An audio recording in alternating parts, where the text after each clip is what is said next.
Hello, everybody, and welcome in to the Winter Showdown Season 8. Today is Finals Day. I'm Spartan Tano, and I'm joined here by my good buddy, Speedy Cass. How are you doing today, buddy?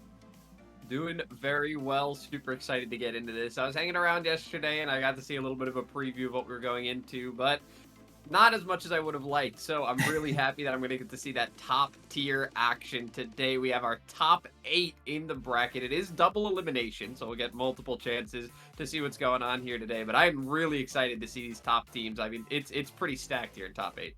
It is. I mean, we already have an NA matchup, an EU matchup. It's going to be an exciting one. And chat, 4 different streams are going on right now to cover all of these quarterfinals. You have us here that I believe is going to be covering Nouns and Sanguine. And then we have Finsterzen on the Brazilian cast. We have Cuto on the Spanish cast and Purple on the French cast. So all 4 quarterfinals are going to be live on broadcast for you to get your teeth stuck into.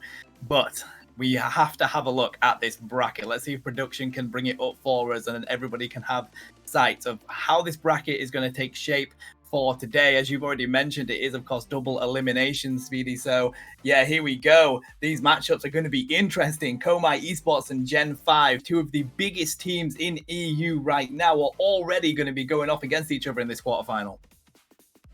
Yeah, I mean, this is that bracket I was talking about. Look how stacked it is. And we've got a treat for the first one as well, getting to watch Nouns go up against Sanguine. But that Komai and Gen 5 game, I've got my eyes on that one as well. And then a little bit of a sleeper pick that I have here is the Gang. They were able to actually take a win off of one of these top 8 teams.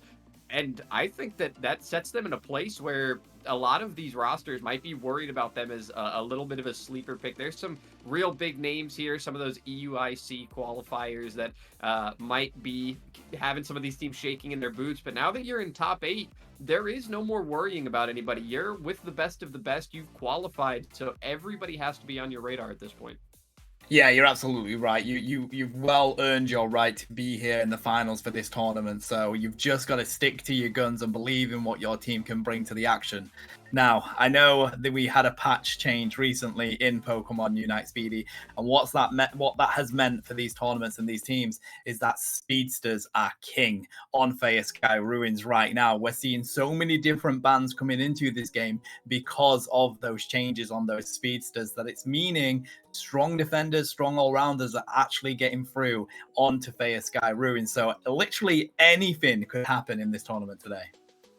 Yeah, I mean, listen, they heard that Speedy was coming to Unite, and they were like, we got to buff the speedsters. That's it. It's over. We got to honor this guy somehow.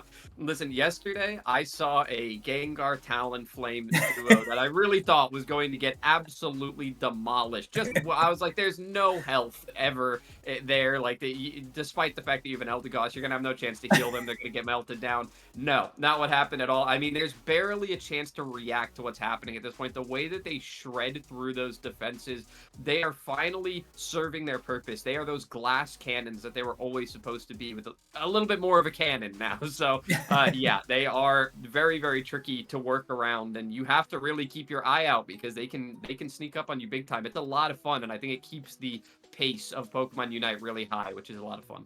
No, 100%. And I mean, if we, when the game first released, if we said, oh, you're going to have Talonflame and Gengar on the same team, you'd be like, absolutely not. But, you know, it seems to work with the recent changes. And these teams are going to be really happy that they get to compete on Faya Sky Ruins. Of course, right now, ranked on Pokemon Unite is Remote Stadium. So these tournaments are really huge for these teams being able to get in that practice. Of course, next week, we have the March qualifiers for the Cup that comes up. And then, of course, after that, we have, I believe, NIIC, if I'm working out my timings correctly. So with the fact that they can't compete on Faya Sky Ruins for the next 2 weeks here, Speedy, these tournaments are so massively important for them because it is pure tournament experience that they're going to take into these huge UCS tournaments coming up. It's one of the things that I'm loving already about jumping into the Unite scene here is the fact that the scene is big enough to have tournaments like this hosted by community and bring everyone together, but not too big that you don't have the right kind of input from those big teams. We've got teams here that are competing in the highest level tournaments and placing really, really well. Top 4s, top 8s, and top 12s all here in this tournament. I mean, that's super impressive, and I love that the community you can put a team together and jump into a tournament and play against some of those best teams in the world and try to make it for yourself. It feels like that's what Pokemon's always been about, just open forum, trying to be the best no matter who your challenger is. I really love that the Unite scene is that perfect happy medium. Yeah, it literally sticks to the core of Pokemon, isn't it? Trying to be the best that ever was. And these tournaments are so good for it because they're international, realistically. You're coming up against other regions. And that what we've realized is that for Pokemon Unite, each region has its own flair that it brings to this game. So being able to compete against NA, against EU, we've got LATAM, Brazil, like amazing teams here from all over the world. And that is the core experience that these pro teams need if they're going to be winning these international championships coming up, wanting to get themselves onto that world stage and compete on that world stage as well. So you're absolutely right. It is really good to see these tournaments being put on and enable these teams to have that really important practice. We're just getting this game set up for you, chat. We're currently trying to get everybody into the lobby and prepared for it. Now, let's talk a little bit about bans, Speedy. Of course, we've seen the recent changes in Pokemon Unite. Bans are so important coming into this game, but there's so many Pokemon that are so strong in this game that you just can't really target ban teams anymore.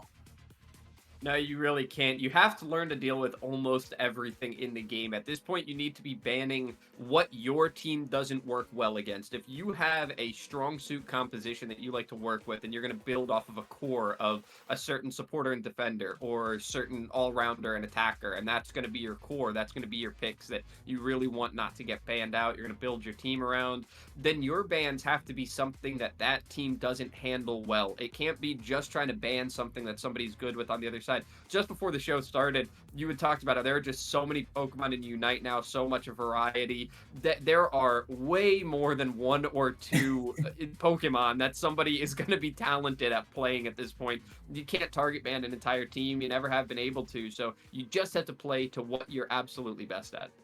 Yeah, I like the idea of kind of counter banning what goes against your comp. To be honest, I think most teams are going to have some sort of look at that. Although Talonflame is really becoming one of those bans where if you don't ban it, it's going to be taken. So teams are allowing that second ban spot, that team on that second ban spot, to actually ban it because of how powerful that Pokemon is right now. I'm excited to see if we have some of that action going on into this tournament, but I was doing a 2v2 tournament yesterday. Well, I say yesterday, it was literally this morning with Fu for the OCE region. And we saw a lot of counters to some of these speedsters. We saw a lot of Aegislash was working quite well against it, but Mewtwo Y kind of came out as a favorite in it, Speedy, which is really interesting because it has that teleport, which allows it to try and get around and kite out these species quite well. And once it gets that mega, you pair that with Side Strike, it does a great amount of CC and damage. So there is these odd little picks that are coming out that could be a good counter themselves to how powerful the species are in this meta. Yeah, every role seems to have something that they want to try to use to counter those speedsters. I am curious if anything is going to pick up, as instead of forcing every role to have a counter to the speedsters, pick up something that'll just generally be able to put blockages on that movement and those approaches. Down from the jungle, and even in full team fights, being able to get behind you, something like a blocking Snorlax that can kind of just keep a presence for your team and make sure that if you're not winning in the damage fight, you can have that Snorlax up front with the block to make sure your team can kite back. And I'm not sure if it's going to rely on one role or if everybody is going to try to have some sort of utility that's going to be able to get away, because it's really great for that Mewtwo to be able to teleport out, but you're still leaving a lot of your team very vulnerable at that point. You need a lot more to deal with it, and that CC that you were talking about, that's going to be the big one. The Slowbro Unite moves that we've seen come out, they're not on a great cooldown, so they're not super reliable, but in those big fights, like when you come to Rayquaza, it can be useful. It can stop those speedsters from getting that one advantage that they have in the most important fight of the game. No, yeah, you're absolutely right, because if you're not 500 points up as you hit Rayquaza, that is still the fight that matters. You know, no matter what's gone on in that game, that is the moment that matters in Pokemon Unite with the way that the game is currently set up. So if a team, if they are on the back foot due to whatever reason, if they can hold on just until that fight, have some good levels, have your Unite moves ready, you can still win that game based on the way that the combat experience works in Pokemon Unite. So I think you're absolutely right. You have to make sure that you have the right team for it in that fight. And Slowbro is a great pick because, of course, that slow beam, whilst it is a long cooldown, takes somebody out of the fight instantly. And if you can get that onto the other team's carry, that can pretty much win you the fight if you can get that KO with your team backing you up. But that's another important point, isn't it? You have to have that teamwork. You need your team backing you up. And if there's somebody on the opposite side that is disrupting or causing chaos, we see these speedsters get into the back, into the flank quite easily. That really could disrupt a team. So all about keeping a clear head, making sure that your teamwork is on point, and we'll have to see who comes out on top of this one.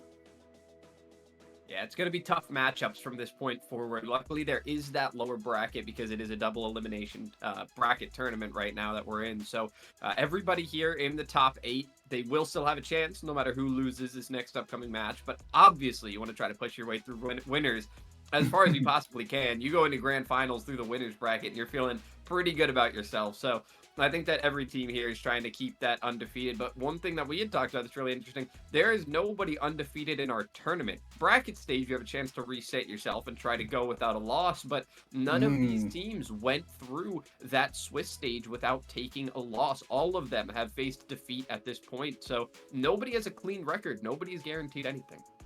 Exactly that. So these teams do have some experience from yesterday on being in that back foot. We actually saw quite a few game threes coming out as well yesterday. So a lot of fighting happening for these teams. They went through quite a lot, and now they have to do the same again today. As you mentioned, it is double elimination. So you want to keep in that winner's side if you can. You're going to have a bit more of an advantage there, because as soon as we go down to that loser's side, you're kind of in that best of one, and it is all or nothing. But here we go, Speedy. We're going to head into the game here. Nouns Esports are on the purple side. They're going to get the first pick. Sanguine are on our orange side.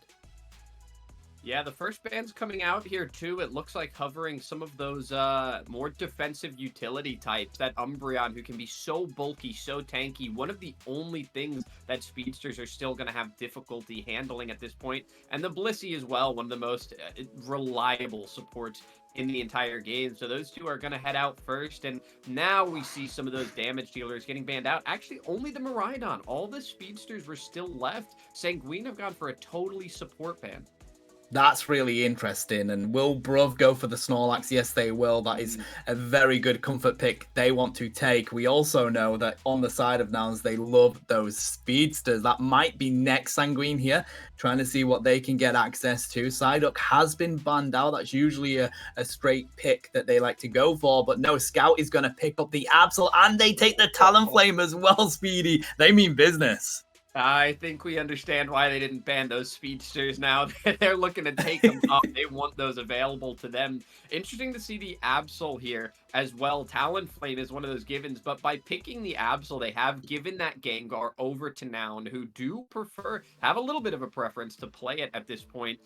Now the Pikachu being hovered here.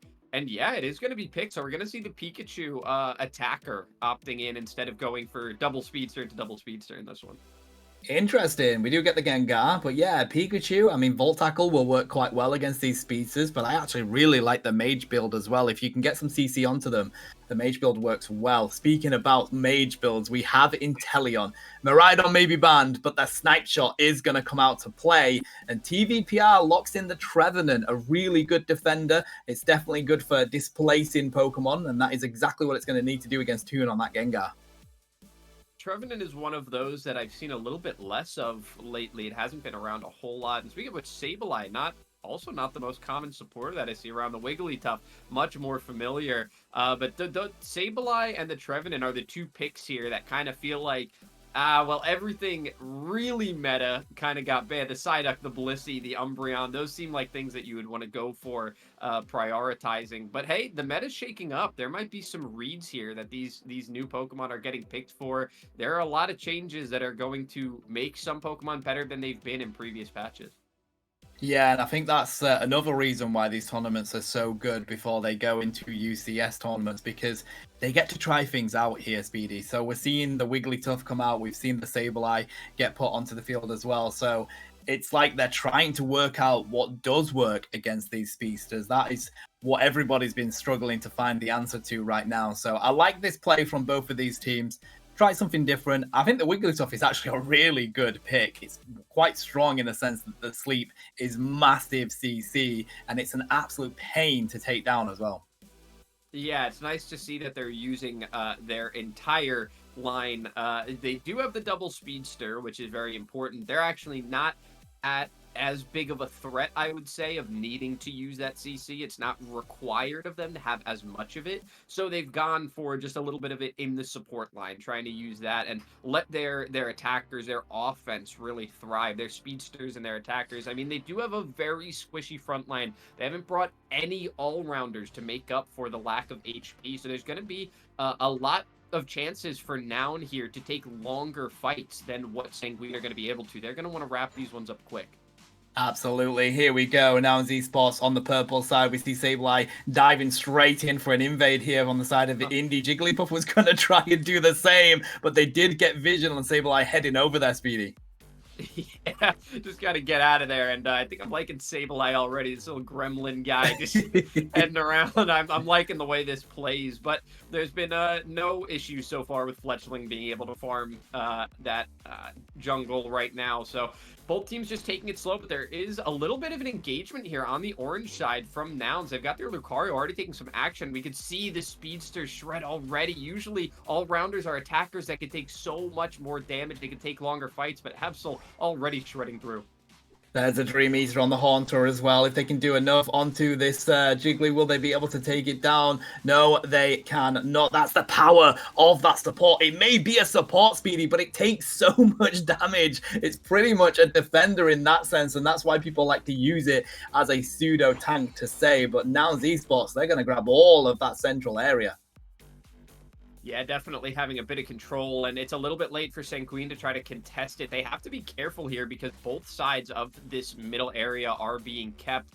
Keeping those auras online there is the Fletchinder, but there's a little bit of a push here from the side of Sanguine. They're taking heavy damage despite trying to push in deep. That was a really, really good defense from Nouns Esports to eliminate that Inteleon there.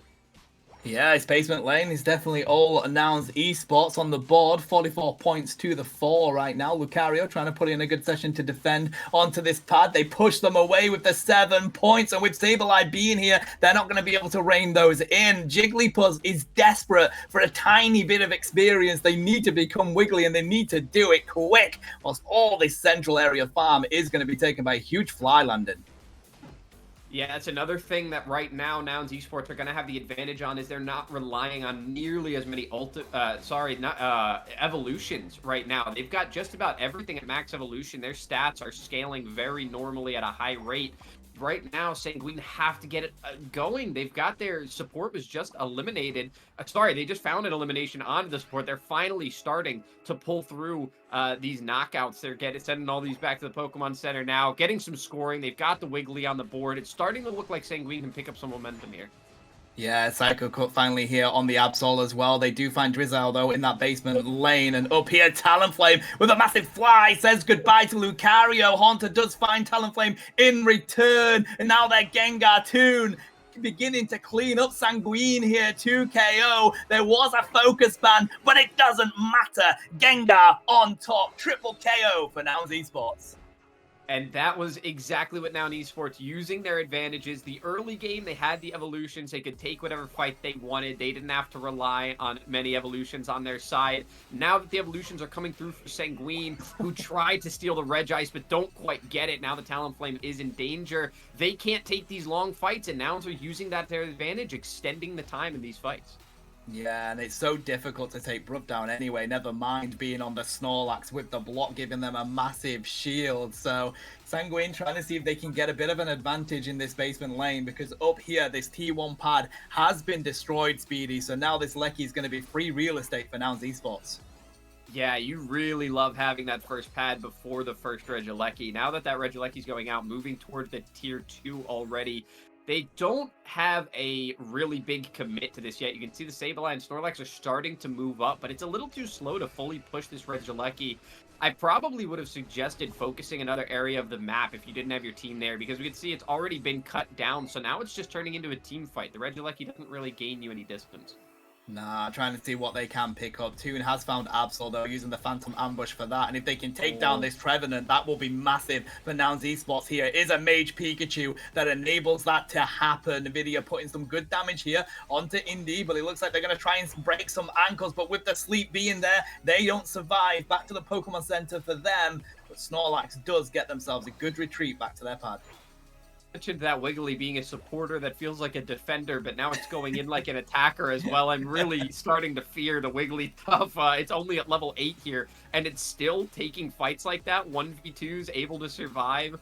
These auras have to come back online for the Talonflame here. We can see the teleport going back as well. So a little bit of a reset for Sanguine right now. We can see how much presence in the middle of the map Nouns has. They are really taking over, and Sanguine look like they're getting ready for this next Reggie fight down in basement. Oh, but they've been caught out on the Trevenant. That's such a shame. The Gengar is doing so much damage. Usually, they would struggle against those defenders like Trevenant, but this is the changes that have happened in the patch right now, Speedy. They're not even concerned about going up against the Trevenant. They're going to lock in that KO, get that Regirock for free. We do see Absol putting some pressure here onto this T1 pad, scoring the 29. They'll see if they can take down Bruv, but of course, that block just brings up a massive shield. Now, they're going to have to see if they can defend this. But no, they just break it with the 14, so not even close to an overcount. There's the power nap coming in from Snorlax. The Thunderstorm may be enough. The Flame Sweep wasn't able to pick them up, but Absol can with that Night Slash. They take them down, but Bruv is still on their feet. This is the power of Snorlax, Speedy. You need the Pokeflute, but they don't have it here. No, the issue, of course, being the fact that it was all for survivability. Everything that was used there was for almost zero gain and just to minimize losses. That is not what you want to be using Unites for. And now the Speedsters fighting here in the middle as well. It's still going the way of Nouns Esports. They're starting to take away this late game. They have just a slight leveling advantage with that Gengar being the most dangerous Pokemon on the field right now. They can, of course, make up that distance, but it is looking tricky for the fact that they haven't picked up any Reggies, and all the pressure has been on them at this point. Yeah, absolutely. We have really no Unite moves on the line. It's just Gengar there with the Phantom Ambush for now. So we're going to see both teams try and get as much experience as they can. And because there's not many on the field, it looks like they want to grab each other. Pikachu does get stolen there. It's easy for Inteleon to drop damage at that range. Yeah, that's one of the advantages here. Pikachu does have a little bit of range to be used, but not nearly the likes of Inteleon, the most ranged thing on the map. Another thing here is the aggression that the Talonflames bring. So not only do you have distanced damage coming through from the Inteleon, but you can be approached from so far away. That Gengar gets caught out and taken down. Finally, Sanguine looked to have an advantage in this fight. All 5 down in basement lane right now. They're waiting for this last Reggie to come online to see if it'll be worth it before the Rayquaza fight. And we're at a moment here where no Unite moves want to be used. They try and see if they can pick up Bruv. They do utilize that block to get themselves away, and Flail to sprint back to their pad. It is a Regi, so one of the buffs that most teams don't actually like to go for, but it looks like this is still going to be the fight. Adesu pots the Thunderstorm. There's the Flame Sweep as well, but it's Sanguine that come out on top. They found 2 KOs. Pikachu's going to fall here as well. Ganon, TTV, and they lock in the Regis. So not only do they get that buff, they get that global health onto them as well, but oh my god, Toon dives on in. They pick up 1 KO. There's the Phantom Ambush. They need to make the decision. Do they go for the Inteleon? They try to, but the Spy Vision comes out in return. Midnight Slash is there as well. Sableye falls. Toon might not be able to survive this despite the Dream Eater being there. Absol comes out on top. The Rayquaza has literally just spawned, Speedy, but it does seem like Sanguine have the advantage right now. Bruv trying to see if they can disrupt up in this front line. We've got a rip onto the Rayquaza from Absol. Scout trying to do what they can. Ganon is there with the secure as well. Inteleon dives down, see if they can get the snipe shot onto it, but it's Talonflame who manages to lock that in. Now we get some hundo burgers raining on in. They might be able to win this game, but we have a minute 30 left. Yeah, just a minute 30. Started that Rayquaza fight a little bit late, but made it go by very, very quickly. And now this Absol does so much damage here in the late. It seems like there's no part of this game where that damage doesn't go through. We can see the score has now gone in favor of Sanguine. Now have done their due diligence to put in as many points as they can, but with all these eliminations coming through, the Pikachu gets back just in time to eliminate the Absol. Actually saves them a bit of time and keeps this score fairly close. Wow, that's crazy. So now we have a minute on the board for a couple of backcaps to come in for Nouns Esports. The difficulty is they have a lot of Pokemon with a lot of points that are going to be difficult to score. Nvidia still has a Rayquaza shield. Pikachu and Desu's trying to see if somebody is in these bushes. They're very suspicious of it, Speedy. And of course, having that shield means an easy points raining in. And that's all they need to take this first game. The Azure Spy Vision comes out to defend this. Padtoon's going to dive on in there with the Dream Eater, apologies, but they do manage to get the KOs onto Lucario, utilizing the Talonflame. The Power Nap in the backline is a really smart move from Bruff, but unfortunately, Absol does find the Gengar, and that looks like that's going to be game. Adesu with a huge defense onto Nvidia, but it doesn't matter here. Yeah, I think the defense from Sanguine in the late game, usually after a Rayquaza win, you don't see teams falling back onto defense most of the time. Now Sanguine going to get themselves just a little bit more of a lead on the board. Now that's a much more definite win for them. But for a moment, it was looking very close, and Nouns had a chance if they could have won that team fight up top. They just may have been able to turn the tide of that game. But that's not what's going to happen. By over 200 points, Sanguine are able to put a bunch on the board in the last couple of seconds there in that match, and they do take the win in game one.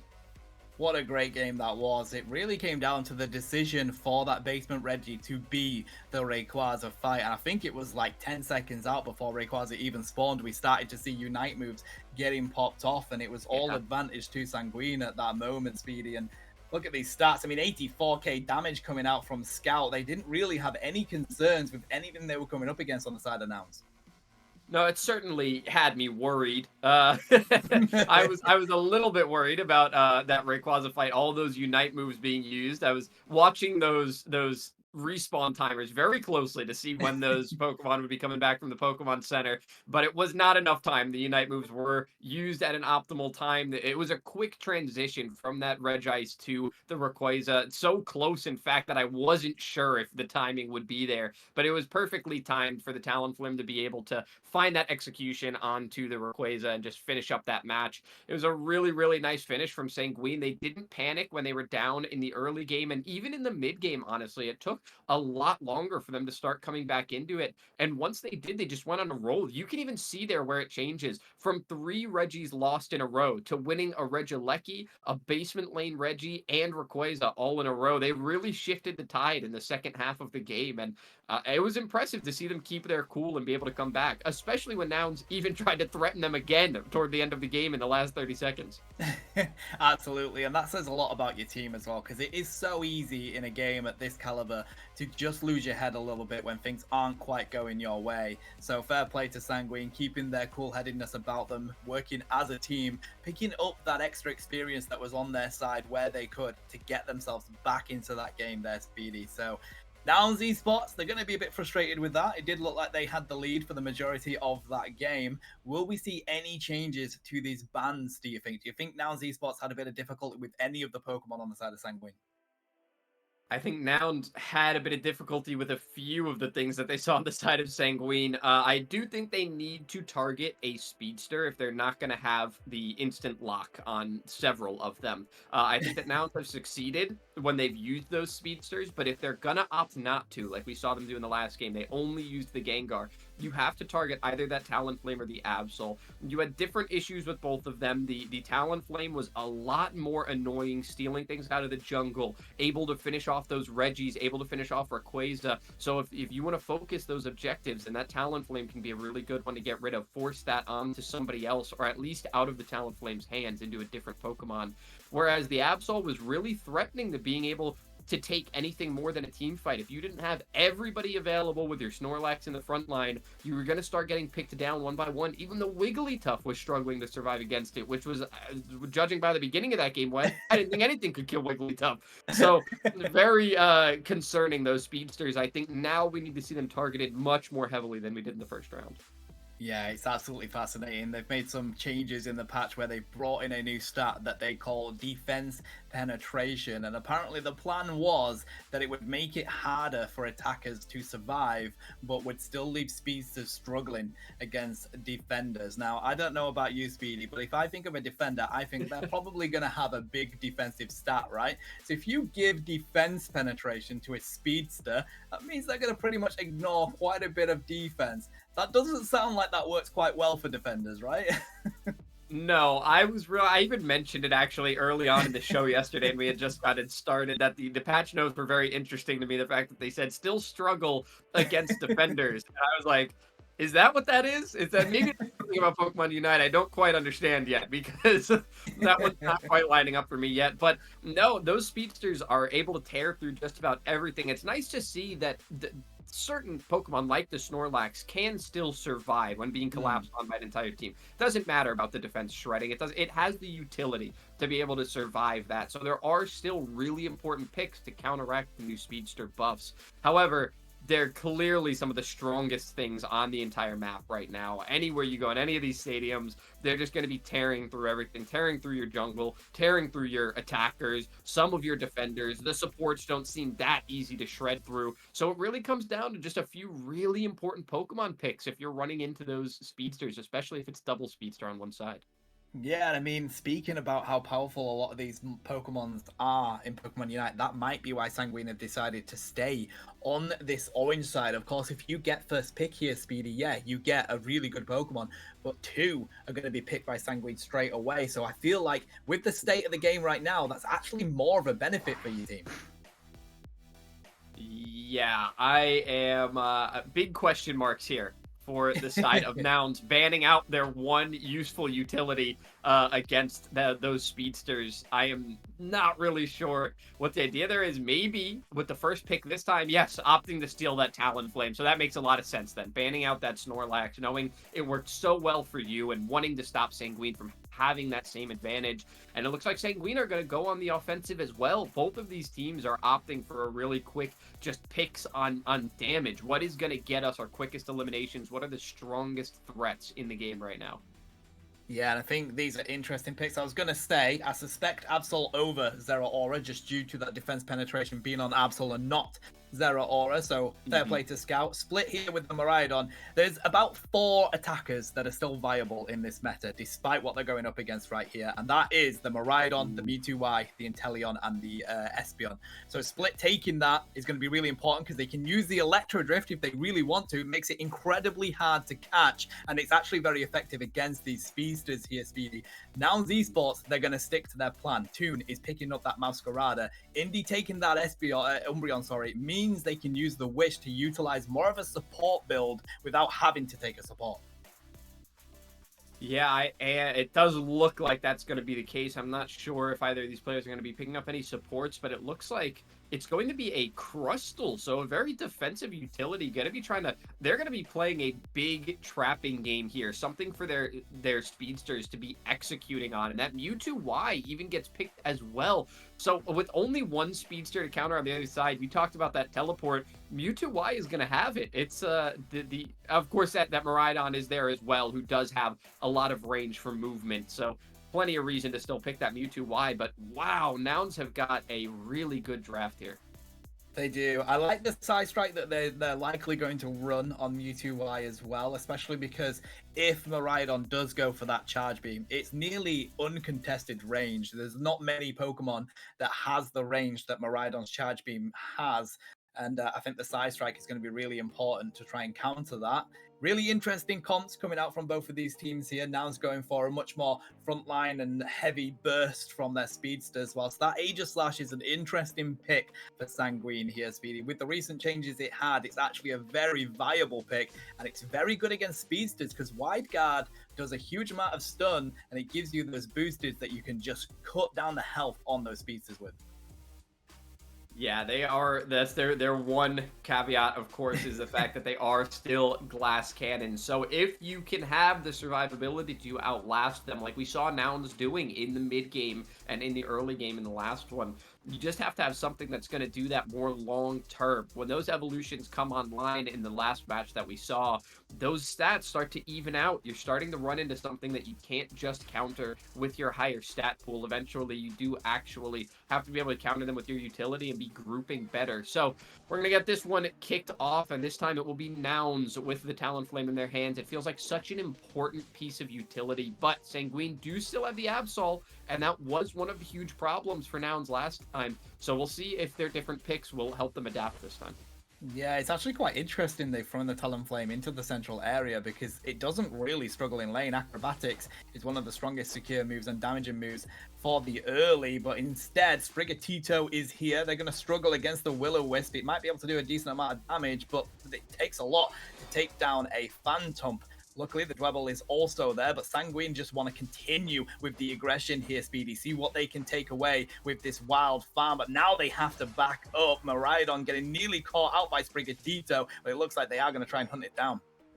Only in Pokemon Unite will you hear that sentence, Miraidon almost getting taken down by Sprigatito. That was a lot of pressure coming forward, despite the fact that that Dwebble was very low. Now it's already an evolution. Oh, but quick eliminations coming through. That Absol is so deadly. I am going to have nightmares about it tonight. I mean, Absol's my favorite Pokemon to play on Pokemon Unite, buddy. I mean, we've struggled before this patch, but now, we're having a field day. Ganon, though, because they're so confident on that Absol, maybe misplayed there, shouldn't really be diving into that Flux Zone. Now they've been caught out. It is Electro Drift on the Miraidon, but the Talonflame, yes, it is now a Talonflame at the 8:25 minutes. They are able to pick up a quick KO. It's pretty much going either way here so far, Speedy. Even points on the board, the levels are pretty crazy. Yeah, starting to see why they went for that jungle. We do have a Talonflame at around the 8:30 mark, 8:25 mark there, so very clear why. This Miraidon in a really sticky situation, caught between the two players, and it gets eliminated in a situation where it felt like there were a couple of chances to escape, so maybe overplayed once again from the side of Sanguine. But they do have their top lane pretty shut down right now. They're able to hold out on this. That Umbreon is in a really dangerous situation and soon to be taken out if this Absol can get one more attack, and it does. So now Mewtwo gonna have to try to stay mobile. It does have that Y Mega Evolution. It's able to put out a little bit of a threat, actually, and back everything off. Doesn't have to make a full escape. Talonflame a little too late to stop the score, but they do find an elimination on that Speedster. They're doing a much better job of shutting down the Absol from Sanguine than they did last game. Yeah, absolutely so. And Desu just showcasing how hard it's going to be to catch the Mewtwo Y. But what is fascinating, buddy, is that this Umbreon really does get KO'd quickly against these speedsters. We're finally in a meta where Umbreon doesn't take 5 years to get KO'd. All of that central farm as well goes to Nouns Esports. They do want to poke into this bush. It's going to be Mean Look paired with that Wish, maybe to try and lock down those speedsters wherever they can. So smart play from Nouns Esports so far. So far, this Mewtwo is also helping to keep up the ranged fight. It's not against the Miraidon right now, but doing a great job finding that execute. The Absol, without taking any damage, finds 3 in a row, puts that streak on the board and says, you guys go ahead and clean up the rest. I'm going to go ahead and score real quick. I mean, they've managed to dominate the top lane finally, but down here, Nouns Esports have at least been able to keep it competitive. Good effort from them. Free Regieleki for Aegislash to lock in. That's going to put some pressure onto that T2 pad. We're probably going to see Nouns Esports run down to this T1 in this basement lane, see if they can grab that. Sableye putting up a bit of a distraction here against Toon, but Masquerade, a huge amount of damage that they're able to put onto Nvidia. They go back to the Pokemon Center. Yeah, that was a really quick knockout there. Now, another chance for a fight here. Moving toward the middle of the map could get dangerous. The Crustle actually blocking themselves off from moving any further. They finally do find that Miraidon, who tries to re-engage, find the Aegislash as well.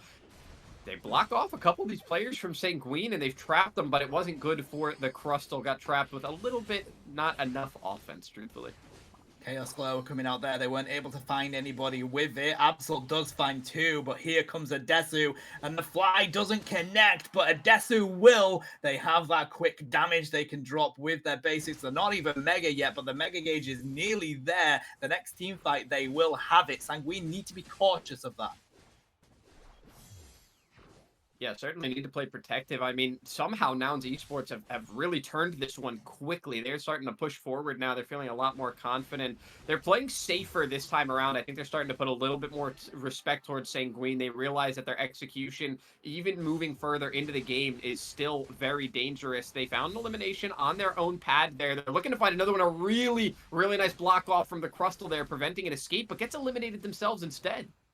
Bright Future Meteor Storm from the Rhydon just to buy themselves a little bit of space. They aren't able to find KOs with it, but it does what it needs to do. And there's the coup de grace from the Aegislash. But whilst all that's happening, a Flurl Foolish from Toon is going to take down 2. And absolutely massive defense here from Nouns Esports. Toon finds a triple KO, scores the 50 dunk, a free Reggie steal for them as well. Nouns Esports coming out on top of that one there.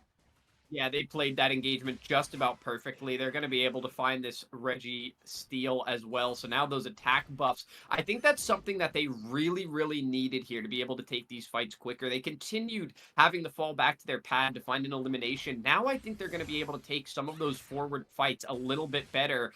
Although Sanguine do lose their Sableye, who always seems to be just a little bit too deep getting caught out. The Regieleki, maybe a last chance for them to try and gain an advantage, but they don't have the players to take it just yet. The difficulty as well with these species is, of course, they're everywhere, Speedy. Everywhere on this map, top lane, bottom lane, wherever they need to be, they are constantly running up and down. I think we did see a floatstone on that Talonflame, just providing that extra bit of speed as well. And that's really difficult for you to handle as a team because you think, yes, we can push this. They're in that top lane. And then all of a sudden, they're in your face. They lock down this Lecky with the huge amount of damage that they have. Are they going to push it? Sanguine look like they're prepared to defend it at least. We did see Scout trying to see if they can pick up Talonflame there, but it looks like they've made the right decision to retreat from the side of Nouns Esports. Nearly are able to pick up the Umbreon, though. The coup de grace does exactly that. The Flame Sweep pushes Trevenant into the back line, and there we go. Toon cleans it up with that flower trick. Boom, back to the Pokemon Center. Absol is as well. Nouns Esports, they weren't looking like they wanted to push it, but they have found easy KOs. It goes into the pad. Now they can get an overcap. They are playing so patiently right now. The Sableye, the last one left, but that was such a clutch unite from the Talonflame there, bringing that Trevenant out because the pressure was really mounting. I mean, the entirety of Sanguine was grouped really well, able to support each other beautifully, and pulling that Trevenant away, not being able to be that blockage, that wall anymore, was huge for Nouns to be able to take those scattered fights. The Absol even having to back off during that fight because it didn't have any protection anymore. Now we're going to see some zoning coming from Bruv here on this basement lane, whilst the rip on the red dice is coming in. Of course, probably not the buff that they wanted, but if they can get it for free, that's absolutely what they're going to do, whilst we have the rest of Sanguine getting set up for this Rayquaza that's about to spawn. Yeah, once again, they do take the Regice before actually taking the Rayquaza fight, and it's at no cost. They pick up a really good buff there, and now they're taking this fight against the Trevenant. See if they can cut it down with that wall there. They certainly will, so it's going to be one player down. Sanguine are going to try to jump this Rayquaza and find the execution really quick. It's going to be up in the air, but no, the Talonflame is going to take it once again. That is the beauty of stealing in the pick phase. An immediate surrender from Sanguine. I mean, at this point, I would have probably just surrendered the second I saw Nouns get the Talonflame in their hands, but Sanguine put up a great fight. They really did lean on that Absol a lot, and for good reason. It was finding such great momentum for them in the early game, but as it moved on, Nouns Esports really just took it out of their hands. They didn't have much utility other than that Absol. They weren't able to make use of Miraidon in the right ways to move in and out of fights. The Aegislash just wasn't having the survivability that you'd hope from an all-rounder. So it was a pretty quick one there for Nouns Esports to wrap up.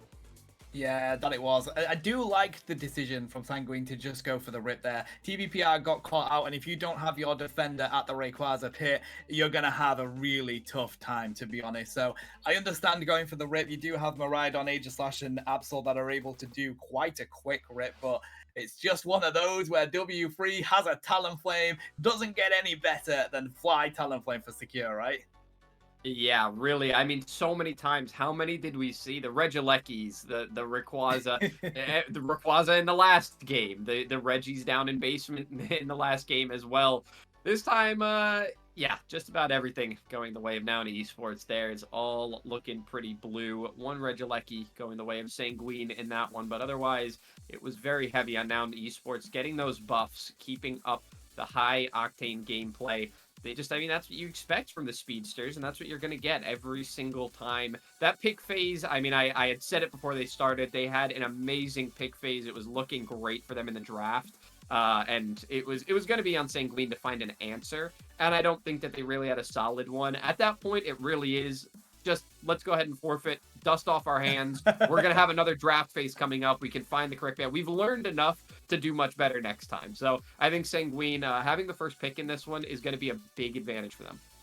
Yeah, no, I completely agree. And the thing is, though, there's only so many speedsters that you can ban out, right? You only have the option for 2 bans. Maybe you ban 2, take the other, but there's so many that are so viable right now, and it's really a matter of finding that counterplay to that. It's difficult. Adesu did a really good job on Mewtwo Y, showcasing why that's probably one of the attackers that has had a rise in popularity due to these recent changes, but Sanguine haven't found the answer for that speed of pressure just yet. That's what they need to do coming into this, because of course, they lose this game, Speedy, they're going straight down into that loser's bracket.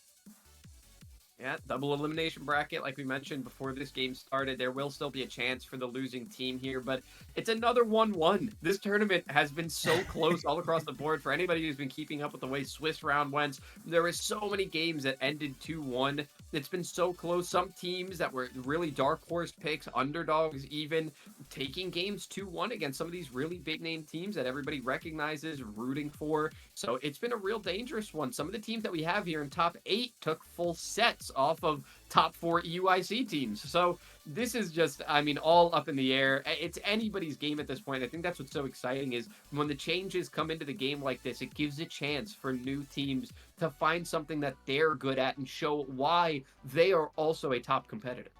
Yeah, absolutely. Here we go, the ban phase for this game 3. Let's see, because we do actually have a swap coming into this. Sanguine are going to take that first pick. Now Esports are now going to have access to 2 huge picks straight off the get-go. Yeah, and it looks like they're not changing their ways too much, starting off with the Blissey, but it does look like there may be a Mewtwo Y ban coming up here. Now, on the side of Nouns, they are targeting one of those speedsters, and it's going to be the Gengar, one that we have seen them use, but they're not opting for here, maybe because of the way the picks are going to go this time. And it's the Inteleon as well, so they do go for a lot more of those relevant damage dealers rather than supports this time around. Yeah, I find it interesting that Nouns Esports think it's really important to get rid of the Gengar. Of course, they know how powerful it is. But it does mean Talonflame is going to go to the side of Ganon TTV. They're going to lock in the Absol and Snorlax in return. That is crazy, Speedy. 2 of the strongest Pokemon in this game right now, straight on the board for Nouns Esports. Yeah, I think it's great having that mix of running the Snorlax with the Absol, being able to counter the speedsters that are approaching while still playing out the Absol and having your own speedster pressure. It is Nouns this time taking it instead of Sanguine, so a little bit of a change up. Last time we saw them take the Talonflame. This time we're going to see them take the Absol. They're going to bring the Umbreon as well, so they really are going for survivability here. I'm curious if they're going to try to pump as many resources as they can to boosting these few damage dealers and trying to make them as strong as they possibly can for quick fights.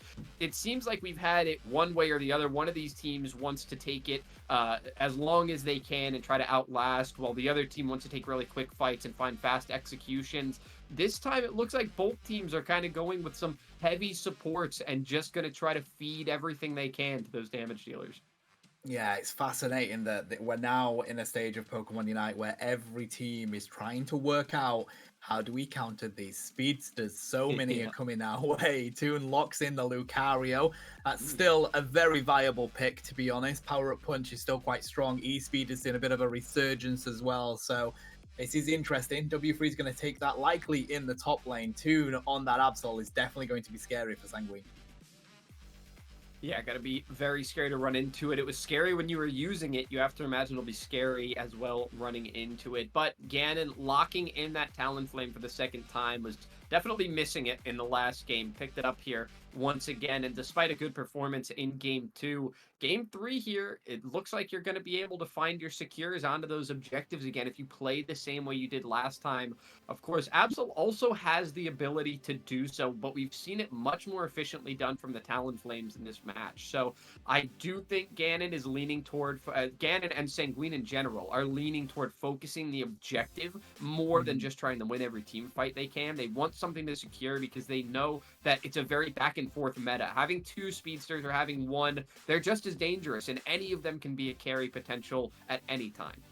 Yeah, you're absolutely right. And to be honest, I feel like going for the objectives is a smart play. Of course, if you manage to get all of those basement Regis, the Lekkies, the pressure is all on the opposite team. And if you get that global experience, you get those buffs, you're going to come into Rayquaza feeling like a high level team. So it's a really smart tactic. I like it from them. But here we go. We're going into this game 3. Sanguine now on your purple side. Nouns Esports on your orange side.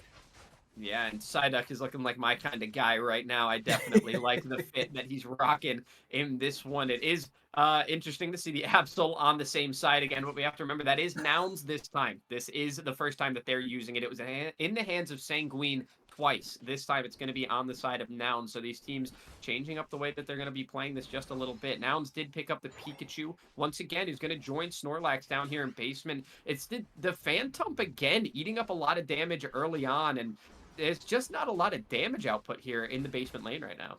Nah, it's definitely the kind of Pokemon that will just take all of it, give it all up, get that focus band, and get back to a healthy state. Snorlax tries to do the same here with a little nap, unable to get the acrobatics across the board is guaranteed TV, but it's a bird, it can fly, it's quick. They pick up that KO instantly there. NPR managing to get a 4 dunk in, but Absol has turned up. The Electro Web is going to get a KO onto the Phantom. Now they need to make a decision. Do we get out of here? They do have level 5. That's really good for Absol, and they do find Talonflame maybe staying a little bit too long in that area there, Speedy. Yeah, I think the Fletchender there was trying to harness its inner Talonflame. Not only did it want the evolution, it wanted to act like it was already there. Maybe just a little bit too early to take that fight, but I do think there's a chance for that fight to go either way once that evolution does come through, as long as those levels stay even. Yeah, I completely agree. Mean luck here for the Umbreon. It's going to be really good against this Masquerada, but it's going to be difficult to stack up against it with Sableye causing so much disruption. Toon looks like they want to find Masquerada, unable to with the Night Slash, so they're going to back up onto this pad, whilst Umbreon finds the KO onto Sableye. Yeah, it's a quick one, and that Sableye seems to be a little bit of fodder most of the time, thrown in there to just be eliminated whenever needed to make sure that another Pokemon is able to get out of the fight. Levels so far pretty even across the board. Importantly, the Talonflame is up and is at even level with the Absol right now, and there it is, bringing out a ton of damage, taking this fight not only against one Pikachu, but also the Absol, able to eliminate 2 damage dealers, and that'll be an open goal. Wow, that's so dangerous when it has its team around it, providing that block of damage. Also, the disruption that Psyduck can do. They score the points. 22 points is definitely ambitious at that stage, but it does enable the rest of Sanguine to get back to the T1, Speedy.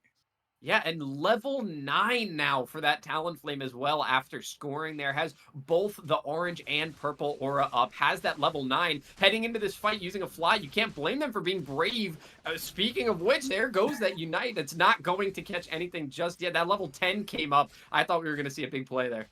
Yeah, they at least find the Absol, but that block was huge from Bruv. It stopped that Talonflame from being able to get all the way back to the pad, but still, Sanguine come out on top. This is the power of having that level lead as a speedster. 2 levels extra on the entirety of Nouns Esports right now means that it's just too difficult for them to handle when it's paired with this Trevenant and Psyduck. It's a difficult pairing to break through on, and that's why we're seeing Nouns Esports put more pressure onto this top pad, trying to alleviate the pressure down there by putting it up here. But oh my god, Toon puts in an absolute show. The Floral Flourish does a huge amount of damage, but they do score the points. They take down the Umbreon, but they do get KO'd in return. Yeah, I think you'll take that trade for sure. You're close to getting rid of this tier 1 pad. You can definitely overcap it. That Regieleki is somewhat open, but we do see Sanguine starting to move their way up. And I do really like what the Talonflame is going for here as well. Finding a lot of those executions. I mean, that was just a 1v1. That just felt like bullying. But I like that Regirock boost there, providing the defense as if Talonflame needed anything else. Now the 1v1 against the Absol, it has a defensive utility to keep it healthy in that fight. So it can become really dangerous as his Talonflame builds up. It's already level 11. Yeah, they're going to use that flame sweep to see if they can get the Absol off the pad. They're not able to. They use the eject button to find them with the fly. That one doesn't work, but the flame charge does. Absol gets deleted in their own flux zone. But there goes Pikachu, pairing that with the mean look. That does mean that Talonflame gets defeated. 21 dunk onto that pad. 206 on the board now for Sanguine. They've given themselves the lead at least, despite Talonflame getting KO'd there and given a huge amount of experience for you.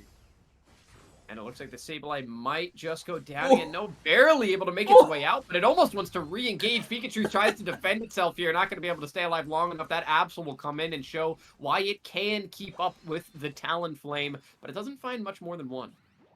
That was a risky move by Sableye. He had literally no HP on the bar, buddy, and he's looking to engage. Interesting play. Of course, it does work for them. So, hey, if it works for sure. All of this experience is going to go to the side of Sanguine yet again. We do see Nouns Esports showing their face for this basement Reggie. It is going to be a Reggie steal, so that's the buff every team wants to go for. They're just waiting to engage onto the Talonflame. There's the Volt Tackle. The Flame Sweep is going to keep them around, though. Trevenant finds Absol because the fly did a huge amount of damage, and Sanguine have the advantage yet again, Speedy. Here comes Bruv HD trying to put up some zoning here against Sanguine, but is it going to be enough? Scout trying to see if they can get away from it. There's the Floral Flourish. The Power Nap comes out just to keep them around. There's the full power Sai. That's going to buy them some more space. Snorlax falls. Here goes the Umbreon. They've been able to wipe out everybody that is here from Nouns Esports. If they can take Pikachu and Absol, that'll be an ace, but there's the Midnight Slash. The Thunderstorm comes in as well. They still don't find the KO on the Talonflame, though. Psyduck causes a huge distraction. This Registeel has now reset, Speedy. It is available for anybody to try and grab, but here comes the rest of Nouns Esports. Yeah, that was huge from the Lucario and Snorlax there, being able to survive for such a long time that Sanguine weren't able to actually secure that Registeel. They were never able to take a full fight against it. So instead, they do send some of their team members up top to take that Regieleki, make Nouns split their attention. But that was a really good funnel in and out from Nouns, getting their players to survive just long enough to get those damage dealers back in to put out huge damage and pick up on whatever was made low in that first fight. Smart play by Sanguine as well to push that Lecky, though. So now the top lane is struggling. It has meant that it's only Bruv down here as the Snorlax. That was one heck of an effort as well. Nearly able to sneak it with that basic. The Power Nap comes out just to keep them around, but there's so much damage coming their way. Utilizing the block means that they can get out of here. That is some illegal movement from Snorlax. Yeah, Snorlax getting out of there, does not want to see any of that pressure, not confident that they could take the win at this point, doesn't want to eat up all that damage despite being a defender. I mean, this Talonflame just eating up everything. If you're going to try to push that jungle, you have to expect you're going to go down. Importantly, the Absol here for Nouns was able to catch level with Talonflame, so they are sitting now at the same level. They do have similar capabilities, but the Absol, of course, in the Pokemon Center right now, trying to get itself back up, and actually some buffs being split here between the Pikachu and the Snorlax, so the aura is being spread a little bit. No single particular target that they want to give that to, especially the Absol, you would think would want to take those. Absolutely. I mean, there's only 4 points between these teams right now, Speedy. So 100%, this Rayquaza is the deciding factor of this game yet again. 2 level 14s on the side of Sanguine, being those speedsters. Absol's there as well. We're going to see where the engage comes in. A straight dive into that pit. And well, here we go. We're ripped off. The Thunderstorm rays on in. There's the Midnight Slash as well. The Floral Flourish comes out. But who finds it? It's Nouns Esports. It's Absol. They lock it in. They're rushing to score these points. Talonflame trying to cut off the Umbreon. They have a huge amount of damage, and they have been able to take a couple of shields. Absol falls, but I don't think they're going to be able to come back from this, despite Sableye trying to score that 86 points. Yeah, not a chance that they're going to be able to find this one. That 86 does come through, and it was just one over, just enough for it to actually break that tier 2 there. it was looking close in score for just a moment, but with that Rayquaza being taken, Nouns are now able to get such a huge lead. The block here from the Snorlax trying to keep them from defending their own goal zone now and saying, this is my side, I've taken over. Just surviving, taking 4 players and surviving long enough for the rest of the team to defend the base from the one piece of attack that's still left. Now, finally, the Snorlax does go down. There's a minute remaining and 200 points separate these teams. I have a feeling Nouns are going to be able to mount a defense far greater than what Sanguine are going to be able to push through. Yeah, I mean, Absol's got their Midnight Slash. Pikachu has their Thunderstorm. You can see the rest of them trying to see if they can get some experience to get their own Unite moves back. They're going to push this T1 pad here. Of course, they are able to jump onto it as well. If this fly doesn't land a huge amount of damage, in fact, it lands none. So that's going to be a long cooldown that is on there. There's the Midnight Slash paired with the Thunderstorm. They take out 2 on the side of Sanguine. And without that Talonflame being there, there's not going to be enough damage that they can throw down for them to take advantage here. Triple KO for the Absol, and Brother HD sat on that home pad. That's not what I want to see if I'm trying to approach and score there. No, absolutely not. 5 seconds remain. There is a score here from the Sableye, but obviously it is not going to nearly catch the score, the lead that Nouns Esports have made. So Nouns Esports going to take the win 2-1 and move themselves on to the semifinals in the upper bracket. Sanguine have not been fully eliminated. They will be going down to the lower bracket, and they'll have to fight for their tournament lives here. Look how much scoring there from Bruv, just taking up so much space, blockaging everything through, and then scoring at any possible opportunity. Great play by both of these teams. It came down to the wire, 4 points between them as Rayquaza hit the map there. Great play. Toon, 85k on that Absol, 84k with Ganon on that Talonflame. That's pretty much going to be the story of today, I think. Yeah, so even between those 2 speedsters. And then, of course, the big difference there, I think, a really surprising difference being that Scout had 71k damage, and nobody had really matched that. The Pikachu on the side of Nouns had 60k, but that's a pretty big discrepancy. So it wasn't won through sheer damage alone. I mean, we can see all of the advantages that were given the way of Sanguine. You would have thought that they should have had it with all the objectives that they secured themselves through the game. Yeah, I mean, when there's a Ray, there's a way. That's exactly what Nouns knew, Yeah. and they managed to come out on top. Yeah. The thing is, Midnight Slash is one of the best Unite moves for team fights because it just spreads a huge amount of damage. You throw that Psycho Cut in there as well, and it's doing even more speedy. So it's really good for those huge team fights that are in the Rayquaza pit because it's going to spread all of that damage around, and they utilize that to get a win here. Nouns Esports being able to progress on through from the quarterfinals. They're going to be in the semis, I believe, up against Nemesis. And we see Sanguine fall down into the losers bracket up against the gang. Nouns and Nemesis, that is going to be a really good match. And so was this one. I mean, I can't imagine we're going to get any closer, really, than being in a game 3 with 4 points separating past the 200 score marker. Yeah, I think I can say I'm pretty excited for the semifinals match here. But yeah, that one's going to be coming up in just a little bit. A really good effort by Sanguine. I think that they're not going to have too tough of a time in that lower bracket, if I'm going to be honest, and try to make an early call. I think they're going to do really well still, and I think they have plenty of chance to make their way to a really high placement in this tournament. Maybe we'll even see them again in grand finals. Who knows? Yeah, you know what, buddy? I agree with you. We wouldn't be surprised. I mean, as we look at those quarterfinals, by the way, 3 of them went 2-1. They were game 3 situations. We're going to be having a look at the bracket here just before we head to a break. Look, 2-1 across the board, except for Aegis Flames managing to defeat T3. So impressive play by Aegis Flames. Brazil coming out on top of that one. They progressed through uncontested. But yeah, it just shows the level of competition that we do currently have in this tournament with those 3 going down to the 3rd game, chat. Great play by them. We're going to head to a quick break whilst we get this next game set up for you. So grab a drink, grab a snack. We'll be back with you very shortly.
Alrighty, here we go. We're back for some more action here, Speedy. We're going to be sticking with Nouns Esports coming up against Nemesis. What a set this is going to be. Yeah, this is gonna be. I mean, the one that we just had, it's already taken so much energy from everybody just like sitting on the edge of their seats. I have some news for you. You're gonna have to really quickly. I hope that snack was good during the break because you got to re-up on all that energy. This one's probably going to a game 3-2. It's gonna be action packed. There's gonna be counter bans. We're gonna see a lot of speedsters. It is going to be action packed. I'm really excited for this matchup. And honestly, not any more or less so than any of the other ones we have going on. This is a stacked top 8 that we have, and we do still have 8 teams remaining, although some of them now have dropped down to that lower bracket. We only have 4 remaining still fighting for an upper bracket run.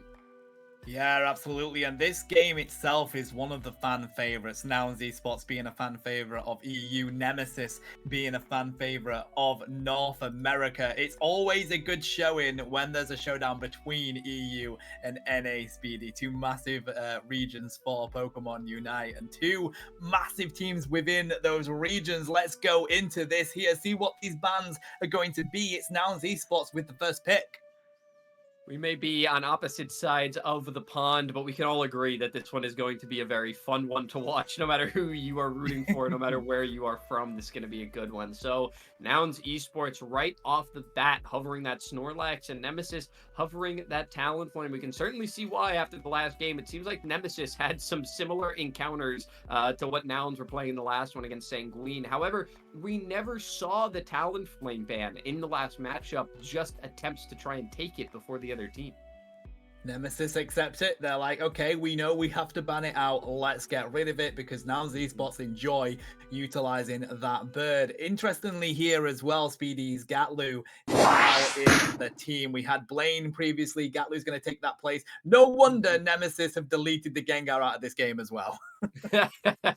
Yeah, taking double speedster out of it. So now the ones that are available are the Absol and the Mousecurata. We've seen that those can both be very efficiently used, and Gatlu is going to pick up that Absol immediately. Does not wait for the end of that pig face timer. It just says, I know what I have to do. You banned 2 of my options already. I know what I've got to do at this point. The Meowscarada is good to have as a second speedster, but you definitely want to have that Absol on the board first. Nemesis, on the other hand, opted to build their support line first thing. They're not going to wait to see what the damage is going to be coming out. They're going to go with that Psyduck and Umbreon early. Yeah, I like it. You've got to build the foundations before you can build the walls, right, Speedy? That's exactly what Nemesis have done there. They have the Umbreon and Psyduck for that. Toon, absolutely no surprise, is going to take the Masquerada. They pair that with a Blissey, so that's going to be a pocket healer for speedsters here. Very difficult for Nemesis to break through, but Zacian is one of the all-rounders that can work well against them with that Metal Claw, depending on if they can hit their levels early enough. Oh, I am really curious about Nemesis last game. I would love to go back and watch and see what their bans were and what they played in the last one, because if they're banning 2 speedsters and allowing Nouns to pick up the other 2 that have that defense penetration, what are they running that's getting them wins by running no speedsters? I am really interested to see how they work it out here. And that Ninetales is a really interesting way to start. And that Blaziken as well is great for securing objectives, for securing knockouts.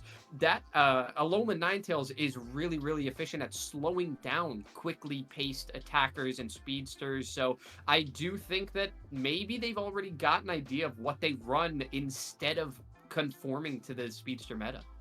Yeah, they're going to have to do quite a lot to keep that A9 around, because the Alolan Ninetales, as you mentioned, the CC it can drop with the Blizzard Avalanche is huge, and it's definitely a heavy counter against speedsters, but they're not that easy to catch, right, Speedy? You have Masquerada there. They're known for being in those bushes, suddenly diving onto you, dropping a huge amount of damage. Absol dives in very quickly, so it's going to be difficult to catch them out. It's definitely the right Pokemon to do so, but you need to protect it. You don't have a weaker Pokemon in this game than something like an Alolan Ninetales. No, not really. It's one of the squishiest things around. It's going to be dove on. So you do have to play it from a distance for sure. And that's why you're going to see the likes of that Blizzard and that Avalanche. It's definitely not here to try and reach the same level as the Speedsters and try to catch as many eliminations.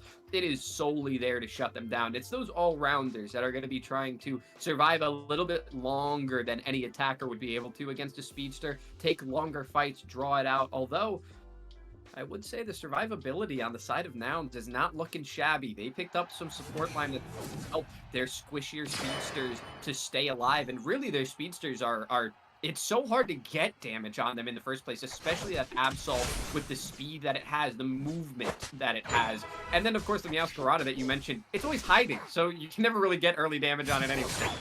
So true. Well, here we go. Now it's esports on your purple side, Nemesis on the orange side. This is the winners semi-final. Two huge teams going up against each other here. Let's see who can hit these power spikes first, because if the A9 can get there before we see it on the side of the Nouns esports, they're going to have the advantage in that basement lane. Yeah, something that I really like to see, other than the fact that this blind Torchic is really making me happy right now, is the fact that that in that basement lane there, that Vulpix, that Alolan Vulpix, is already using that range to push the Noun Esports back. It's really, well, as I say that, it does end up getting eliminated, unfortunately, but for a while there, it was holding that distance really well, even without a lot of those abilities online. Yeah, it does. It can be difficult, but if they can utilize that range, it'll work for them for this game. Absol managing to get themselves away there with Gatlu. Zacian really wanted to poke it, but they made the right decision to retreat. Now we're going to have those kicks to the side of Nemesis. They grab all of that farm. They take a KO onto Gatlu. Zacian is pretty weak. They made the right decision to retreat back to the home pad. This top lane has gone to Nemesis. That's that early game that you want. You want to shut down that speedster coming in from the jungle as often as you possibly can. It's looking a little bit rough in the basement lane still. Not a lot gained from the side of Nemesis. They put a couple of points in now, but not a whole lot. They don't have anything super special built up, and right now it's just Alolan Ninetales just waiting to be able to get that freeze off. They do get the slow. Gonna try to hit this Crustle with more. Gets the freeze down to half health, but the Crustal's still engaging. The Umbreon had to get out, so there won't be any capitalizing on that. Not too far from the level 6 on the Alolan Ninetales. That's where they get a huge power spike. Here comes the Sacred Sword from the Zacian, and with the Combustion, they do find the KO. That's a double KO. Blaziken is on the field. Metallic is feeling quite confident as they go into the central area to pick up these birds. Pikachu trying to steal what they can, but now they're being chased. Ooh. That's really smart play by Nemesis. Yeah, very good timing as well. Very fortunate for them to be able to catch that, get that Blaziken evolution just in time for those birds to be up. Nobody had quite contested them yet in the 10 seconds they were there, so they were able to go straight from that evolution out of that big fight. Those two knockouts that they got straight into pushing the middle. Now Crustle does find itself frozen, but is going to continue to push with the team. They pick up on the birds down in basement, and they're just going to head back and get a little bit of a reset. They got some leveling from experience there.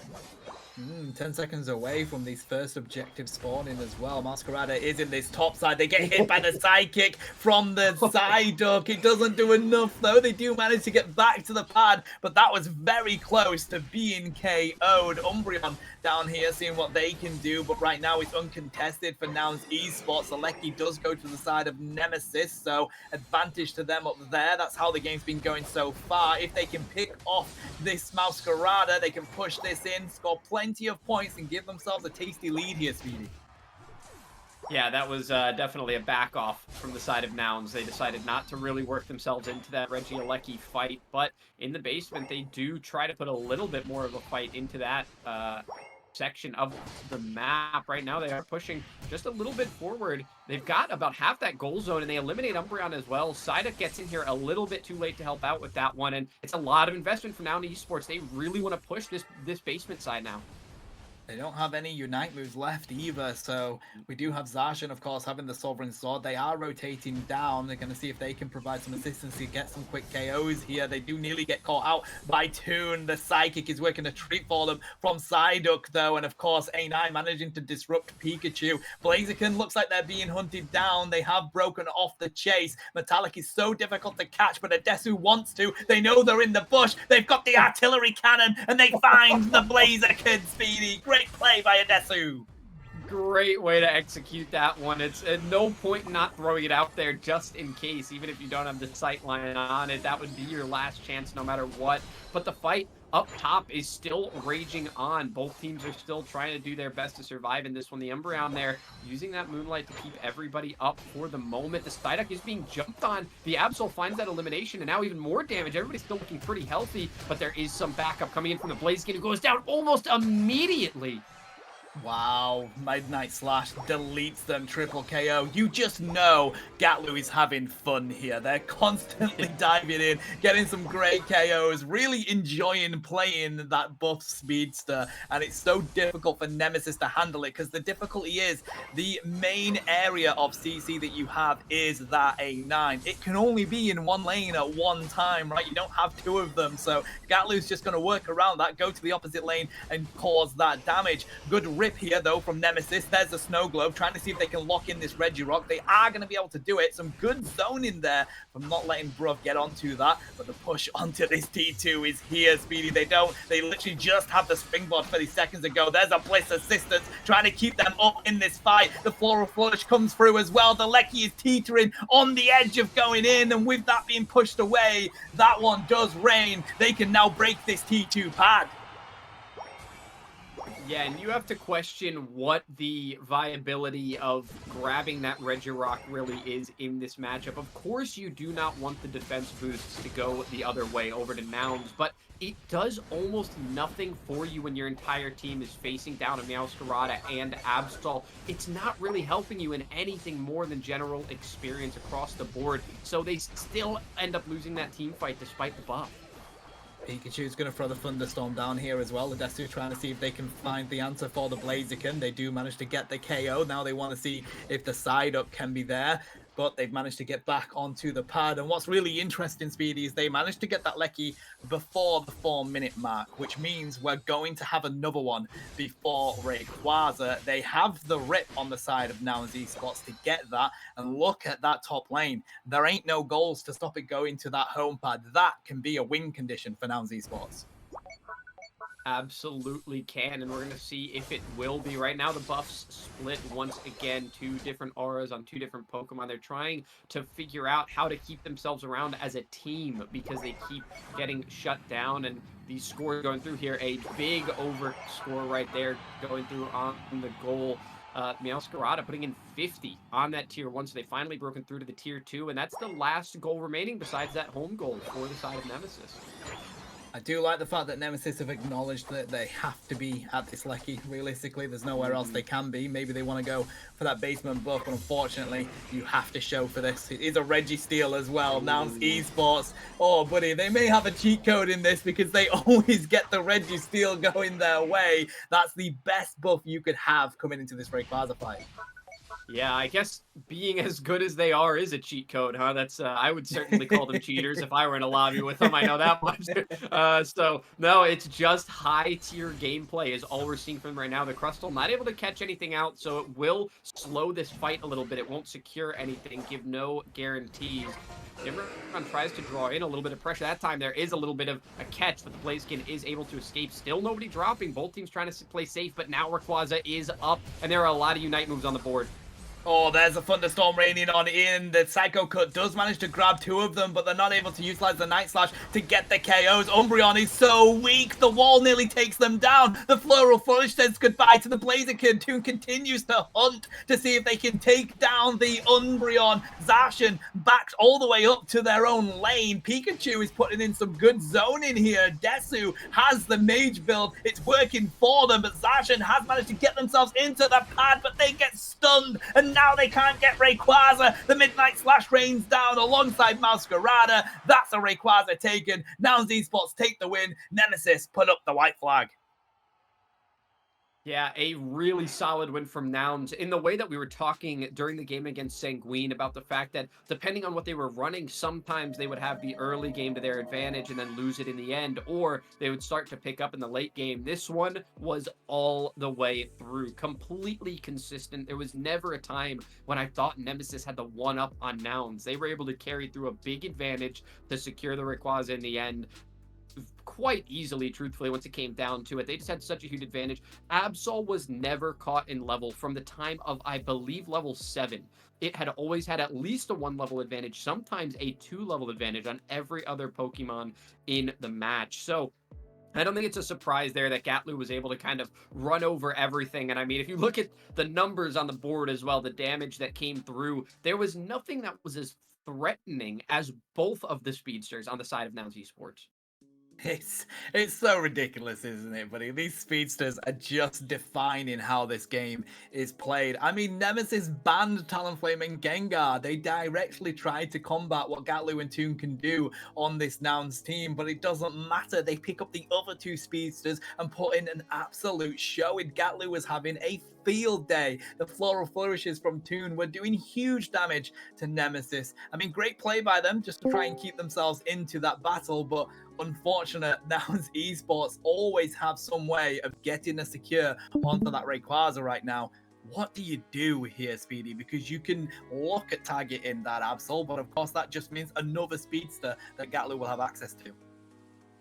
Yeah, I do think shutting down the Absol is a possibility, but it's not as permanent of a fix as you would like. There are a lot of ways to work around it. So I think it's going to come down to what Nemesis are actually playing, not what they're banning. What they decided to play in that matchup were things that have worked for a very long time. That play skin has plenty of reasons to be played, and honestly, to still be played even now. The Zacian is a little bit scary. It doesn't feel like it's getting the job done right now. It doesn't feel like the Alolan Ninetales was countering the speedsters in the way it was supposed to. It was putting out a lot of freezes onto the likes of Crustle, which is just not the target that you're supposed to be going for. And it's of no fault to the player's own. It's simply the only target that was ever given to them, the only one they could keep up with as Alolan Ninetales. You mentioned how difficult it is to actually hit shots, find the placements of those avalanche walls. There's such a tall task to be done if you're playing Alolan Ninetales. I think Nemesis have to try and commit to either playing a speedster and taking away that huge advantage for Nouns, or they have to find a different answer. And I don't know that that's available to them right now. So I really do think Nemesis have to hop on the speedster bandwagon. Yeah, I mean, if you can't beat them, join them. I think that's the approach Nemesis are going to have to take. What is interesting, though, is I think maybe we should see some Buzzwole coming out to play in that top lane. Zacian, as you mentioned, it is scary, but it didn't feel like it was quite doing enough in that game.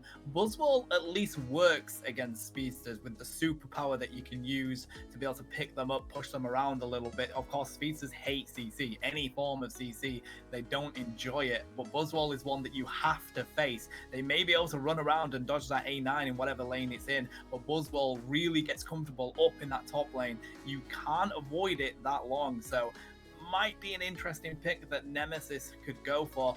But I gotta admit, I'm with you all the way. I think you have to get on this speedster wagon and try and see. It's literally a battle of who becomes the better speedster coming into these games.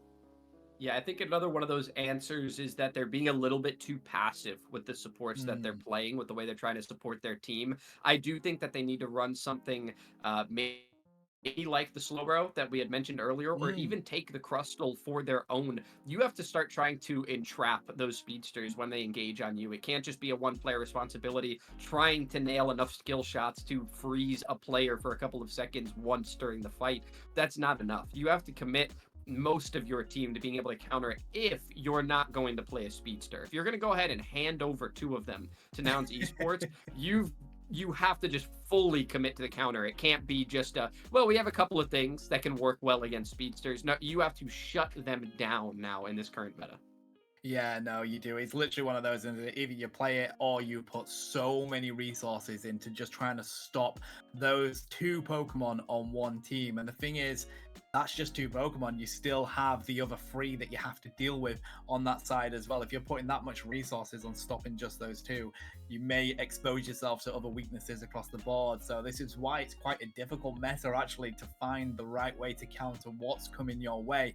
It really is going to be a matter of, if you can't beat them, join them. I think we'll have to see. I believe Nemesis are going to be taking the first pick when we come into this game, Speedy. So they're going to have access at least to picking up a heavy speedster if that Talonflame doesn't get banned by Nouns Esports. It's going to be their responsibility to ban it if they don't want it on this field.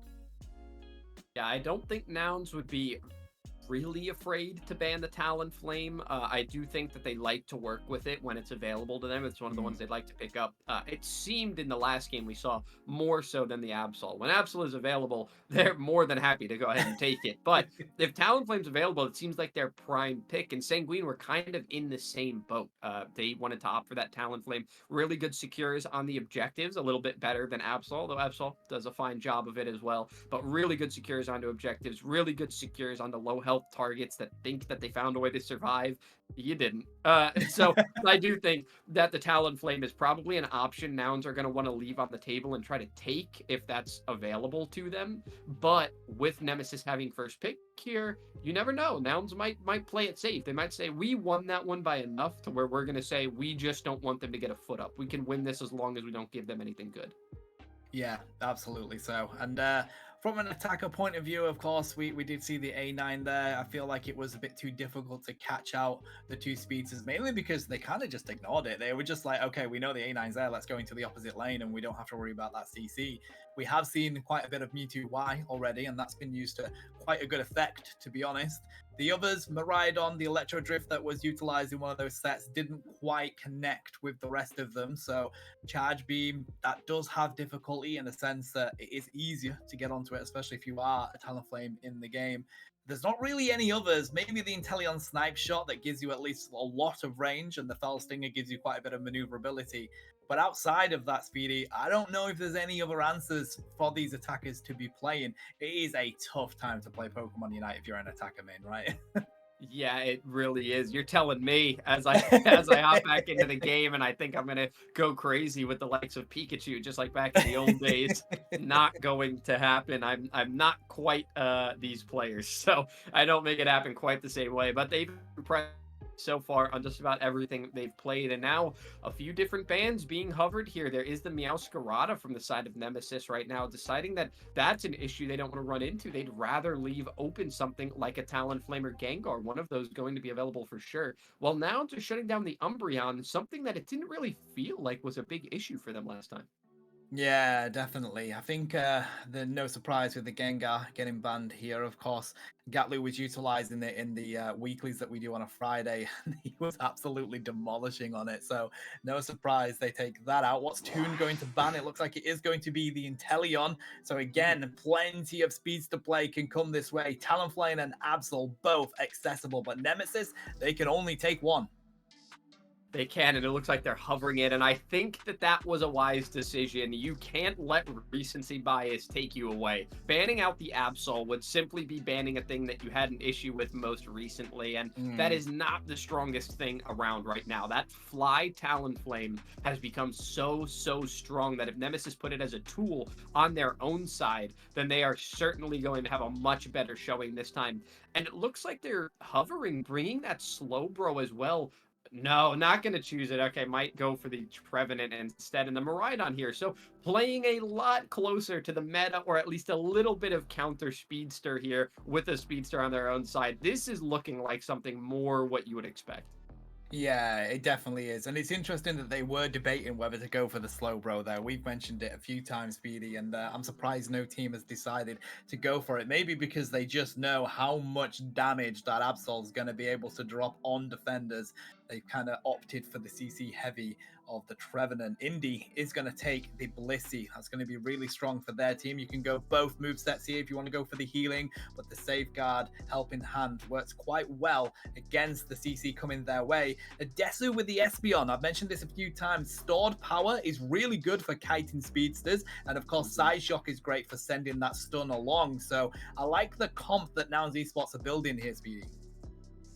Yeah, I was almost hesitant to say something because I wasn't sure if I was in good company with my belief, but I was wondering why I haven't had such a hard time playing attacker lately, and it is because I've been playing a lot of that Espeon. You mentioned that sword power, the movement boost that you get, the way that you can kite those speedsters, get back to your own goal, get those shields in recovery. It is really easy to get behind your Snorlax in this case, or get back to your Blissey, or get back to a goal. The range of movement that Espeon gets in comparison to some of the other attackers that are just kind of stuck in place. You know, the Alolan Ninetales, who's really meant to stop other things from moving, not getting a lot of movement itself. This is a much better way to play an attacker. And the Garchomp coming out as well is showing that Nouns are spreading themselves a bit. We actually have one of each role on every team, and starting to feel like maybe this is the way Unite is supposed to be played from the very beginning. Yeah, we do have some rainbow comps on the field. Mimikyu, though, very much a pseudo speedster with the way that it gets played, but it does have that all-rounded background. Of course, it's going to be difficult for them to take down. And don't worry about it, buddy, by the way, you're in very good company. Stored Power Espeon is my second most played Pokemon in All this game. right, all I am right. a huge fan of Stored Power Espeon. Psybeam, I will fight to the death that it is one of the best secures in the game. It's ridiculously broken. I love Espeon. I think that's why we're seeing the increase of it being played here, because it's one of the few that can survive in this meta just due to the kite ability that it has with stored power. Yeah, it can be really good. It executes as well. It almost feels like the same way that those speedsters are meant to just get in and find a quick elimination or capitalize on multiple low health targets. It feels like Espeon can do the same at a little bit of a lower rate. So while it is going to be good at keeping itself alive, it also does feel like it has the ability to combat some of the damage that's going to be coming in their way and push it toward the other end. But we're getting started in this one, and things are already picking up in the basement lane. We've got just one Eevee down there right now. We've also got the Mimikyu hanging around, which is pretty exciting. I do know one fellow caster is going to be very happy to see it.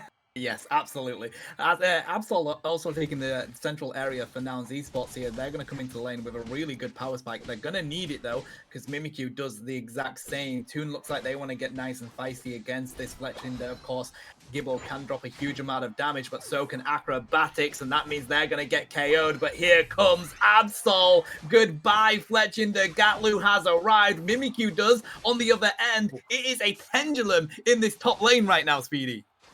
Yeah, it really is coming in with both of those aura on, and then also just finding some really quick kills. I mean, even those auto attacks are finding so much damage right now. It's a really early lead that you'd mentioned, and such quick damage coming out as well. That attack speed buffing and just a natural high attack speed, it seems, for Mimikyu is really, really threatening in the early game.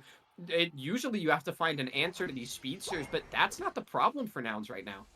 Nah, they've definitely got the advantage. Espeon is still looking for that evolution. They are desperate for it, though, so that might be the decider on how this basement lane goes. If they do find it, they will be able to have more of an advantage. But Trevenant Miraidon is so difficult to go up against. Espeon finally manages to get that Evo as we're about to hit this 8-minute mark. These central birds are about to spawn. Absol is here at level 7. Mimikyu at 8. It's going to be difficult to pressure it. The Shadow Sneak goes in. They do dive onto it. They pick up a decent amount of experience there. And unfortunately, Absol runs into the rest of Nemesis and gets KO'd. Mimikyu's not happy with that one, though, Speedy. They want more. Double KO taking out Espeon, and now they even want to push the pad. Snorlax takes a quick nap, but can Bruv do enough to defend it here? Because there's the charge beam. The rest of Nouns Esports has arrived, and they are finding some quick KOs. Blissey finds a KO onto the Mimikyu, and now they need to make the decision. Do they push this T1, or do they just go for this farm in this lane? Yeah, I think you have to go for the farm. Listen, it was a good team fight win that you took on your own pad, but you can't be so sure that you're going to be able to win something like that again. And here it comes out. The trades are going back and forth. That pendulum you talked about before, seeing a return. They are able to take down the Talonflame as well, so answering a lot of the common threats really well this time around. However, they have a new one on the board. That Mimikyu is back in action. It is still slightly over-leveled. The Absol has come back with an answer over-leveling itself, and now that Psyduck's going down, this Espeon is finally catching up, and that might have been what they needed, truthfully, is that they were just a little bit behind from taking too many losses early on and building a little too slowly on the levels. You're going to see if they can lock in both objectives here. They do. Snorlax managing to get the Regirock against a charge beam Miraidon. Mimikyu says play with me though, and Absol does get sent back to the Pokemon Center for it. Now they're seeing if they can actually push this T1 pad, because of course Garchomp has done the same in that top lane. 11 scores going in. Sneaky bit of scoring going in from Trevenant there. Yeah, just decides that while everything is going on, might as well get a score through. Now those middle birds are back up, and should be pretty quick for this bird to go ahead and take those ones down. Now, Garchomp finally on the board. It was just a Gabite when it had taken earlier, but gets quickly, it looks like, almost eliminated, trying to get back, actually staying in the fight, keeping those shields to keep it alive, finds the elimination on a Talonflame, sends it right back to the Pokemon Center. Psyduck goes down as well here. What a huge survival from the Garchomp. Yeah, this is the difficulty, because I've noticed that Metallic has gone for the Brave Bird on Talonflame, and whilst it does a massive amount of damage, Speedy, it's not as easy to get out. Usually the Fly Flame Charge is enough to get you out, but not on the Brave Bird. But the Bright Future Meteor Storm can do the same for Miraidon. They do find some good KOs there, but they're not able to score the points. Metallic does utilize the Brave Bird alongside Psyduck to get a good KO onto Absol. Now they break that pad, 161 points to 75 right now. Nemesis do have the benefit in this game. Yeah, definitely not looking completely out of sorts for Nouns right now. They have been able to keep up their levels. They just got a little bit behind in scoring here. They need to resecure what they're doing right now, resecure their own jungle, get themselves farmed just a little bit more, and then start working on the objectives. But Nemesis aren't letting them have any chance for that. They're trying to find them at every angle and get these shutdowns right now. You mentioned the way that the Talonflame is being played. The Fly allows it to have so many different kinds of utility to fight with, and now it's given that up. Yeah, it definitely has. Mimikyu does manage to find a quick KO onto Absol yet again in this battle. It is Mimikyu that is coming out on top so far. Regice is going to be taken by Nemesis. The Brave Bird there trying to see if they can pick up Bruv. There's the Flame Sweep. They weren't able to get the Adesu, but they do find them eventually. That's a 2 KO. And then they Brave Bird onto Snorlax. It's a triple KO for Talonflame. Good effort here from Absol with the Midnight Slash, just trying to defend this pad, but they do get chased down by the Brave Bird. That's a quadra. They want more. If they can get Blissey here, they will be able to finally score these points. The 45 isn't going to go in. A huge defense from Blissey for Nouns Esports.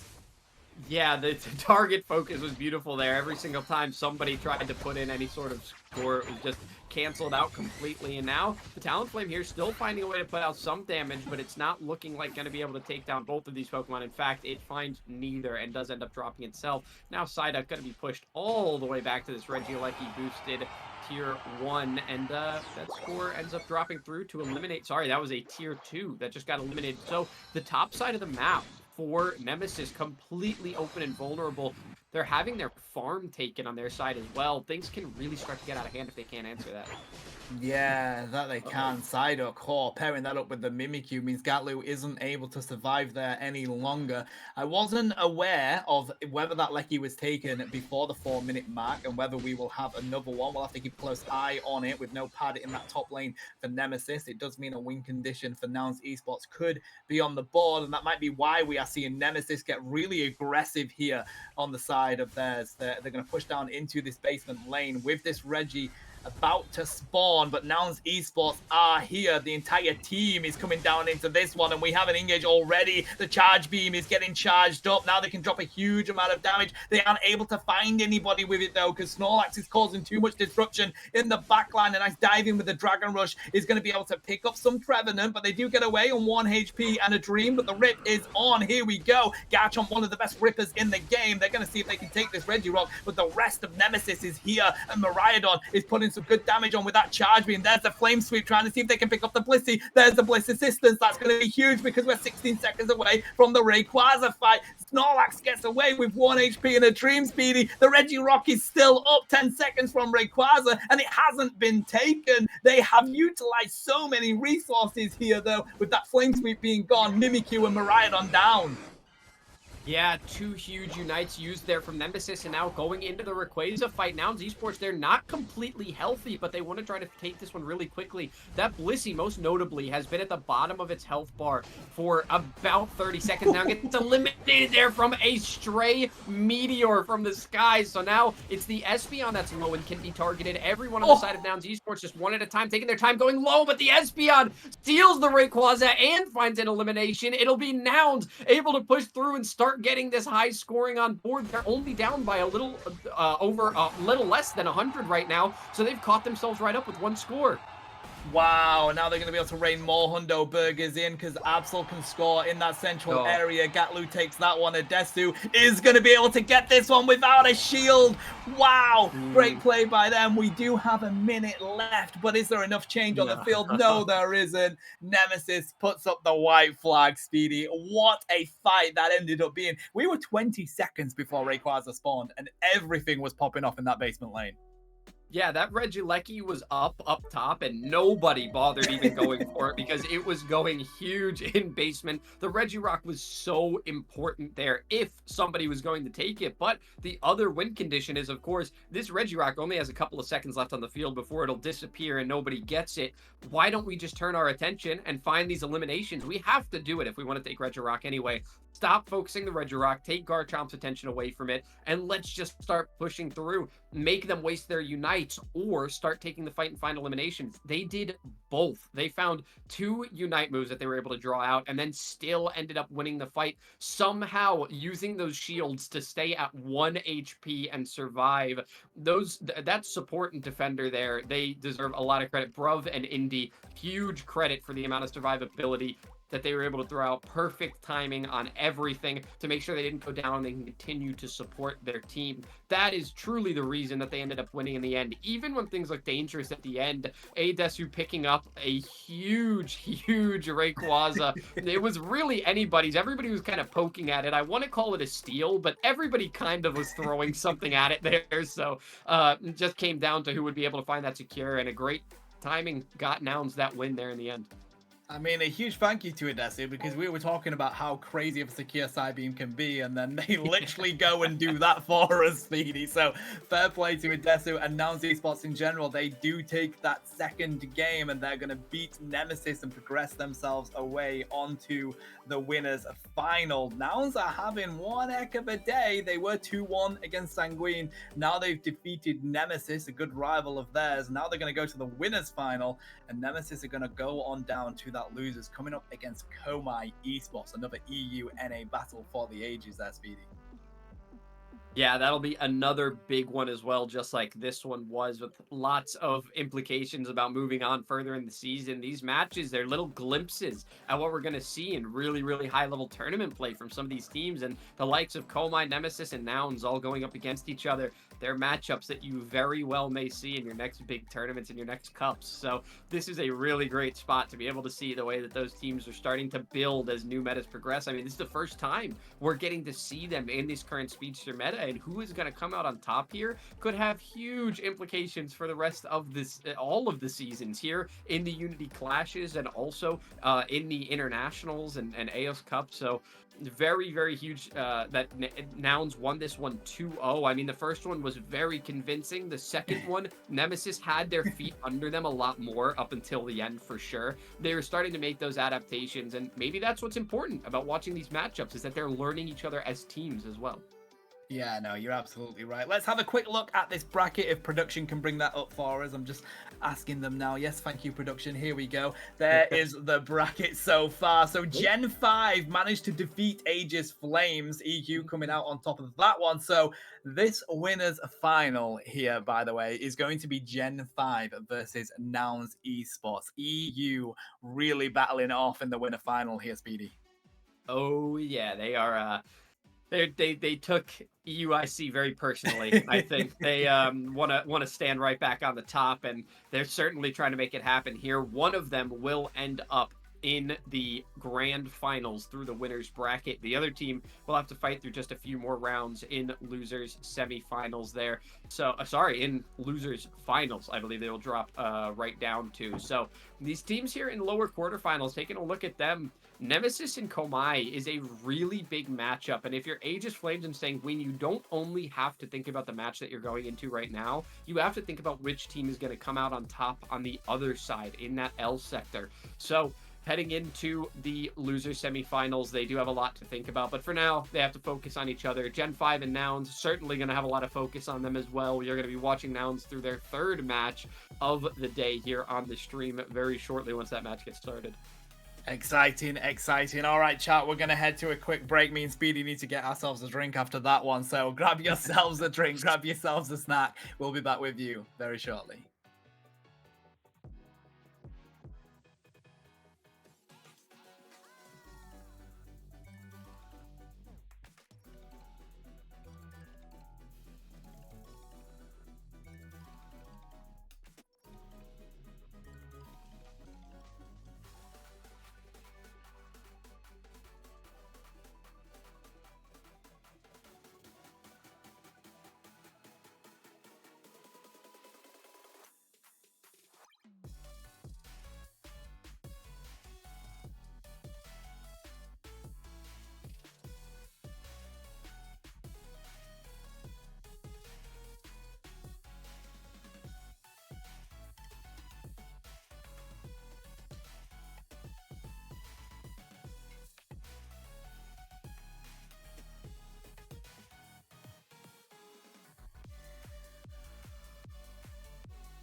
Alrighty, here we go. I mean, I don't know about you, Speedy, but this new Nouns roster is looking pretty tasty, getting their way into the finals here. This is going to be a good matchup. Yep, brand new and improved. Clearly, they have gotten themselves a rejuvenated roster of some sort here, but they're going to be taking on Gen 5 in the next one. So another big game. I mean, really, that's all we've got here in our top 8, right? Is just big games across the board. It's been fantastic all the way through. We had 3 2-1s in our very first round in those quarterfinals.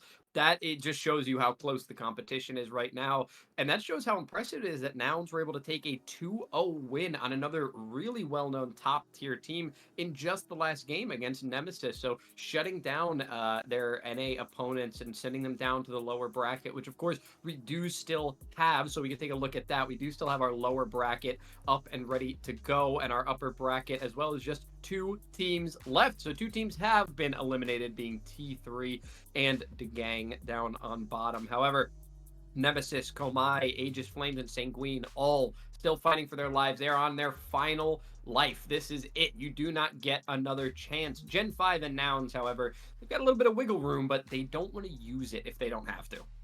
I bet those loser battles are going to be so interesting because you literally have to go all out, don't you? So you'll be playing every speedster in the game. But yeah, I mean, Nouns, of course, it is a mountain to try and take Gen 5 on and beat them 2-0. So that's going to be a difficult game for them to go for. But Nouns are a really solid team. They've played so well throughout this tournament already. Gen 5 is probably one of the EU favorites for them to battle, and Utah is well renowned for having an incredible Absol in this game.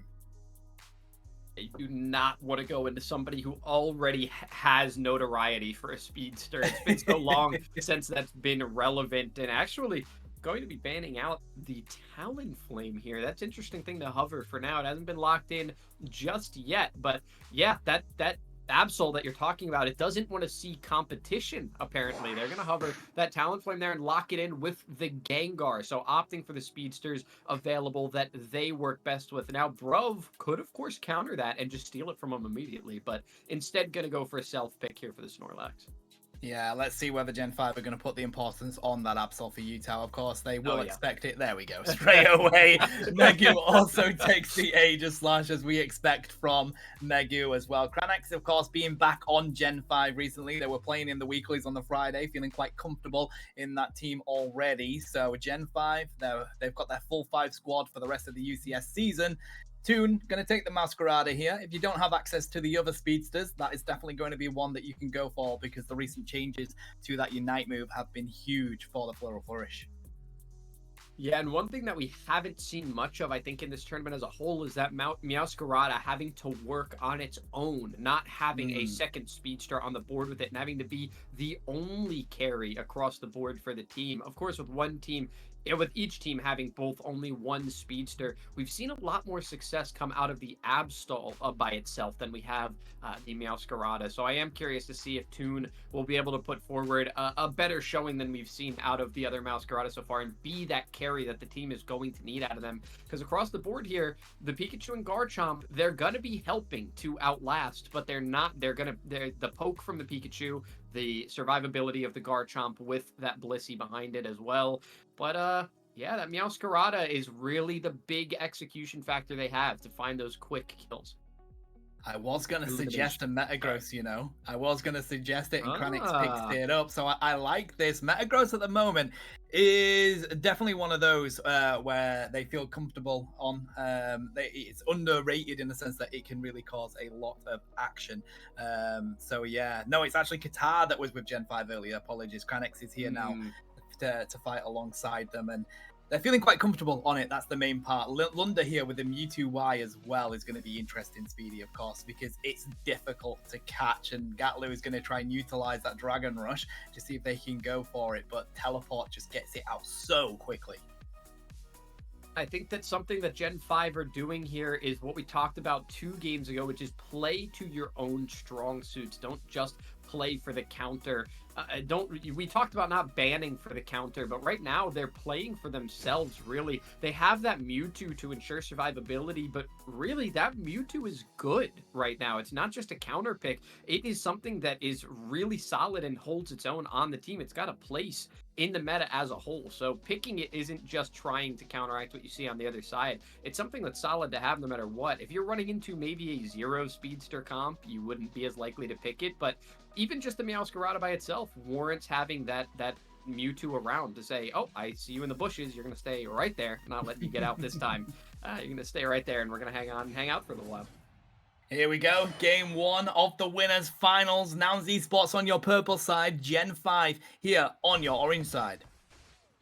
That Hoopa being played on Gen 5 as well is very interesting to me. We've seen a little bit of that played, but more standard supports. A lot of the healing has been coming out from the Blissey, the Umbreon even at Defender.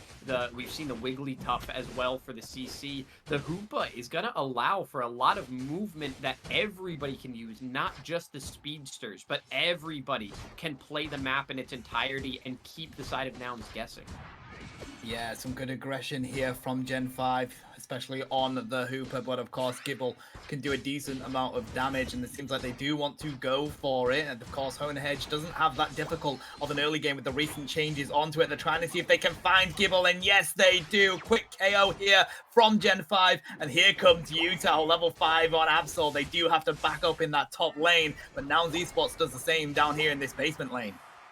Yeah, and you don't like to see that Utah didn't even have to do anything this time around. Came down from the jungle and said, oh, you guys cleared out the gold? Cool. I'm going to go ahead and score with you real quick, and I'm going to head back down to jungle. I didn't even need to pick up any eliminations for you there. So a really easy back out, and now it does look like Gen 5 are going to have just a little bit of early pressure at the top. But here on the bottom, things aren't looking quite the same. Nouns are having a lot of control. They've even brought their Blissey down to help out with that, and now they have almost full cap that tier 1 already.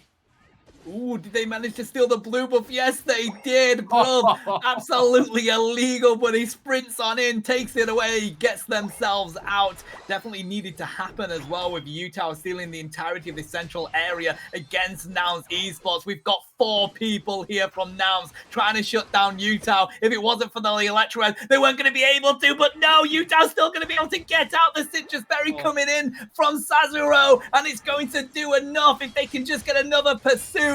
Speedy, how has Utah managed to make it out of that one? It absolutely should not have, but it might just be more than a get out here. You give this too much time, and this might turn into a group ups and eliminations, and that it does. Without Meowscarada down, so much presence has just been taken away. All you have now is a heavy defense and some attackers to try to keep themselves alive. Yes, you can try to strike this to Metang, but it's got that shield up as it starts to score, and all of that scoring coming through, they still haven't quite caught up. There's damage on the Hoopa, who can't seem to get out, a really mobile Pokemon, but still does get taken down, and then the Metang gets its life taken as well, so it goes right back to the Pokemon Center, all of that HP removed, and with only 4 remaining, you have to think the Snorlax might try to go for a minimal overcap, but just using the block right now for everybody else to kind of retreat. Yeah, we do have Gen 5 being able to push down onto this pad here, trying to get themselves to defend it. Snorlax does fall, but it does enable Pikachu to get back to their own pad. Here comes the basement Reggie, the first one on the field. What's it going to be? The entirety of Gen 5 is there, except for Megu, currently cleaning up a Gabite in their own Flux Zone, by the way. And this Regice is going to be free real estate for Gen 5. They take that one while some good zoning comes out onto the pressure of Nouns Esports. Toon has to use the Floral Flourish just to keep themselves around. It doesn't do enough, though. They do fall. Pikachu as well, because the Mewtwo Y demolishes them. And now Gen 5 have all the advantage with a huge score lead as well.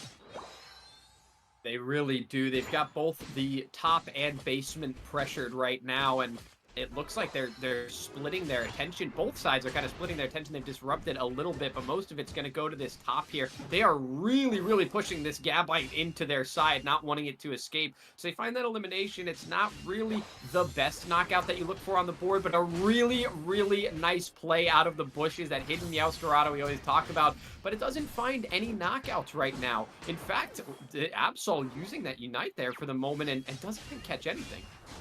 This is so crazy though, because the second we see someone on Gen 5 getting really weak, they just managed to get out of there. There we go again with Hooper doing the exact same thing. They lock in the Lecky with the coup de grace, and it's just like they can't find any KOs just yet on the side of Gen 5, and Nouns definitely struggling. They have to keep themselves in it at least with 76 points on the board, but this could end up being a really good overcap. We have 40 there that can go on in. They're going to wait for the right moment to be able to break that. Of course, it does open extra experience for that Gabite to become Garchomp. Yeah, both of those goals right now are looking heavily threatening to be scored on at any time, and it's going to be right here. That's that overcap for 40 that puts Gen 5 at a huge lead, over 100 points now as we come down to the 5-minute mark or halfway through the game. There's a big presence from Nouns down here at the bottom waiting for that Reggie to spawn in, but it looks like they're being a little bit weary about the top lane here. They're trying to wait for an opening, but Nouns are wisely keeping some presence up there. It's going to be difficult as well to handle Garchomp here. Gatlu, they definitely know somebody's here. They know they're going to try and do something. Nice 6 dunk will go in, but they do manage to grab Aegis Slash. Of course, the wide guard is going to go up, give them all of those boosted, whilst the rings were let loose down here. Newtown comes down, pops the Midnight Slash, takes that objective for their team, and now they have to quickly retreat because the Fleur of Flourish was utilized. Here's the Thunderstorm as well. They take down Metagross and Hooper. Now they're backed up to their T2 pad, but they did get the objective. Giving huge KOs, though, over to the side of Nouns Esports might not be what they wanted coming out of that. No, and also Gen 5 do use that Hoopa Unite. They do end up getting that Unleashed form out, and it doesn't really work for much of anything. You'd like to still have that one online. Hoopa can make such a big difference in this game. Of course, Hoopa still does make a big difference, even when that Unite isn't available, so maybe not the worst thing to have out there, but right now they're only working with 2, and we're coming down to the last 2 minutes of being able to use them. Probably not going to want to use these before the Rayquaza comes up, so now you're coming off of a lost team fight with no real huge utility to work with. Rightly so. We do see the Compute and Crush go up. They aren't able to put the stadium up because they didn't scan enough people, but it is going to go 1v1 against Galu here on the Garchomp, but that's not what Metagross wants to do. The Livid Outrage comes from Garchomp as well, but with Snorlax falling, they are a bit on their own here. They do eventually go down. Gen 5 finding the answer. Absol taking the 2 KO. They're going to take this Lecky as well. We have a level 14 Absol on the field here, Speedy, and we've got 3 minutes left in this game. Yeah, that Absol has done a great job of securing both eliminations and objectives. With no Talonflame on the board, it has a much easier time. It has so much less to combat in securing those. So, although a few of the members of Gen 5 do fall here, it was good for them to secure that Regieleki. There will be one more Reggie coming online here at the bottom in 15 seconds, but neither team is really ready to fight it yet. In fact, we see a double KO, a right back-to-back. Go ahead and trade that one out. Fair game from the Speedsters. And with that, now Esports are now only 4 points behind in this game. Very well played by them to get themselves back into it. We're 30 seconds from Rayquaza here. It seems like both teams want to show their face for this Red Giants, but Gen 5 are going to back off slightly. The Metagross isn't having as easy a day as it usually does have in this matchup. Pairing that Garchomp with the support has been huge for now Esports. A little bit of a free Regice for them there. It's not always the optimal target to go for, but it's better than nothing, and giving it up for free definitely does raise some flags for Gen 5 here. They show that they're not quite prepared to take that one, and they're setting more for the Rayquaza, so we'll see if that cap of the Regice is going to help Nouns Esports here. They're going to kick it off with this Rayquaza fight. In fact, they're going to start it up top. They're going to move out a little bit. It looks like Utah was ready to go hunting. They've got the pursuit. They're trying to see if they can sneak around for some flank, but they are going to stay around in this top lane. This is the difficulty of Rayquaza. You need vision on where the other team is. Utah's going to go for a sneaky back cap here into that T2, probably telling their team just to bear with it, and now Esports are going to use the opportunity to put a huge amount of damage onto the Rayquaza here. They're ripping it. Toon finds it with the Masquerada. Is it going to do enough, though? They do manage to find some quick KOs. Metagross down, so is Hooper. Aegis Slash can't survive. The Livid Outrage comes out, but I think they've done enough to be able to take the victory. The points can rain in here. Utah trying to defend this pad. It's not going to be easy with those Rayquaza shields, though, Speedy. No, not at all. You can't stop them from scoring at that point. Now they've gotten themselves over 100 in the lead. They were only separated by 6 points before, but when even your Absol is dropping now in team fights, you have to think that you don't really have a way back into this one. They're going to try to make one more push up top here. That Metagross stuck around for quite a while, but still couldn't survive the onslaught. This Snorlax is doing such a great job of mitigating any kind of damage. It's eating up so much, and now at a full 50 and a full charge, Toon is going to go ahead and put in another 100. That pretty much secures the game for them. Yeah, and I gotta say, it did feel like Nouns Esports were on the back foot for the majority of that game. They did really well to come into it within those final moments and get that Rayquaza to be such an important moment, but Utah was destroying people on that Absol. They were level 13 at the 4-minute mark, by the way, so it kind of really showcases how good they are on that Pokemon. And will that be something that Nouns Esports go back to the board with and think, do we let them on that Pokemon? I'm not sure whether that's a good call.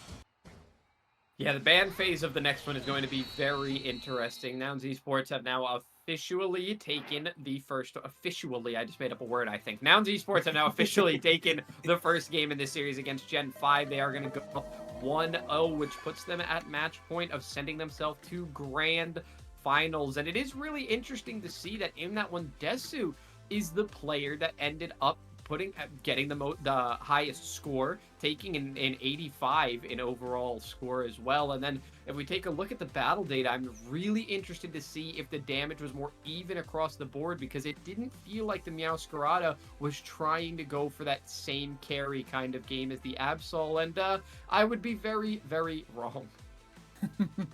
Great play by both of these teams. It was really Gen 5 finding a way to be dominating majority of it, but then Nouns Esports utilizing, they left Gatlu in that top lane as they like to do on those heavy all-rounders, and it worked for them because of course they managed to get the levels they needed and the stacks they needed, and they came into the fight at the right moment.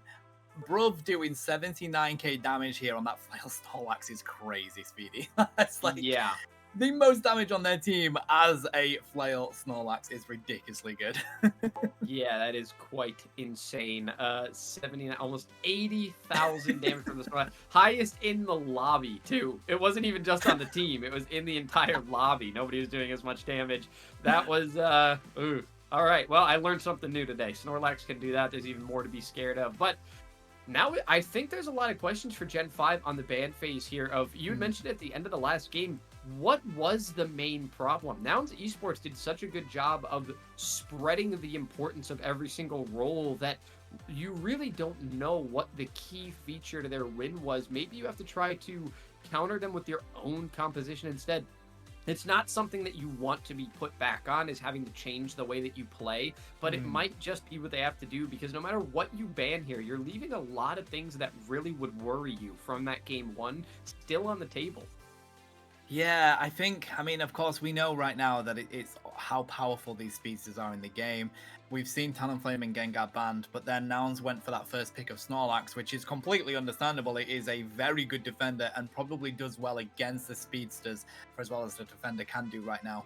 But maybe taking that Absol might have been a good play, Speedy, because Gatlu is very comfortable on Absol, so you do have a player that's able to utilize it, and then you limit what Gen 5 can do, because it doesn't matter what they're coming up against. Utah is always very comfortable on that Mon before it was even buffed, and now it's at a stage where it's pretty much broken. So if you have a really comfortable player on that Pokemon and it gets buffed the way that it has, it's got to be the kind of thing that you look at to take out of this game. Yeah, well, I will say for the very first time, we saw Absol lose the 1v1 matchup, but it wasn't against a speedster, it was against a Snorlax. So, very interesting back and forth that we're seeing here. Now, Nouns hovering that Gengar, deciding that that's a speedster that they are not interested in using here.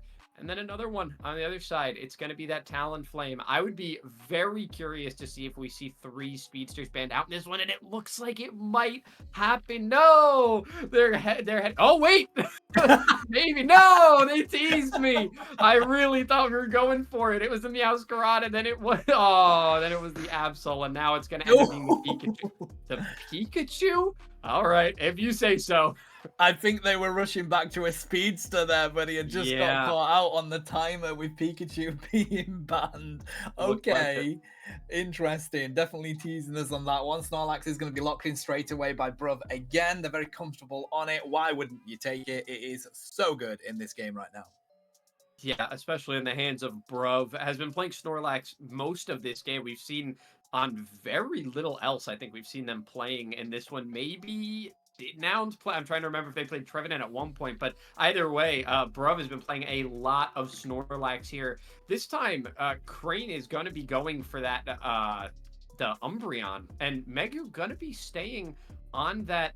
Sorry, not staying. Megu was playing the Metagross last time, and this time is going to be playing that Aegislash. So very interesting here to take that one over first. Nouns Esports, importantly, take the double speedster. So there will be none available for Gen 5 at this point. That's really interesting by Cranix. They lock in the Umbreon rather than giving Utah access to their Absol again, and now they give it over to Nouns Esports. They must have some sort of plan of trying to handle those two speedsters. They knew that Toon was going to take the Masquerada. They were debating banning it at one stage here, to be honest. So they knew that was coming in. They pick up Blaziken. They've got Sazero at least on the Hooper as well. Let's see what the final pick will be, because Indy's taken the Sableye, and Adesu yet again is going to lock in this Espeon pick.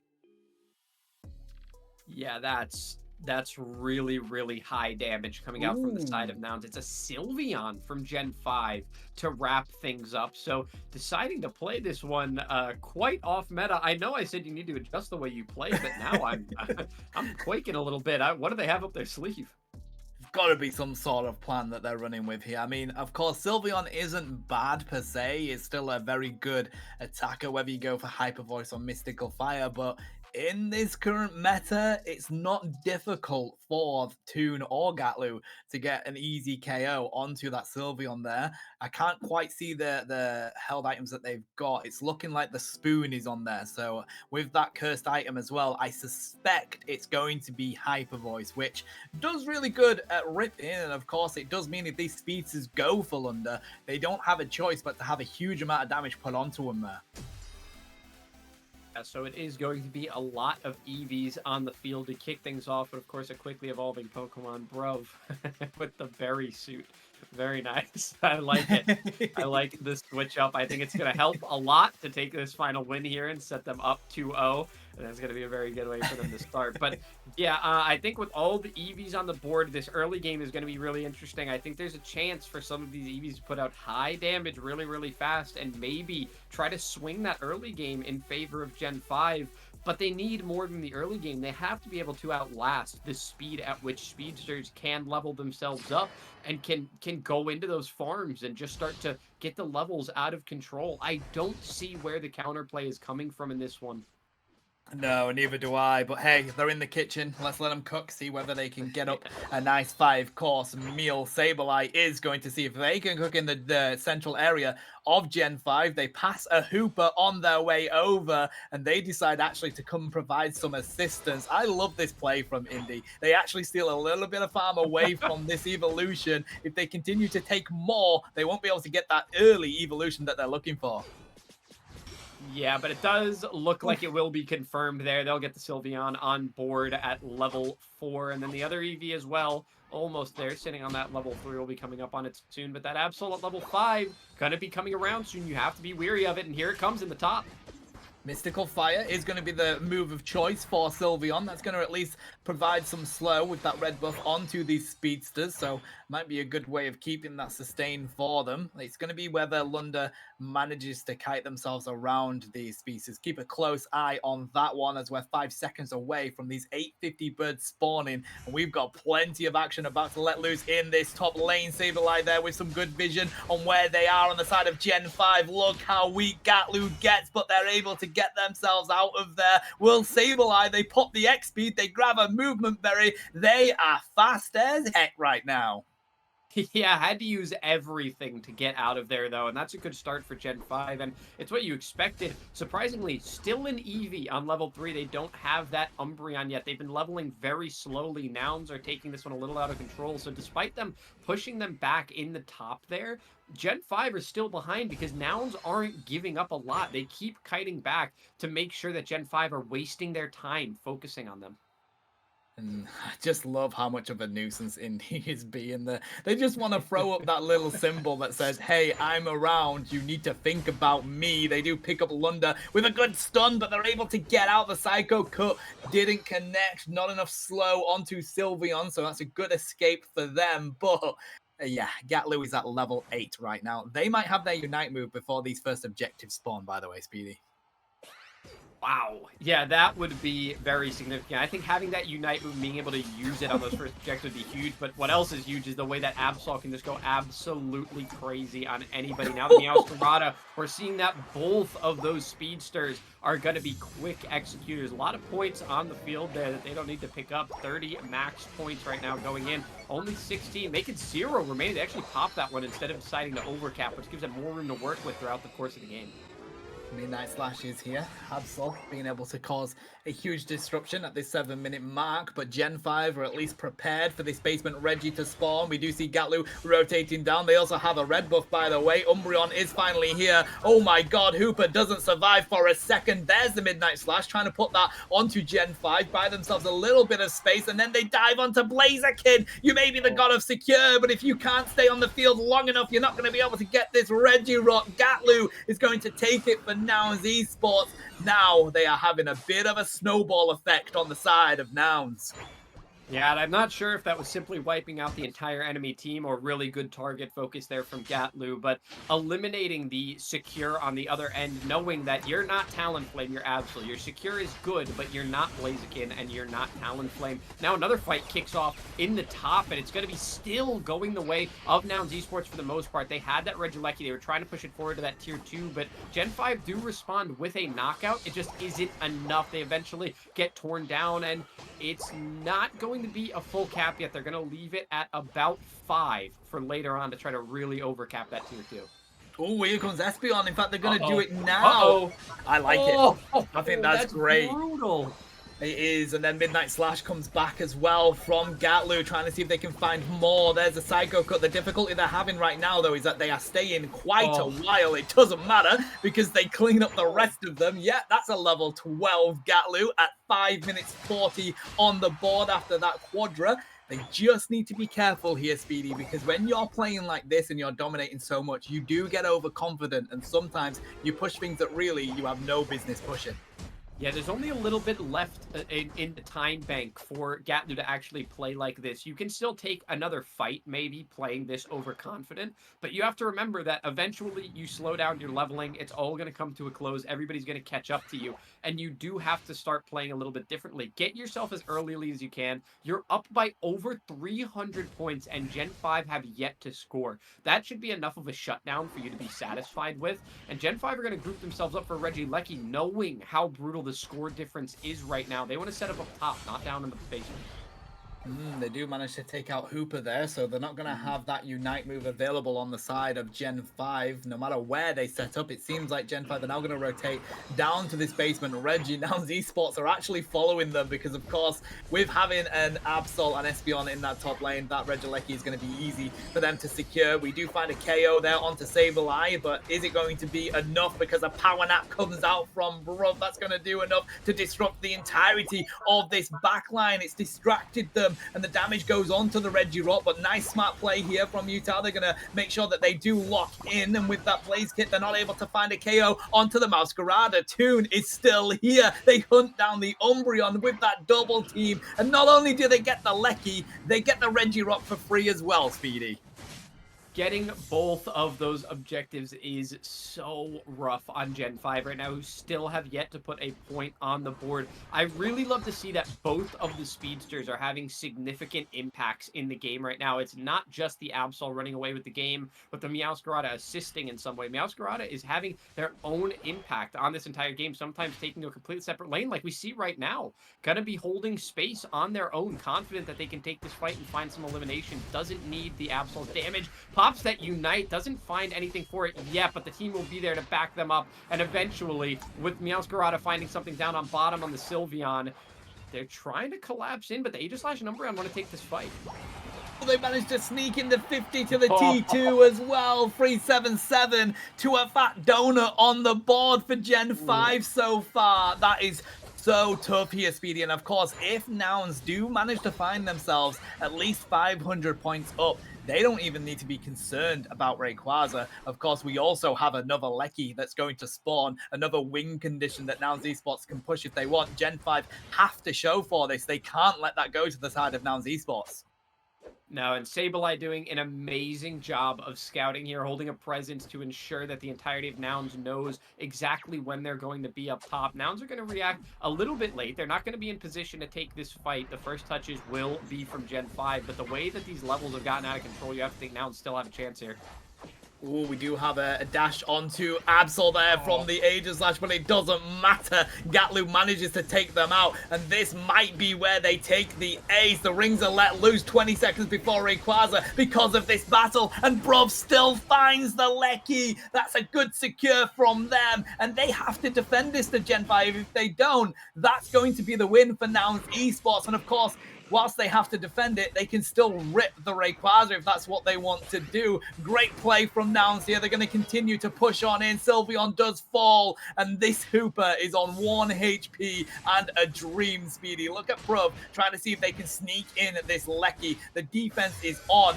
They are back here on the Absol. Is it going to be enough to rip the Rayquaza, though?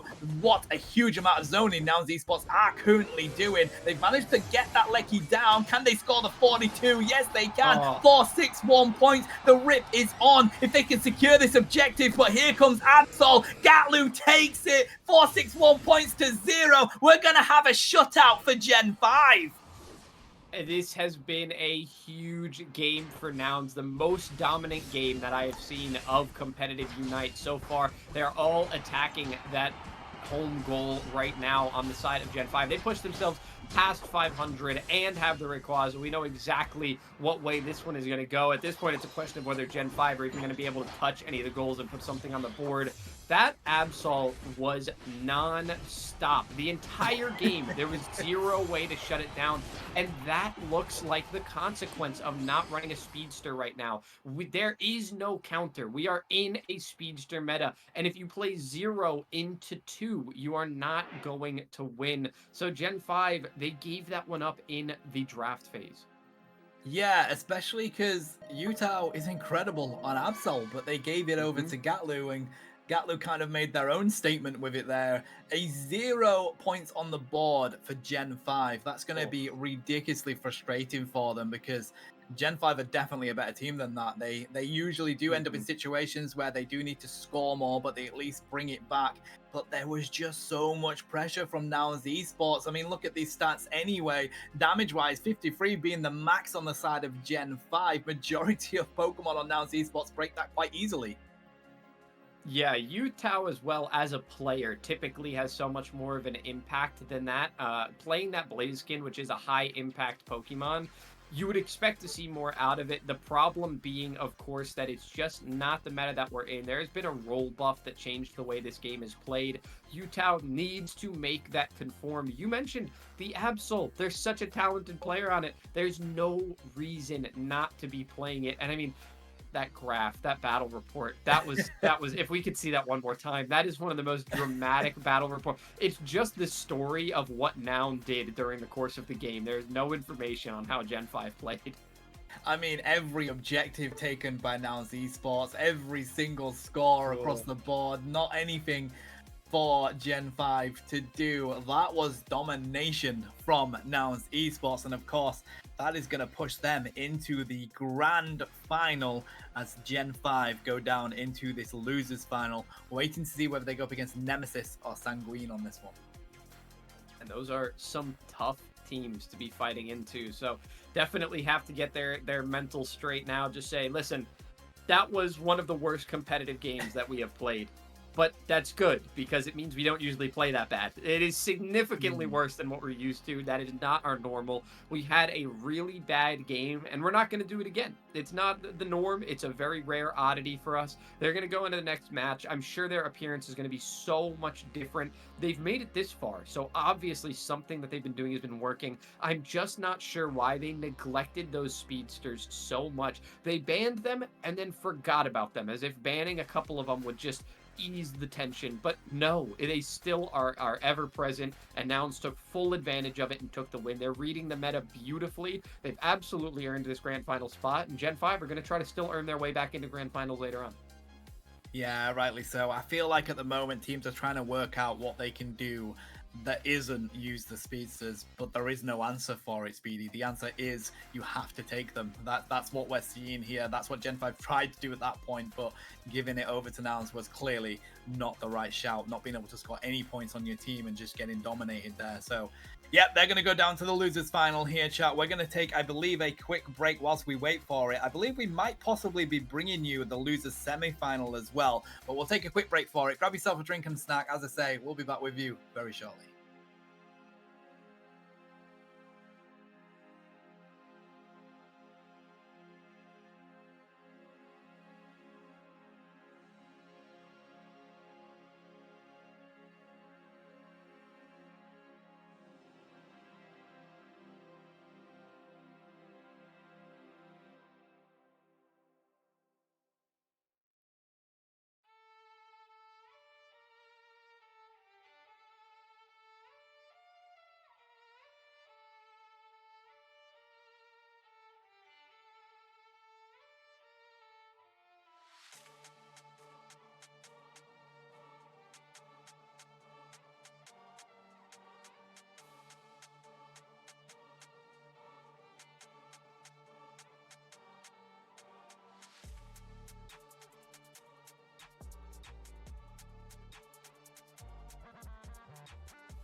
Hello, everybody. Welcome back. Of course, Spartantano here, and we have none other than one of my favorite NA casters, Steel Agent Kyle. How you doing today, buddy?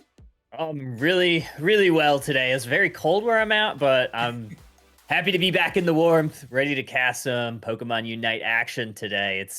Look, from what it looks like, this tournament's been pretty great.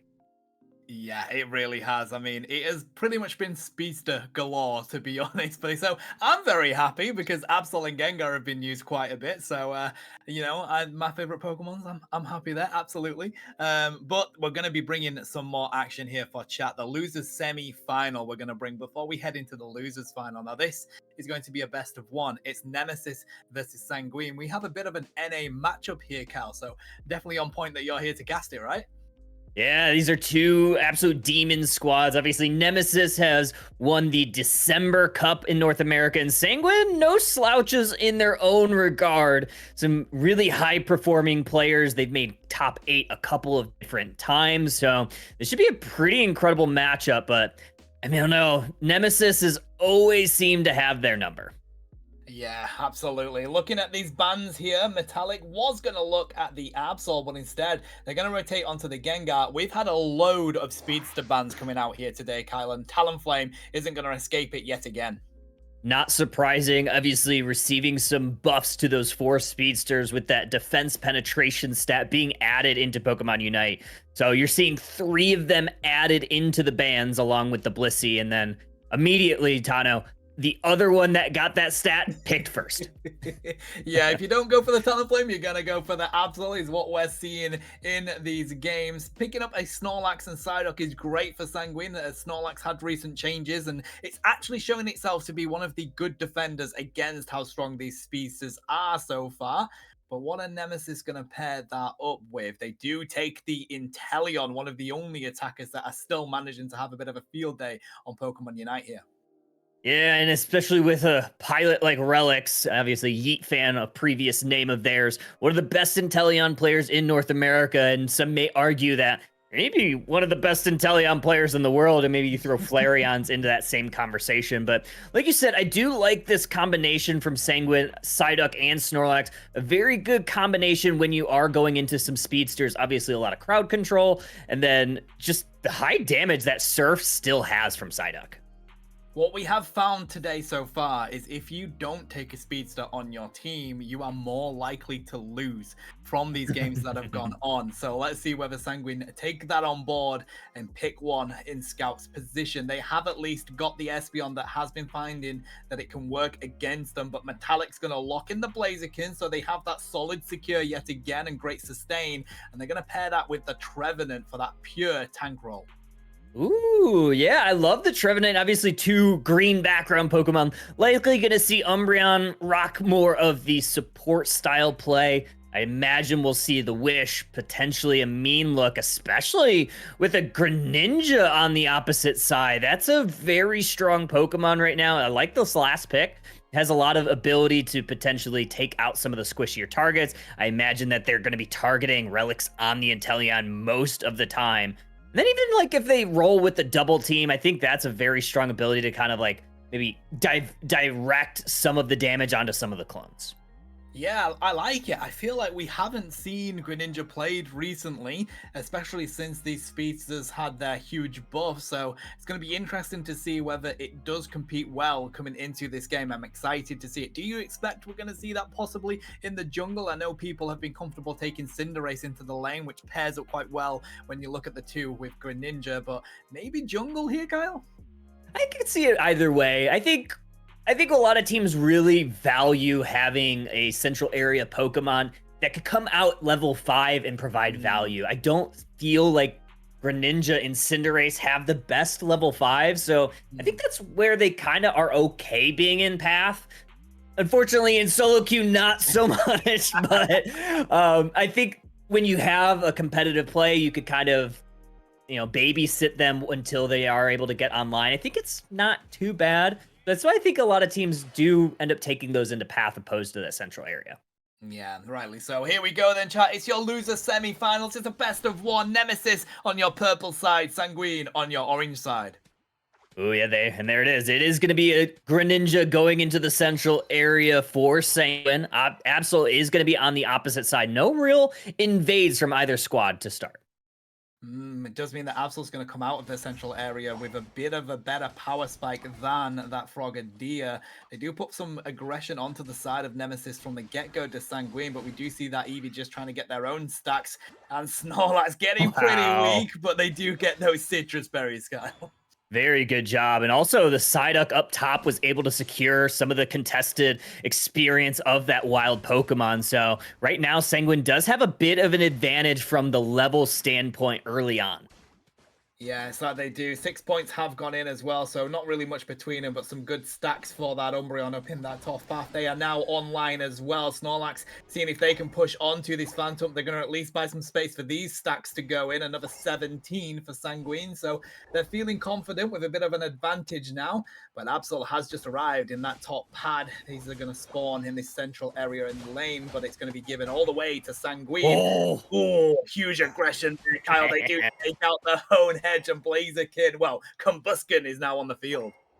Man, what a great pivot for Nemesis. So a little bit of trading going on between these two squads. Nemesis takes advantage of the top path, Sanguine taking advantage of the bottom path. So overall, not too bad for these two squads. They're going to go back to the drawing board, get their levels up. But I think Sanguine has done a great job of kind of depriving some experience from Nemesis. See, still a level 4 Phantom down there.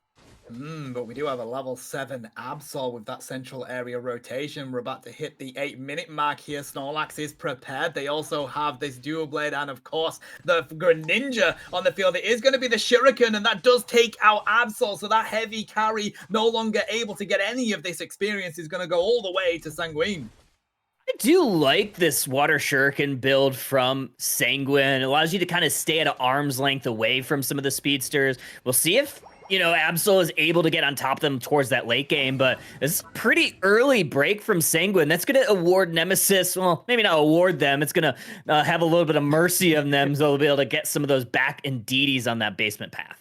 Yeah, they pretty much guaranteed, Inteleon has an easier path. They do now become Inteleon. So interesting decision by Sanguine. They do have the 720s that are going to be uncontested down there, but up here, it's going all the way to Blaziken. Definitely what Nemesis needed.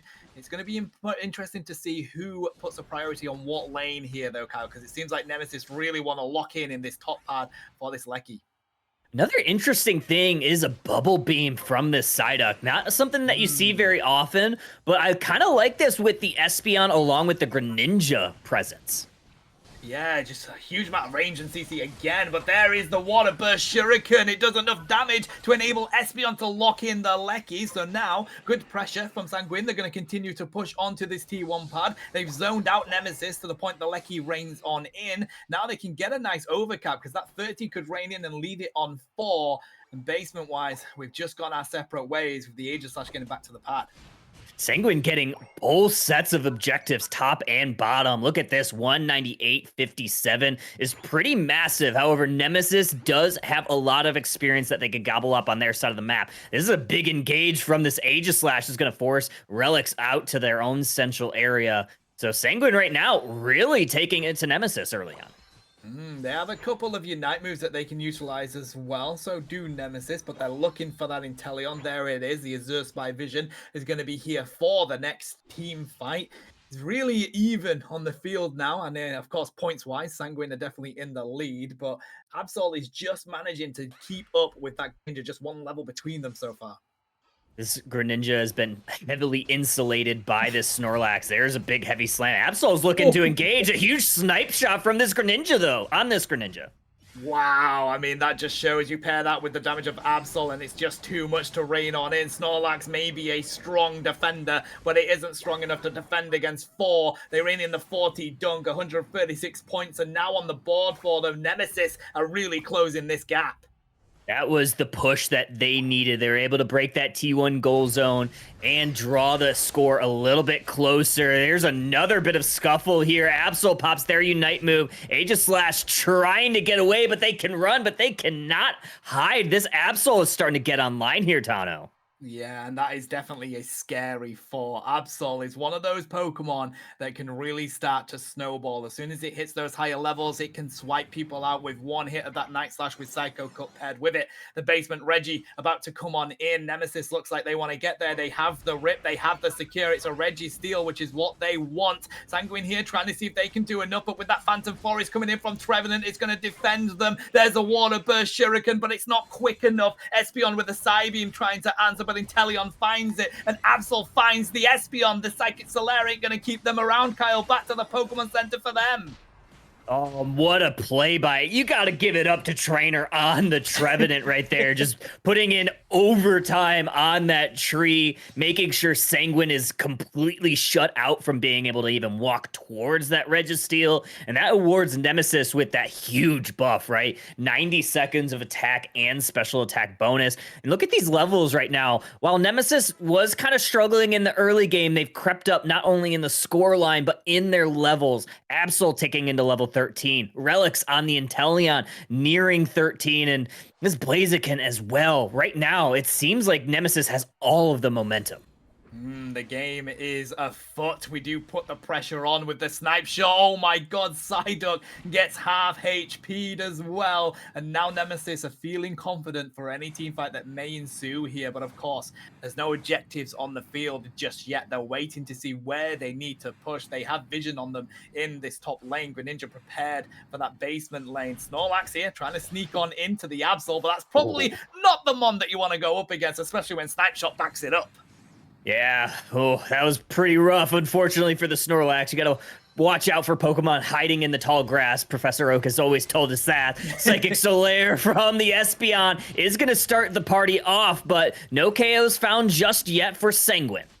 There's the focus band onto the Trevenant as well, so they know that's been popped. We're a minute away from Rayquaza spawning. Sanguine have at least been able to push Nemesis out of their lane. We have this basement Reggie spawning. We also have a Lecky spawning. Both teams can go for either. They'll have the time to do so, but it seems like Sanguine and Nemesis want to show up for this basement buff.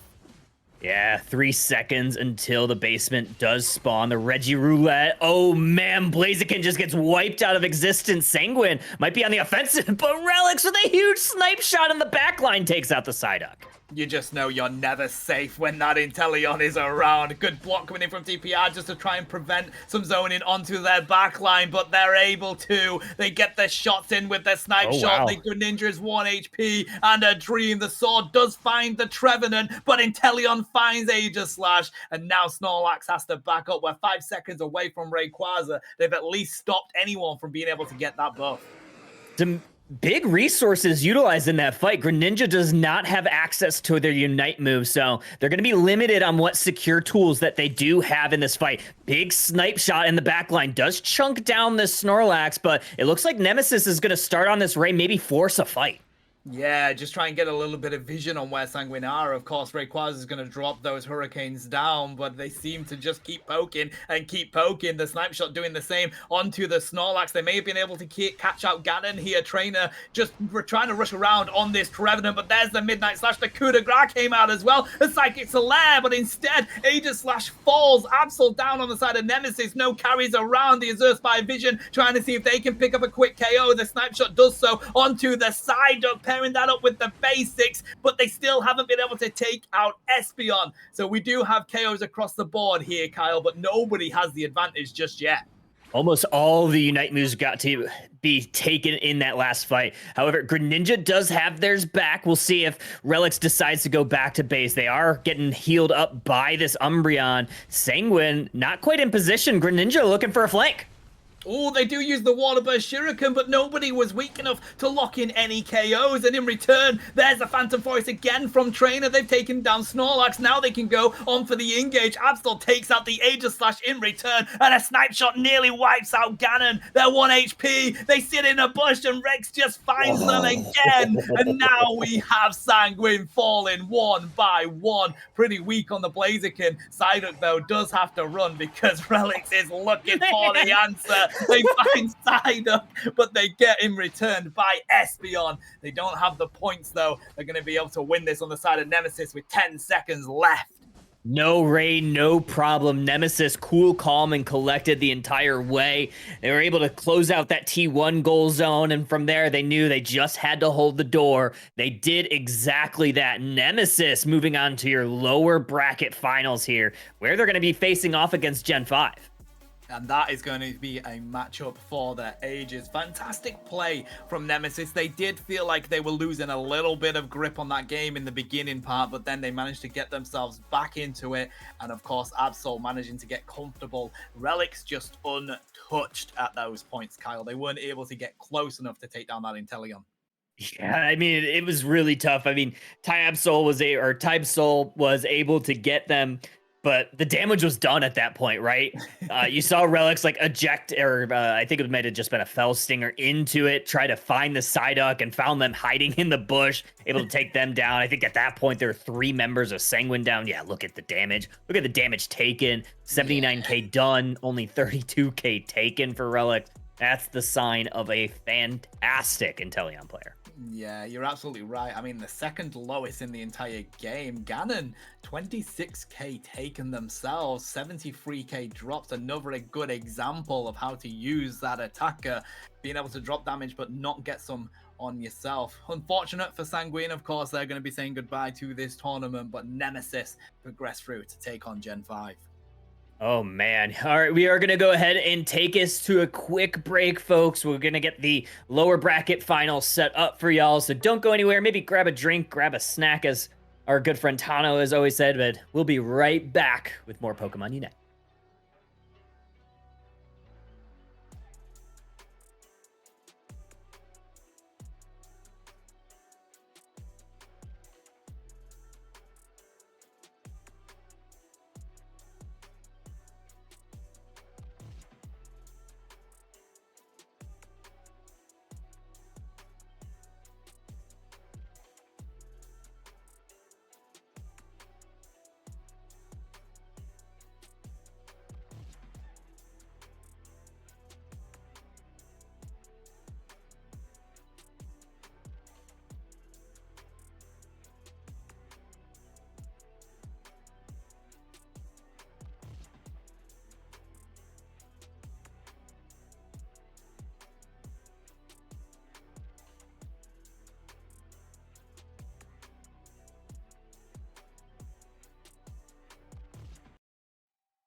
All right, Chad, we told you it was going to be a quick break. We are back and we're ready for some more action. It's going to be none other than Gen 5 versus Nemesis.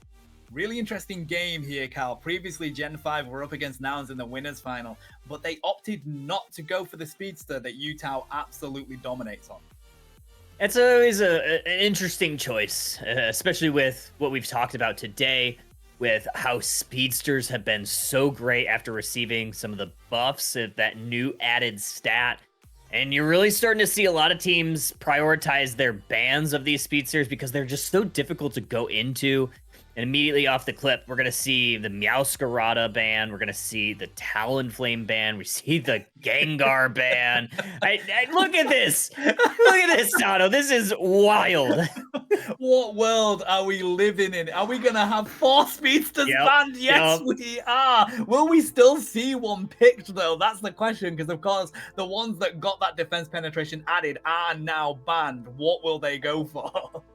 You know, when they did that, I saw like the stat added, like the 0 to 60. I'm like, 60 seems like a lot. Like, I'll have to see how the stat works, but 60 seems like a lot. Just like off of like my knee-jerk reaction, seeing the numbers and seeing what these teams consider for these bans, especially as we get later and later into this bracket, you know, winners finals, lower finals, and probably in the grand finals, we're going to see something similar. Teams do not want to play against these Pokemon. No, it's really no surprise. What they do want to play with, though, is that Snorlax. It has had a meteoric rise in popularity due to its recent changes, finding itself to be a strong defender. And speaking about strong in this meta right now, Kyle, Mewtwo Y has had a resurgence. Lunda picking it up there. With the teleport it has access to, it's really good at being able to kite around the Pokemon coming its way. I love the Mewtwo Y right now. It kind of took a little bit for it to gain some popularity in the West, but a lot of the Eastern teams really put a lot of stocks into it, and it looked fantastic over there in a lot of the ACL action. And some of the teams you start seeing like slowly adapt, slowly add it into their pool of Pokemon that they use. And I think more and more we see it, the more and more popular it's getting. We even saw teams like LG utilize it in more of like that support role, kind of hit like some backline damage with an experience share, and even that seems to perform pretty well. Yeah, rightly so. We finally have Leafeon coming onto the field. So Leafeon has had a bit of a drop-off, like literally the opposite of the Mewtwo Y, in the sense that other speedsters just do more for it. Of course, Leafeon will still have a good early game, and if you can have a good early game on it, you're at least going to make a good impact onto your team. But of course, when we hit those later stages of this game, it starts to fall off, right, Kyle? It does have a difficult situation of handling team fights, but we'll have to see whether Vincent can do enough here, because Utah has picked up the pseudo speedster that is Mimikyu.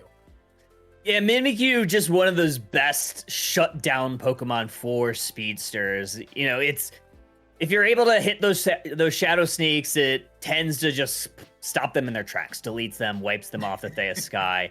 I also really like the Aegislash right now. Aegislash, a very strong pick. It's kind of like that tank buster. The buffs that it received a couple patches ago really just skyrocketed it into relevancy, because the extra 1.5% per boosted attack in that sword form was really valuable, especially when, you know, some teams really like playing a lot of tanks. I mean, you saw a lot of Snorlax kind of creeping back up into relevancy, and a lot of the Blastoise from that buff. But against this Umbreon, against this Swinub, that's going to be really valuable. So that's the Pokemon that I really want to watch this match.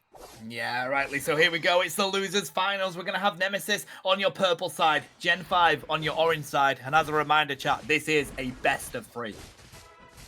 Best of 3, early experience going over to Gen 5. That contested farm taken by the Mewtwo that might enable them to play a little bit more aggressively in this basement path.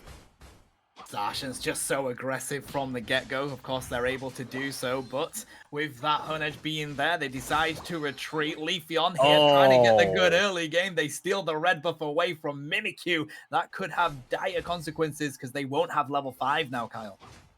be really rough. We're going to see the Mimikyu pivot towards this top path. Leafeon might be going back to their central area to clear the rest. Or since they got some of that farm from Gen 5, they might just pivot to this top path, which is exactly what they're doing. Oh, they managed to take the edge as well. That Eva is really close to getting that evolution. If they can get this 11 in, they'll find it. But Psyduck is here to stop that happening. Mimikyu trying to get this level 5. They find it. But are they able to do enough? The Razor Leaf isn't there to take the KO, but they do get back to their pad. Nemesis really putting their foot on the gas early on. While they didn't get a ton of value in this basement path, it seems like Mewtwo and Snorlax kind of gobbling up a lot of the XP to keep that away from the Swinub and the Drizzile. So they did that pretty well. Unfortunately, the top did not go quite as well for Gen 5. So really look for Gen 5 to maybe put some stocks in this basement path.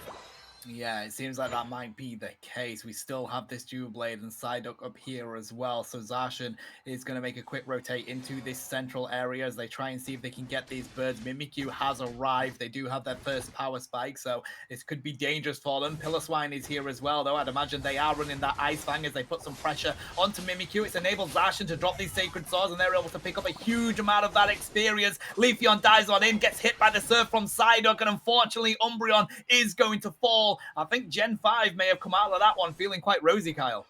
Dew Blade really putting in a lot of work. They really put the dew in that Pokemon. So Nemesis maybe playing a little bit more cautious down here in the basement path. However, Relics on the Inteleon is level 7, so they have access to Snipe Shot. So look for a lot of backline poke damage and even a little bit of frontline poke damage. And the Zacian up top is going to hold the door up there.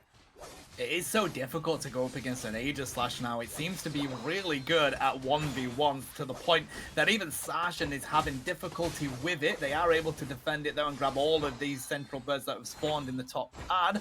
Psyduck is here, but it seems like Nemesis are going to put a lot of importance onto this top lane that we mentioned earlier, Kyle. They're going to go straight for a rip onto this Regieleki, trying to see if they can get Umbreon to zone it on out, but here's Psyduck with the Surf as well. Aegislash ready to dive on in. There's the Emerald 2-step that's going to take out Psyduck. They continue to put damage onto the Lecky, but Mimikyu is there. They aren't able to take it away. They do get that locked in on the side of Nemesis, but they do find the KO onto Zacian, and now they can really defend this Lecky just enough time with those snipe shots just whipping past them.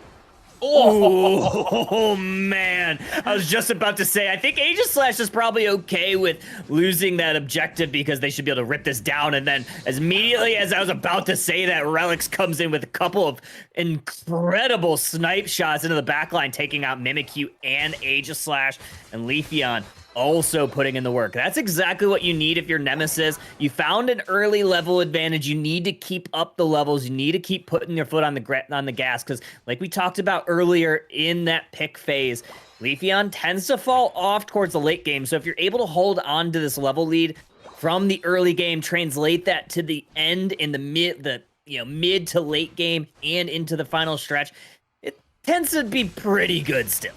Yeah, rightly so, and that's why we're seeing them grab every piece of experience they can in this lane. Snorlax utilizing the power of the block to give them that shield to keep them around. Of course, breaking that top pad has meant that a lot of that catch-up experience was open for Aegislash. They've now hit level 10, just slightly behind the Inteleon here, and if they can keep up with these levels, it's going to give Gen 5 the advantage that they need for these next team fights.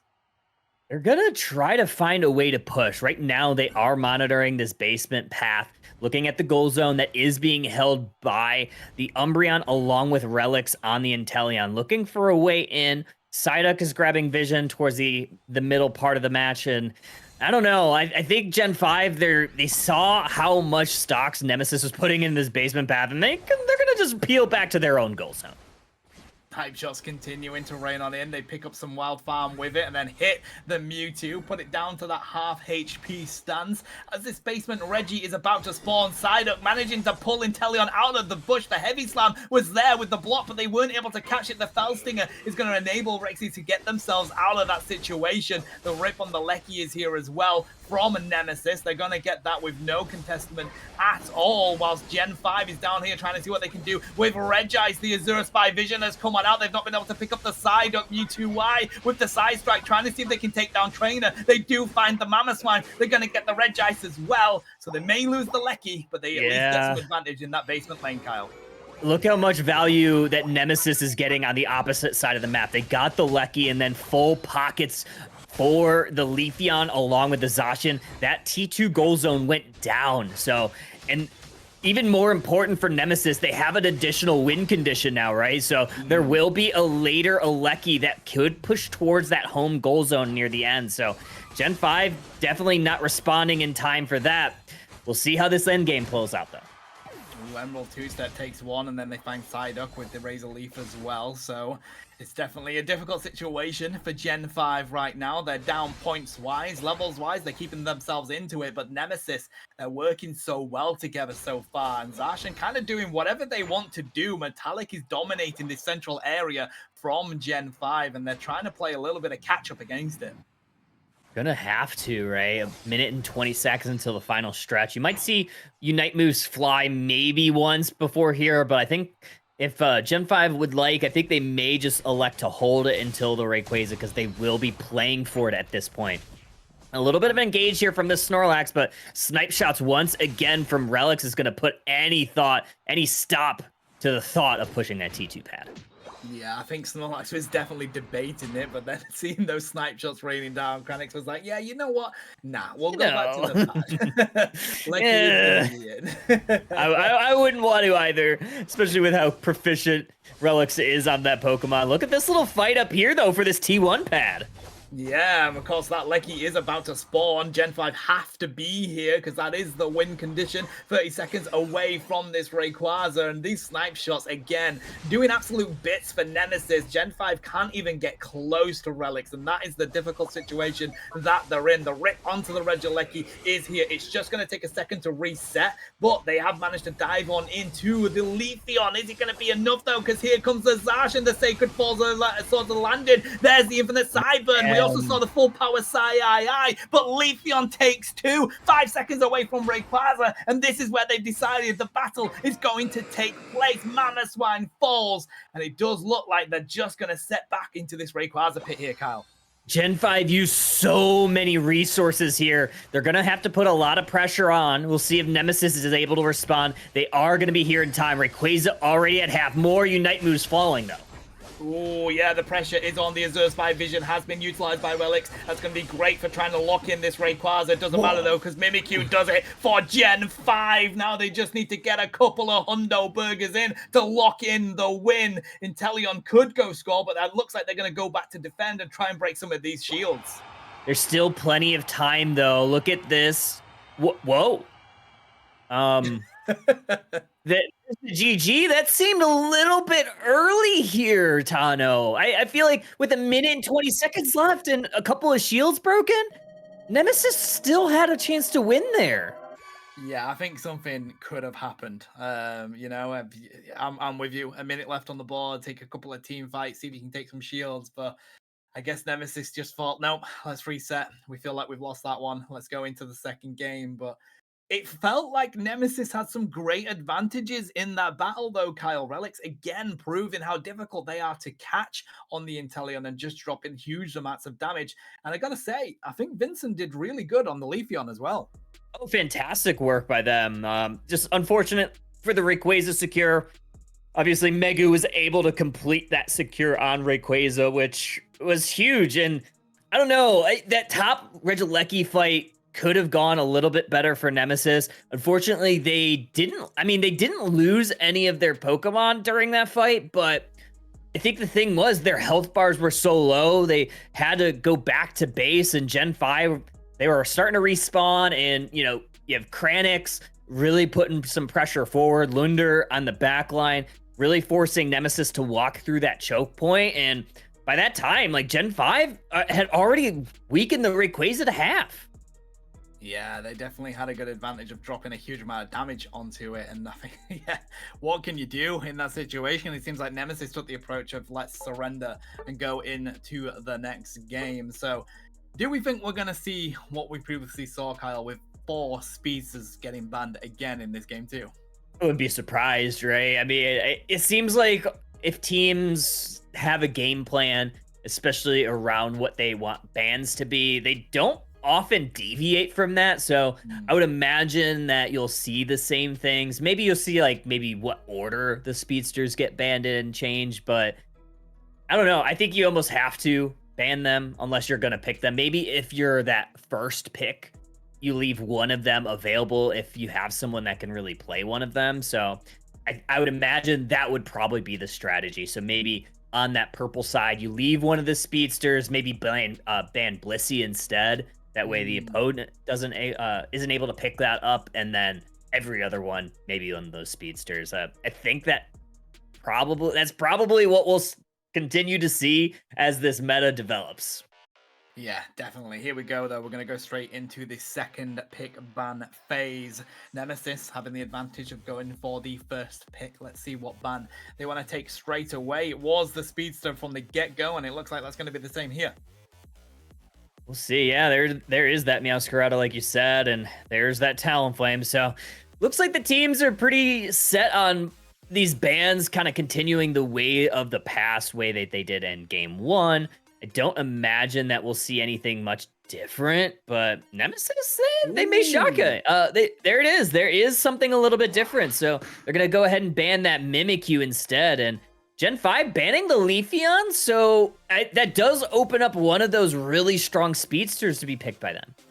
Yeah, I mean, you've got Absol that Utah is well renowned for being incredibly strong on. You've got Gengar that has been working really well, and Relics is going to take that one straight away. I am in such a happy place with Pokemon Unite right now, Kyle. I know other people aren't, but this is my kind of Pokemon Unite. I'm terrified. I haven't played any of the new season outside of the 500 point mode, which I've been having so much fun playing. But yeah, I'm not a speedster player myself. I tend to play a lot of attackers. I play a lot of support, so it's not quite my time to shine right now. I do like this pickup from Gen 5, like you said, Absol going over to Utah, and I like this pick with the Psyduck. I think it's very strong. It's been just an incredible support Pokemon to play, especially if there is a speedster on the other side. That Psychic has the ability to move and pivot Pokemon to whichever direction you want. And I like Surf a little bit more than Bubble Beam. We saw Bubble Beam a little bit earlier, and I don't know. I think it can work, but it's not my favorite moveset on it. Yeah, I think that's fair. What is good, though, is the Umbreon pickup by Rex. I think pairing that Wish on your team just does so much healing, Kyle, that you definitely want to take that the second it is open. Megu going back to their comfort pick of the Aegislash as well on the side of Gen 5, and no surprise, Lunda also takes that Mewtwo. Why? They're building a comp that Gen 5 feel extremely comfortable on here. I really like this combination from Gen 5. We saw how great it looked at times, especially in that late team fight. A lot of secure ability on their side, right? You have Absol that has a pretty good last hitting ability. You also have Megu on the Aegislash that essentially won the game for them, right? Securing that Rayquaza, fantastic there. But on the opposite side, you always have to look out for a Blaziken. So if you're Gen 5, you need to find a way to take out Blaziken before any objective secure, that you even think about securing the objective, because that thing, probably the best secure tool on the map currently with that overheat.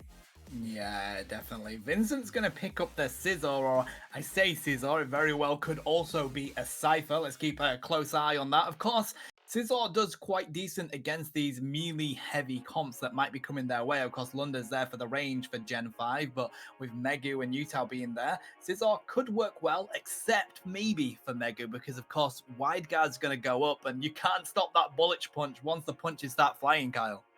True. I was kind of thinking about it earlier today of like, I could see Scizor getting some play, because the thing that Scizor really struggles into is, like you said, anything with range, anything that can kind of kite you pretty well. So I wouldn't doubt if we saw a Scizor with this new speedster meta that we're going to likely be in for a bit, maybe at least until the next patch.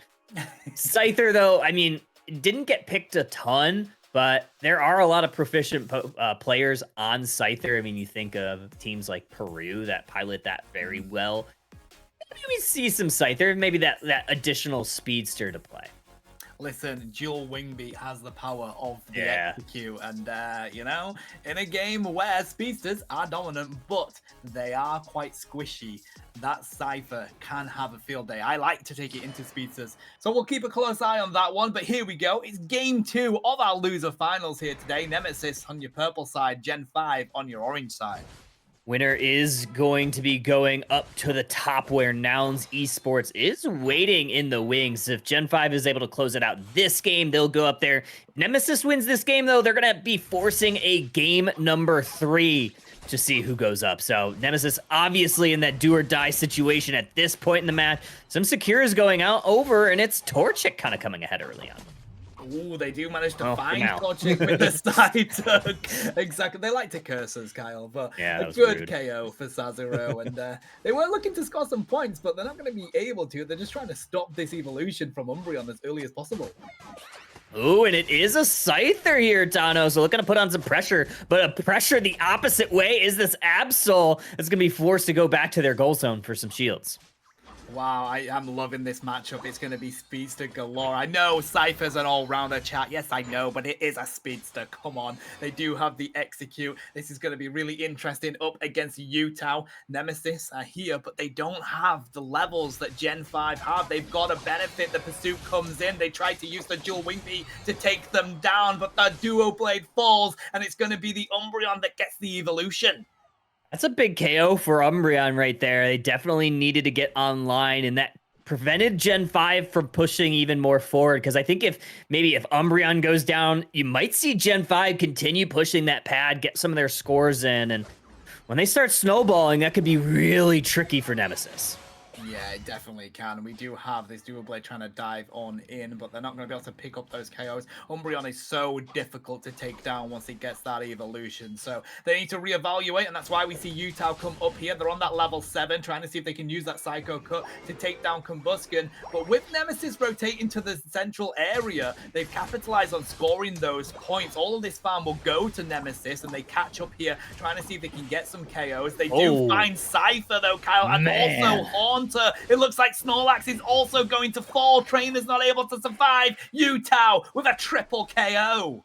3-piece combo, Utah getting online, nearing their level 9. They don't have access to their Unite move just yet, but it's only a matter of time. Gen 5 really putting their foot on the gas, and if you're Nemesis, you really need to get your Haunter, you really need to get this Scyther, their level 9, so that they can really start entering this fight, because you do not want Gen 5 to start snowballing here. 720 birds, we're going to see a 3-on-3.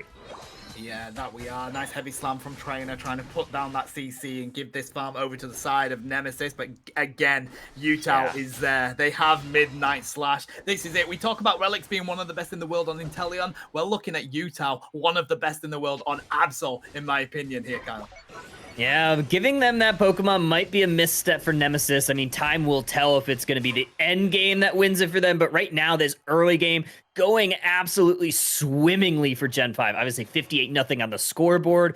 But you're looking at the levels. You already have level 9 on that Absol. You're likely going to tick into 9 on this Aegislash as well. And there is another fight that's going to be happening up here. We'll see what happens. Regieleki getting pretty weak. Absol is here. They've got the Midnight Slash. They use the Coup de Grace as well, so they're utilizing 2 Unite moves to lock in that Regieleki. And in return, the Green Illusion dive dives onto Utah, but it doesn't find the answer. There's the Infinite Cyburn from U2Y. They say goodbye to Blaziken. We do have some good defense from Trainer, but still, that Lecky reigns in. 40 points on Megu. They could get a nice overcap, but it looks like they're going to leave it open for as long as they can. Yeah, they want to deprive some experience, those top Indeedis that spawn once that T1 goal zone is broken. So that is the strategy here. You'll see this Aegislash try to wait until the last second before they go. It will be a 39-point overdog. Yeah, just a little bit of style points there. Stalling that out. And 188 to, I don't know what that number is. I don't think it exists. It might be a big old goose egg. Ooh, that's not going to be nice for Nemesis. And what I am reminded of here, though, is, of course, Gen 5 got shut out by Nouns in that winners final. So they're playing really angry here, looking to see if they can do the same to Nemesis, playing together really well. We have a level 12 Absol on the field here, Kyle, and we're just about to hit the 520 mark. 2 levels ahead of the best Pokemon on Nemesis, which is that level 10 Scyther. Level 9 on the Blaziken is definitely nothing to scoff at. They are going to have some great last hitting ability, but Nemesis has fallen behind at the halfway mark, and it's starting to get out of control. You need to find a KO onto this Absol to maybe stop the bleeding. Nemesis is going to push all 5 members in this basement path. Full power Sai coming out there as well, just trying to give themselves a little bit of zone in. There's the Dream Eater that's going to find Mewtwo Y. That might be the turning point for Nemesis in this fight, or at least it was until Utah showed up. They dropped that Psycho Cut. Look at the damage raining in. The Moonlight Prance has to be used just to keep them around. They still haven't been able to get the KO onto Absol, though. There's the rip onto the Registeel. The Green Illusion Dive does find it, and that's a huge advantage for Nemesis. Exactly what the doctor ordered. Getting the KO onto Absol was what you needed if you're Nemesis. You not only that, but you're able to secure that Registeel, which is a huge buff for them as well. It's going to be special attack and attack boost for the next 90 seconds, which will be really pivotal in whatever fight they want to do next. And another Mewtwo Unite is going to rain down. That takes care of the Blaziken, and Gen 5 really putting the foot on the gas here. Yeah, now you're just fighting against 2 defenders, and whilst they do take a lot of punishment, you are up against a mega Mewtwo Y, and the disruption from Sableye and Mamoswine is going to be enough for them to be able to at least try and do something. But of course, what a huge defense from Snorlax. Blaziken's going to get their Relics, trying to see if they can find a KO with a Phantom Ambush. They do take out Utah, but they're not able to take out the Aegislash, who can now defend that Lecky. If you're Gengar, you absolutely take that trade. It was a level 13 Absol. You're able to tick into your level 12, so that's starting to even up the score. I mean, look at this, Tano. Scyther and Gengar both kind of creeping up. They're starting to purr here. I mean, 233 to nothing, so you still need to find a way to turn that XP into some points if you're Nemesis, but you got to be happy with the catches that you've had on Utah. Level 14, nothing to scoff at, but Gen 5, they are still putting pressure on all sorts of this map. Yeah, it's a difficult balancing act, isn't it? To continue to put this huge pressure on, but also not overstaying to the point where you give across some really valuable experience.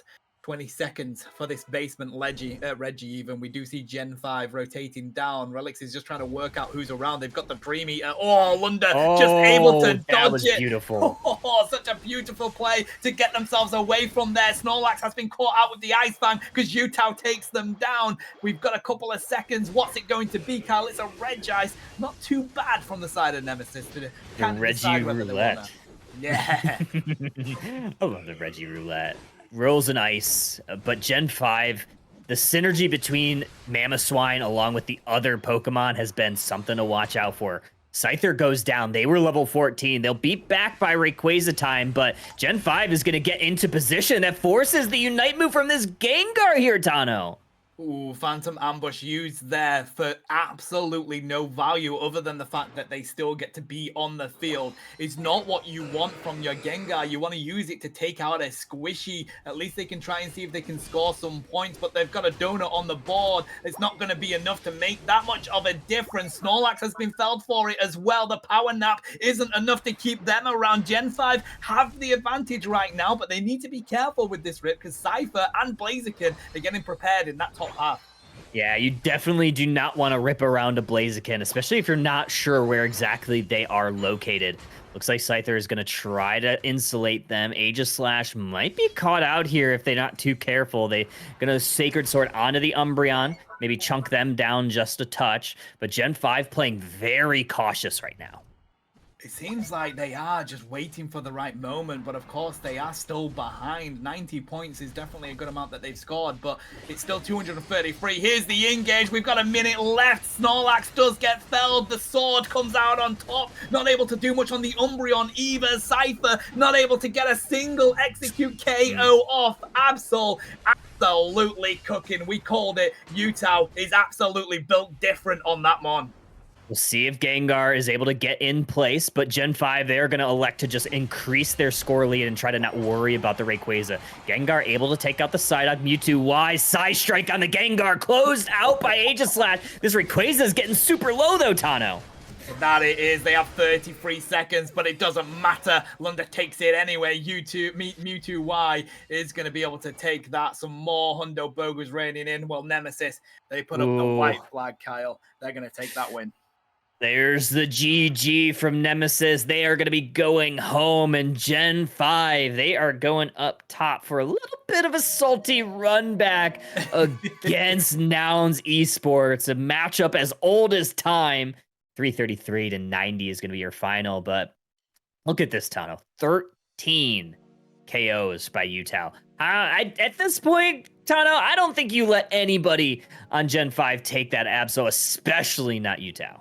Yeah, and this is why we were so confused in the previous set, because Gen 5 let that Absol go. They didn't give it to Utah, they gave it to Nouns when they didn't need to. So this is the fact. Don't let that happen. Give Utah that Absol, build around it, and you can absolutely cook. Look at these stats here, chat. 88k damage coming in from Utah, but everything on that team worked. You had the disruption from Sazero, you had it from Kranex, and Lunda dropping so much damage from afar, and Megu was so hard to take down. It works for Gen 5, so stick with what you know works. Gotta stick with it, but maybe sticking with it we aren't, because we are going to be taking a quick break, folks, while we get the grand finals set up. It is going to be Gen 5. It is going to be Nouns Esports. I'm so excited to see how this matchup plays out, and oh, it's going to be an incredible one. So don't go too far, folks. We'll be back with more Pokemon Unite, the grand finals of the Winter Showdown presented by Unity Clash after this.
Alrighty, Woody, you may be from NA, but it is going to be EU that wins this Winter Showdown as Season 8, unfortunately. Or unfortunately for you, very much for me, we're going to have Nouns Esports versus Gen 5 in the Grand Final.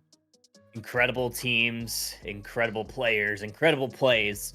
Excited to see what is in store for these grand finals. Nouns Esports coming out of the winner side bracket, Gen 5 coming out of that lower side bracket. So a little bit of the format. It is going to be best of 5 with a 1-game advantage. So that's why you see that 1 in the Nouns category. So Nouns only needs to win the next 2 or 2 of the next 4. And Gen 5, they are going to need to win 3 if they want to be crowned the winner Showdown champion. Let's look at how we've gotten here. A lot of great teams entered the day, 8 of them to be exact, and only 2 of them stand. That they do. Nouns didn't have the easiest path into this grand final, though. 2-1 against Sanguine. They were really pushed to the wire. They did manage to beat Nemesis, though in one of those games, it wasn't an easy path for them. They had a difficult fight and managed to win the Rayquaza. That progresses them into the winners final. And then Gen 5. Now, what's interesting about this is that in this winners final, in that second game, Nouns absolutely dominated Gen 5, Kyle. But of course, they gave the Absol over to Nouns. UTAL didn't have access to it. They didn't run a speedster at all, and they didn't score a single point in that game. I'm excited to see how they attacked this draft, and I think the last few matches are pretty evident. You really cannot allow the team to have Absol, so it seems like it's the best Pokemon available right now. I think if you're on the purple side pick, you can allow that to fall. So kind of forcing the hand of the second pick to, or I guess the second ban to go ahead and ban that. As long as you have a player that can play it and you want to pick it, because you cannot let UTAL have that. We saw it time and time again. We'll see how Nouns wants to attack it. Immediately, though, they are maybe hovering a couple of those support picks as their bans. Yeah, the benefit they have is, of course, they are first pick. Now, Bruv has been locking in that Snorlax, but a couple of times we have seen Gatlu being able to grab one of their speedsters. Talonflame is one that they're very comfortable on. So is the Gengar. So Gen 5 is going to ban out the Talonflame. They don't want to deal with that being so strong currently. What's going to come in here from Nouns? It's going to be the Blissey. That's an interesting pick. I know it's a great pick, to be fair, Kyle, but usually it's a speedster now. I actually really like this ban here. I think you probably do. I think you probably have to pick Absol in this position, but maybe Nouns is okay with letting UTAL have it if they find a way to counter it. But it just seems like there's so few picks that can counter this Absol. So I really imagine Gen 5 will prioritize their speedster here. But I really do love Bruv on the Snorlax. I think with some of the buffs that it got in this last patch have really made it strong. Look at Tano, double speedster pick 1 and 2 for Gen 5. That I have never seen that happen.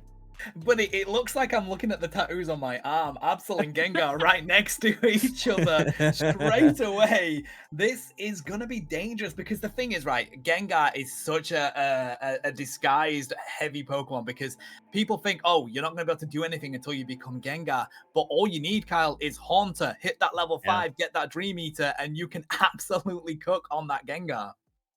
Gengar is very strong. Even like you said, even at that level 5, it can kind of catch you off guard. A little bit of Haunter cheese, if you may.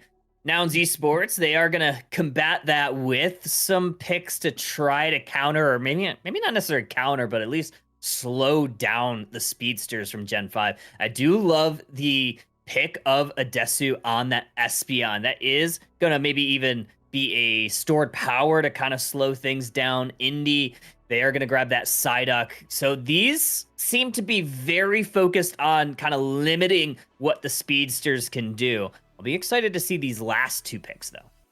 Yeah, I've mentioned this before in the earlier broadcast with Speedy. Gatlu picking up Buzzwole. We haven't seen that many people use it to try and limit these speedsters. So I'm excited to see Gatlu do that because the superpower can be huge. The CC that it utilizes might be the answer for trying to deal with it. But what I will say, buddy, is every time a team tries to handle UTAL's Absol, they soon realize they absolutely can't. See, I think maybe Nouns is thinking, well, we have a game in hand. Let's see how Gen 5 wants to play this. Let's see. We're going to try to put the best draft that we can to counter it. See if it's even possible. Because maybe they're limit testing to figure out how they need to play these final stretch qualifiers in just about a little under a week at this point. So I think this is actually probably the time to do it, to kind of experiment. Okay, if we end up playing against these picks, how do we go about it? Can we even counter? Can we even think about countering it? I do like the way that they're stacking this, but look at this though. This is an attack Snorlax here. Look at that. Yeah. What? Oh, buddy, and this is going to be your first time witnessing it. Bruv has been absolutely cooking on a flail block Snorlax for the entirety of this tournament. They're using the block literally just to give themselves a bit of shield to survive the fights that they're going into. I mean, I love Bruv. I think Bruv is the best defender player in the world, to be honest. You are going to witness some amazing play by that Snorlax here, especially against these speedsters. I like the innovation. I think it could work. I was actually kind of thinking about that. I played a lot of the flail block in the first to 500 point mode, and it felt really strong, especially with the buffs to block, and then just like the heavy melee that you have, along with the heavy melee that you're often against. So I'm excited to see how that's gonna play out into this double speedster. I think it could totally work. Yeah, absolutely. But here's our grand final. So, of course, this is game 1, but Nouns get the advantage in this best of 5. They're on your purple side. Gen 5 here on our orange side. Going to see some of the experience going over to Nouns early on. Great last hitting ability with Bruv on the Snorlax, and then a Desu on this Eevee, which will turn into an Espeon. Best Swift of all of the EVs, so that's why you're kind of seeing the early advantage that Nouns has with those last hits. Hard agree with that one, absolutely. Megu here, trying to put some pressure on as Zacian, one of the best, probably all-rounders in the top lane, but so is the Buzzwole. This is literally just a battle for who can get level 5 first in that top lane right now, Kyle. I think you have to say it's Buzzwole because this is Gotlu's channel. I think that's actually in our contracts for this event is we have to say Gotlu's the best. So that's what I'm going to go with. No bias at all. I don't even have to be paid to say it. And there we go. The Buzzwole does go on in. They hit the level 5 first. Gatlu's going to clean up the rest of them up here. Now Esports finds an advantage in this top pad.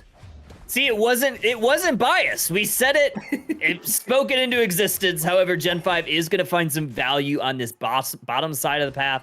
We're going to see a little bit of a bullying here in this central area. Going to force Utah back to this T2 goal zone for some shields.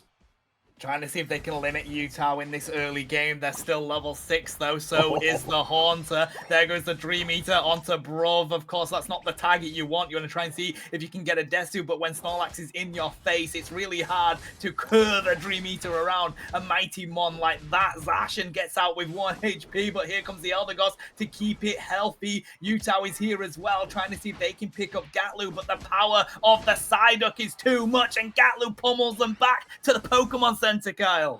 I love this synergy between Indy on the Psyduck and Gatlu. I mean, they're just timing the stuns from the Surf and then picking up Utah on that Absol was just picture perfect for them. So really good early on, really good early game, but that's kind of what you expect from this fight right now. But Haunter starting to heat up. Ooh, they do fine-tune with the Eldegoss getting the KO after the Dream Eater, but Bruv is going to push them onto their own side, and Gatlu has arrived. The heavyweight champ is going to get some damage onto them, a 2 KO. Megu ain't going to survive either. This comp that Nouns Esports has built is definitely winning this early game right now, Kyle.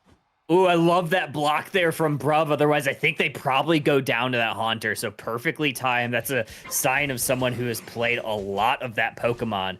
I really like this. Trevenant is looking to take away this Registeel, but Indy, once again, a perfect Psychic keeps them away from the steal. Like, where do you think you're going, buddy? Get away from that one. There's a Revenant Rend from the Cerulege as well, but it's just going to jump onto a powered-up Sacred Sword, so that's going to take them down. Good KO. Now Gen 5 finally gets some advantage. That Lecky is locked in. Gengar is on the field.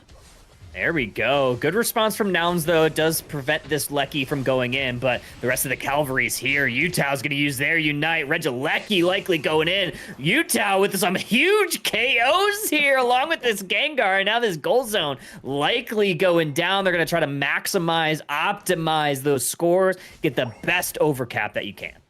I love this. They're stopping Trevenant getting back to their pad. They have to back them up. The block from Bruv was huge. They may be able to make it. No, they don't. They do fall. And Gatlu's found Utah. They do decide to back away from it. Psyduck drops that psychic onto them as well. But Utah is definitely having to think about their engages here, which they're not used to too much. Gengar uses those citrus berries. They've got that Dream Eater, but again, the block is going to keep Bruv around. So much damage here, and there's a power nap. They're not going to be able to take down Snorlax.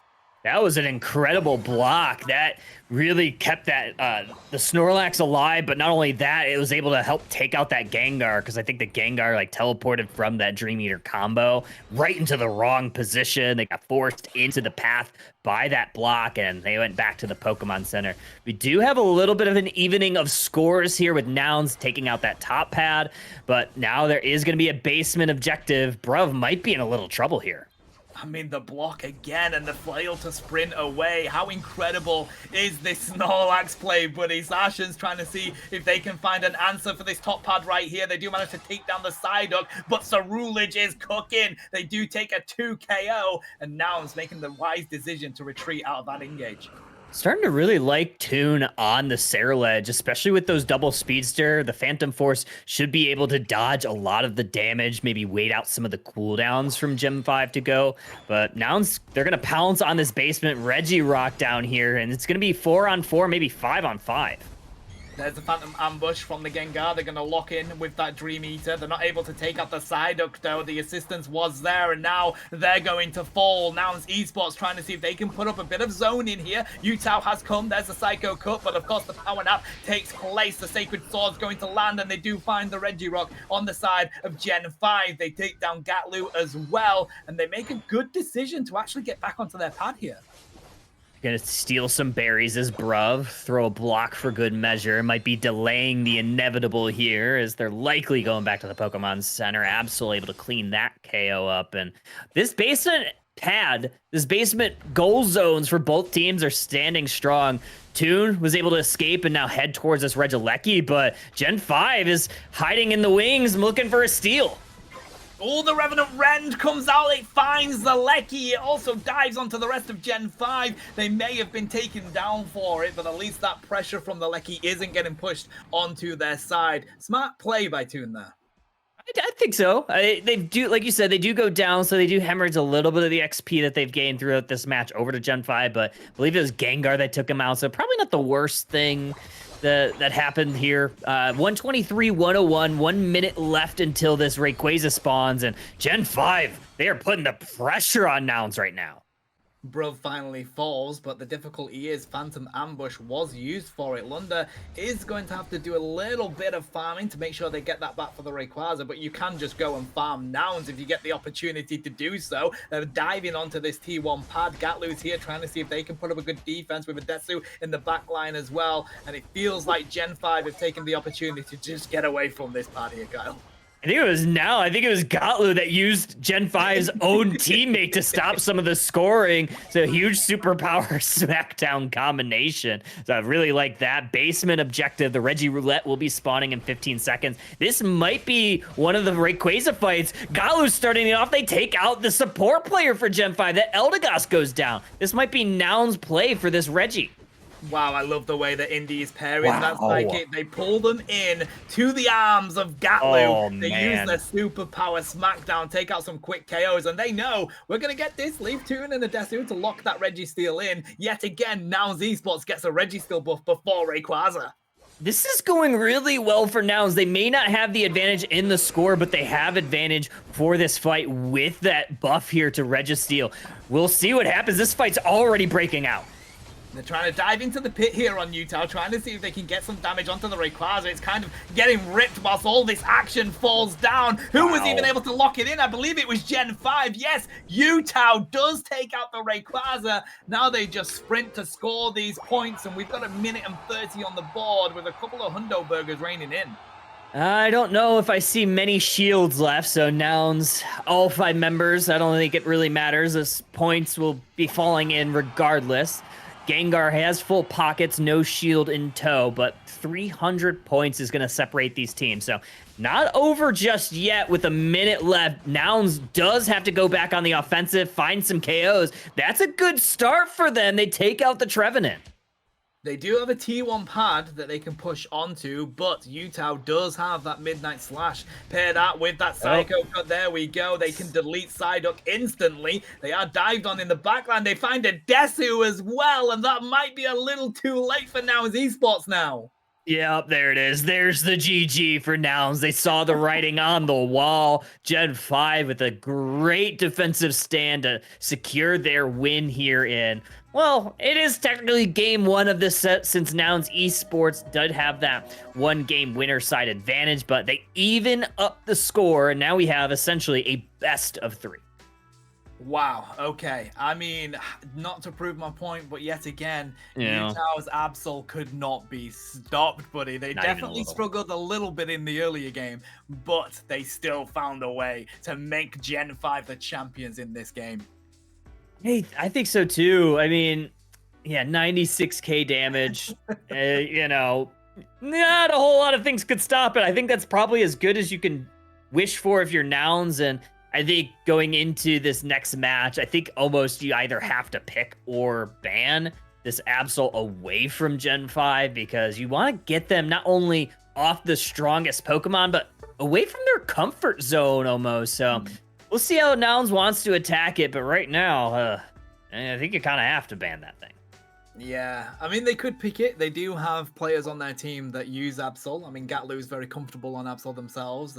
They've used quite a lot of these speedsters now with the recent changes. So that might be a plan that they could go for, because you still need to also consider banning that Talonflame, because whilst, you know, you do get rid of the Absol, Talonflame, again, being up there as one of the strongest speedsters in the game. So it's tough. There's so many that work, but as you say, you've got to take that comfort pick away from Utah. He's too good on it. Yeah, it's just one of those things, right? Like, you can take away a comfort pick regardless. I think it's always good. I think there are a lot of teams, even before the Absol buffs, that oftentimes did ban Absol because of the way Utah was able to pilot that Pokemon. That was before the buffs. Post buffs, I don't see a reason to leave that thing on the board for them to pick up. So I think it's too strong. I think the buffs did it a little bit of an overtune. I agree, but I'm a speedster player. I love Absol. I agree. They're overtuned. The defense penetration, I'm with you. I saw that 60% and I was like, 60 is a pretty high number, guys. Out of 100, it's a pretty high number. So yeah, I think they are overtuned. But I like what you said, and I think it's right. Nouns were looking, with being a game up, to see whether they could handle Utah's Absol in that game.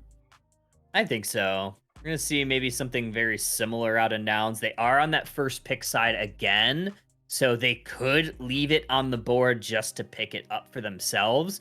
And I really do like it. If you are going to be, you know, using that strategy, I mean, then you typically want to ban some of those supports away from them, right? Like anything that can enable a strong pick from Gen 5 themselves. So, you know, banning that Umbreon's very good. Banning Blissey could be very good. Banning Snorlax. So we're not going to see that first pick Snorlax here from Nouns. I envision that we'll see one of those speedsters be taken early on. Yeah, I wouldn't be surprised with a first pick Absol or Gengar here, to be honest. That's why they're getting rid of that Snorlax. Bruv obviously usually... Or Psyduck. Yeah, I'd be surprised. There we go. Gatlu taking the Absol straight out of the game. Please, please take it away from Utah. Please. Gatlu on it, I think, is always a strong play. Lunder and okay, they are going to grab the Psyduck. Okay, so I actually really like that pick.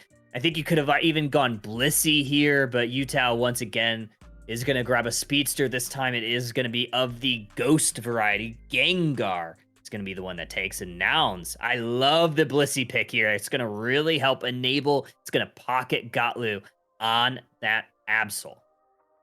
Ooh, an Inteleon coming onto the field. It's going to be really good as well because, of course, with these pro players, Kyle, it is incredibly difficult to get onto an Inteleon. The Fell Stingers and the way that they sit in that back line, it doesn't matter if you can break through it. That's one job. Then also getting onto Odesu is going to be another. So I like this pick from Nouns Esports, Gen 5. They're going to lock in Megu onto this Zacian. Kranix looks like they're going to pick up the Crustle, maybe with the reach of those walls to see if they can catch out that Inteleon. I like that play. However, I would be a little bit worried about this Absol onto the Crustle. There's a lot of stuns that Pokemon has, but we'll see how it plays. I don't think it's like the best tank, but it could definitely work. It's definitely niche. And right now, it's actually not slotted as their tank. Right now, it's slotted as kind of a melee carry, right? You see the attack weight, you see the Aeos cookie to kind of boost its HP pool, and I think that's relatively safe considering, you know, there's no Umbreon to steal some shields on the opposite side. What draft are we in here, Kyle? I don't we know, have a man. Wigglytuff coming out. We have a Machamp coming out. Utah is going to go onto the Machamp. No, in fact, they're going to rotate that around again to Kranix. But Toon also picking up the Lucario. Still very good in the position that it's currently in. Power Up Punch or E-Speed. But I love the Power Up Punch at the moment. I think that with the close combat is really good for Lucario. And I'm seeing Gen 5 doing one of my favorite strategies on the Psyduck, utilizing the leftovers. I think a lot of teams, I'm not even joking. I think a lot of teams really should start thinking about it. And Gen 5 is one of the teams that has used it. They used it in Aeos Cup.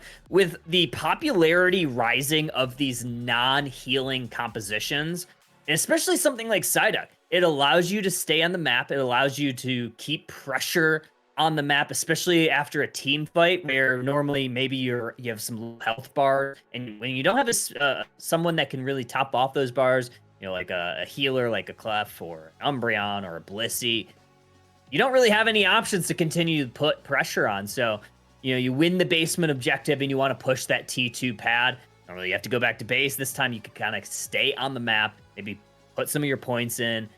I like it. I think it works really well. I think Psyduck is a perfect Pokemon to use it, especially with that headache. Well, I mean, if you've been keeping an eye on any of the Chinese teams, they use leftovers pretty much exclusively over there. So I actually agree with you as well, Kyle. But here we go. It's going to be the second game of this grand finals. But of course, it is 1-1 across the board. 1-1, almost a best of 3 at this point. We're going to see the Zacian along with the Psyduck head towards this top path. Lucario looking to set up an ambush, and I think it was actually Gen 5 that was able to take out some of that experience away from Nouns Esports.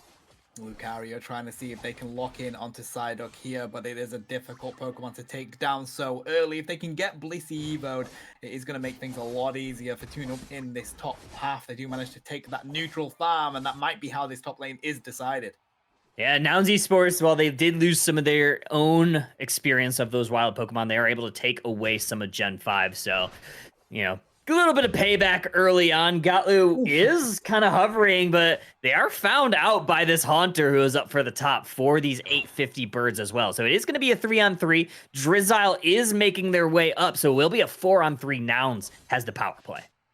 They need to wait for this Stream Eater, of course. You don't want to be caught out with that around. They do manage to get the Evo onto Blissey. Now they can get aggressive with it. The Felstang is here. The Drizzle's trying to see if they can get some more with the water gun. But Nouns have now made the decision to retreat. Yeah, it looks like Gatlu is going to go hunting here, Kyle. They were kind of monitoring to see if they could go into a little bit of an invade, maybe disrupt the flow from Gen 5. However, that was found out by the Crustle, and ooh, getting caught in that wall with that Rock Tomb was the Wiggly that forced out the eject button there. Zacian doing what Zacian does best, pushes onto this pad, a huge amount of damage raining on in. Lucario's trying to see if they can do anything against it. The Surf from the side up pushes them back into the Zacian. There's the Metal Claw, but they've got so weak here. They're 1 HP in a Dream Mega. He's going to make it out. Blissey with the XP to see if they can catch him, but decides not to and backs up Toon. That was incredible play. Just barely. Perfect position for Psyduck as well. They made sure that they were in between the Zacian and Nouns Esports with their headache to kind of force them a little bit farther away. That enabled Zacian to get to safety. So heads up play there from that Psyduck. Only 5 points have been dunked as well. Both of these teams are really wary of each other right now, and any stacking on the side of Nouns Esports hasn't gone ahead just yet. Massive snipe shot onto the Crustle, says goodbye. Pokemon Center for them, and they also steal this farm away from Gen 5. Here we go. Lunda's coming on down. The Haunter's ready. They put the Dream Eater onto the Wigglytuff. Maybe not the main target. Bruv does manage to get out, but I tell you what, Gatlu takes some clean KOs on the way. Yeah, absolutely. Wigglytuff is going to be forced to head back to the base to just top off their HP bar because they were dangerously low. I don't think they wanted to take the berries either, or maybe they were gone. However, Registeel in this basement path, we're going to see if Adesu is able to hit some snipe shots to force Gen 5 away. Either way, Gen 5 able to take that Regieleki in that top path. Going to see if they can take this as well, but they're not able to. There we go. Registeel over to the side of Nouns Esports. That Lecky goes into the T1. Let's see if Gen 5 can decide to break it. It will open experience for Nouns as they push further onto this. Crustle falls again. Psyduck's not going to be able to do enough to defend. This could be broken. It is going to be, but I don't think they got the 40 in there, Kyle. It didn't get the 40. They're going to go ahead and break this with a 10-point overcap in the top path. So not the most optimal, but I think Gen 5, which is just wanting to get some stacks onto that Machoke, who has not evolved yet. Nice little push here from Nouns, but it is caught. It is found out from Gen 5, and they have the cavalry here. Oh, Galu might be caught. Blissful Assistance onto them. That does take out the Zacian. There's the Unite move from Galu. They take out another 2 KOs for them. Phantom Ambush has to be used here by Gengar. They're trying to see if they can get round to get anyone, but no, they have to use it to retreat. I think Nouns Esports came out of that one feeling pretty rosy, so 112 points to 99. It's pretty close score-wise. Level-wise, it's edging ever closer to the side of Nouns Esports. Absolutely, yeah, and they have both of those goal zones broken, or at least one of them, right? So that is pretty big for them. Blissey, it's Ender getting out just barely. It looked like Crustle wanted to throw a rock to him. Might have been on cooldown or maybe a little bit out of the range. You do have level 9 on this Machamp finally, so they will have access to that Barrage Blow Unite move when these objectives spawn up. So if you're Nouns, you have to be ready for it. You have to be aware. Blissey's going to have to use a Safeguard very timely to prevent some of that damage. Rightly so. We have 18 seconds on this basement Reggie as well. We do see Gen 5 rotating a lot of their Pokemon down there for it. And we are trying to see if we can pick out Blissey here on the side of Utah, but they do have that safeguard that's going to enable them to at least get themselves back down onto this pad. And they're leaving the Lecky open. Both teams want to go for this Registeel. It's going to be another Registeel. That could be really pivotal for these two squads. We're going to see Gatlu just peel onto it immediately, and Nouns Esports is going to be in position. It's just this Crustle and this Psyduck kind of monitoring to see if they can maybe stall it out a little bit, but I'm not sure if that's going to do the trick because there's a lot of Secures here for Nouns. There we go. Gatlu manages to lock in the Registeel. They take the Crustle for its efforts as well. Lecky, though, has been taken by Gen 5. Of course, Nouns are comfortable with just defending that. Will we see a push onto the T1 here from Gen 5, though? Nouns Esports look like they're prepared for it. They're going to leave people down here to defend against it. This is also a really good heads-up play from Gen 5 that Psyduck was in position on their own T2 on that bottom path, right? Like, now you saw Nouns maybe peek a little bit forward to maybe look for a score down there while that Regieleki was up in the top path, but heads-up play from Psyduck prevented any of that from happening. If we can get a Barrage Blow working here, we've got 340 on the board. They need to, if they want to use it, they need to use it before that mark. Lunda here getting stuck up against Bruv. This is the power of Wigglytuff. They're going to be put to sleep. The Dream Eater doesn't find the KO. They have to use the eject button to get out of there. Oh my god, they've got the recital going off and they've managed to get themselves at least a round from that Gengar back to the Pokemon Center. They're going to be able to get some healing. Wow, Bruv is just distracting them, but they do get KO'd. Bit of experience there for Zacian. I love that play. I think that's exactly what you need to do if you're the support player, if you're a Wigglytuff. Really just cause chaos on the opposite side. You have a lot of self-sustain with that Sing to kind of just stall out some KOs. And they distracted 3 members of Gen 5 for quite a bit by themselves. So huge plays there. And even going down there, going down again, doesn't give a ton of experience. You know, you're only level 10. It doesn't give a ton of experience over to Gen 5. It does give a little bit, but if you're the lowest level in the lobby on your squad, you don't really mind that KO, especially if you're able to do that amount of distraction from them. Yeah, rightly so. And of course, you're going to get some of your Night Move cooldown back as well. There's some snipe shots coming in. Are they able to find some KOs? Yes, they do. They're not able to stay around on that Crustle. And we also see the barrage blow coming out 16 seconds away from Rayquaza. They do take down the Inteleon, though. That's a 2 KO in return. Gatlu is here. They take the 3rd on Utah. Wow, that's a triple KO for both teams there, Kyle. A lot of Unite moves used in that fight. You had Psyduck and Machamp using theirs. Gatlu utilizes theirs as well. I believe Lucario also used theirs, so I don't know if they'll have theirs back. Rayquaza already starting to get chipped. We're starting to see some Unite moves fly out again. Rayquaza already at half.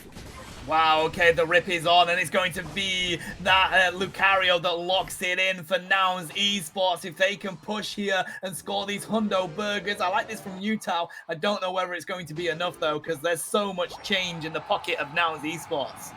A lot of money in the pockets. There it is. There's the GG. I think Machamp was going to go to score. We're like, I don't think you're going to have a shot here. So they just let to go ahead and wave the white flag, go on to the next one. And yeah, I think this is exactly kind of what we've been seeing all day, right? The team that has this Absol has been winning. Gatlu doing a lot of work. I did like that push there for Gen 5, you know, utilizing a lot of their resources because that could have been the fight. Unfortunately, Gatlu was able to just pull their trigger a little bit faster, found a couple of KOs, and at that point, Gen 5 didn't really have the artillery to go ahead and pivot to the Rayquaza and rip it because you found a couple of KOs on both sides. Yeah, definitely rightly so. And have 3 Pokemon no longer on the field is a massive amount of your team that you aren't able to do anything with. So fair play to Nouns Esports. Definitely taking that Absol away from Gen 5 seems to have worked for them here. They are now going to be on match point. Match point 2-1. So it is a best of 5, and Nouns Esports just needs that extra 1 to put them and cement them as the champions of your winner showdown here. Gen 5, yeah, look at that. Look at the score. It was very close throughout, but Nouns Esports able to secure that Rayquaza and push them into the victory. But wow, what a set. Yeah, it really, really is. That game, it looks like literally they both kind of ramped up the scoring at the same time, pretty much leveled off, and then it came down to Rayquaza there, Kyle. So these two teams are just, every time they go up against each other, it is always a fantastic show. And I like the fact that Nouns are now recognizing the threat that Utah imposes with that Absol and finding a way to take that away from them without having to utilize those bans. Gatlu's quite comfortable on that Pokemon as well, so I think we're going to have to see a lot more speedster practice from all of these teams as they go into the final stretch next week. You have to be ready. I assume it's going to be commonly banned are those speedsters. The other thing that I saw in that last match, there was only 8k taken from a Desu on that Inteleon. It didn't seem like, even though, you know, you had a Gengar on the opposite side, they weren't able to sneeze on him. He was incredibly insulated from Ender, from the tank. I mean, it was almost a masterclass of how to space yourself away from the opponent, not finding any really big KOs on the Inteleon, and able to do a ton of damage from that backline spot. Yeah, I said this before we went into the game, like, Inteleons are so difficult to catch, and especially with people that are so comfortable on it, like Desu, of course. As soon as you get through that front line that is built around them, you then have to catch them, Kyle. And that itself is a mission, and it proves with the fact that only 8k damage put onto it is just ridiculously good. So it looks like they could go for that play if they want to, and it looks like at least Nouns Esports have found a comp that they think works quite comfortably for them. It seems very comfortable, right? I think it worked really well. I would envision that if you are now, or if you are Gen 5, you may be in a position where you're in first spot, right? It looks like teams are going to be switching sides. So Gen 5 has the option to leave Absol off of the bans and pick it first, which I imagine that you'll do, right? Like, you want to force Noun's hand to make them ban that Pokemon so Yutao can pick it up. I imagine, though, Nouns has seen enough of that Pokemon in Yutao's hands to just go ahead and ban it themselves. So be interested to see what Gen 5 does select to ban. Yeah, and then also, what do they select to pick first? Because if Nouns do go for the ban on that Absol, the second ban that we like to see a lot of recently is that Talonflame. But Nouns really do like to ban out the Umbreon. They don't like that going through and going up against that. So this is the issue of first pick, because Snorlax has been so heavily important in this game, but so has Talonflame. What do you go for? Because you can bet that the team on second pick are going to get two huge ones off the bounce of that. You absolutely will, right? There's so many picks that are like, you know, second, third, that are very strong in their own right. So I'll be interested to see how they attack this draft. Gen 5 immediately going for a speedster ban, which I'm not too surprised. I think they maybe think that Nouns has somebody that can play that Talonflame pretty well. They're lining up the Meowscarada ban, which also I think is also very strong. Nouns Esports, they banned that Aegislash, and there's no Absol ban here, Tano. This is very interesting. I just fully expect Gen 5 to pick that first, right? You have to. Yeah, I mean, having said that, in the previous set they went up against Nouns, they did actually, in this position, give it over to Nouns. So let's see. It looks like they're going to go for it here. Utah's going to get access to it. I'm really interested with these bans here, to be honest. I understand the side. I mean, the Talonflame direct ban on Gatlu, the Masquerada direct ban on Toon. We're going to see Gatlu pick up the Gengar. They're quite comfortable on that right now, and Bruv gets his ever-trusted Snorlax as well. I like it. We'll see how it works here. It worked okay in game 1, right? Even though you had the Absol, you had that double speedster composition for Gen 5. It didn't look terrible. Obviously, they didn't win that game, but they were still in it. They played it very well. They played it as well as almost you can. Gen 5 has a very strong draft right now. Not only that Absol, but you have that Blissey and then that backline Mewtwo Y damage, which is going to be so incredibly valuable if you're able to insulate that Pokemon away from this Gengar. It's going to be a tall task, though, because you don't right now have any defender picks. We'll see what Gen 5 wants to line up for their tank, their front line. I like this Blaziken pick for that last hit ability. You definitely need that. But as far as defenders, I mean, maybe you could go with a Blastoise. Yeah, the Crustle pick they had last time, which was really strong. There's a couple of options here. I think, though, this Trevenant could be the best one available. Yeah, I'm likely to agree with you. Adesu picking up the Pikachu as well. Usually at this stage, they're locking in that Espeon, but now they want to go for a little bit more lockdown. Will they go for the artillery? We have seen them use it during this tournament, but also Electro Ball, Volt Tackle being there. If they really want to try and shut down Yutao, I don't know, Toon's quite comfortable on this Lucario as well. It just feels like here, this is going to be the matchup of the day. Of course, Gen 5 does have that support in the Blissey, whilst Nouns Esports, they've definitely gone for the two defenders, but we know what Umbreon's like, Kyle. It is pretty much a support with that Wish, right? It basically is. The Wish is so valuable. The only kind of downside is that it's a single target heal, right? Which I guess is not that big of a deal, since Gen 5 is a very burstable, or like they have a very burst comp. They don't have a lot of poke. Like there's just really that Mewtwo Y in that regard. So they're really looking to try to just chunk Nouns down as fast as they can. So Umbreon, it kind of works out that pretty well into that. Absol, man. Absol. I have to think that these teams are just trying to limit tests to see what can work against it, if there is. Because at this point in the tournament, you just have to know that that's the best Pokemon on the field that's available. Even before the buffs that it received in this last patch, Absol was probably the most pivotal Pokemon in that speedster role, especially amongst these top teams. But we are grand finals. This is going to be potentially the last match or the last game if Nouns Esports is able to collect. Yeah, no surprise. We're going to be seeing Gatlu going into the central area for Nouns Esports with Gengar, and it's going to be Blaziken doing the same for Gen 5. I love this top lane for Nouns Esports as well. It's going to be really important to get that Evo onto the Umbreon. Down here, it's going to be a bit difficult going up against Lunda. Mewtwo Y is so good in these early stages.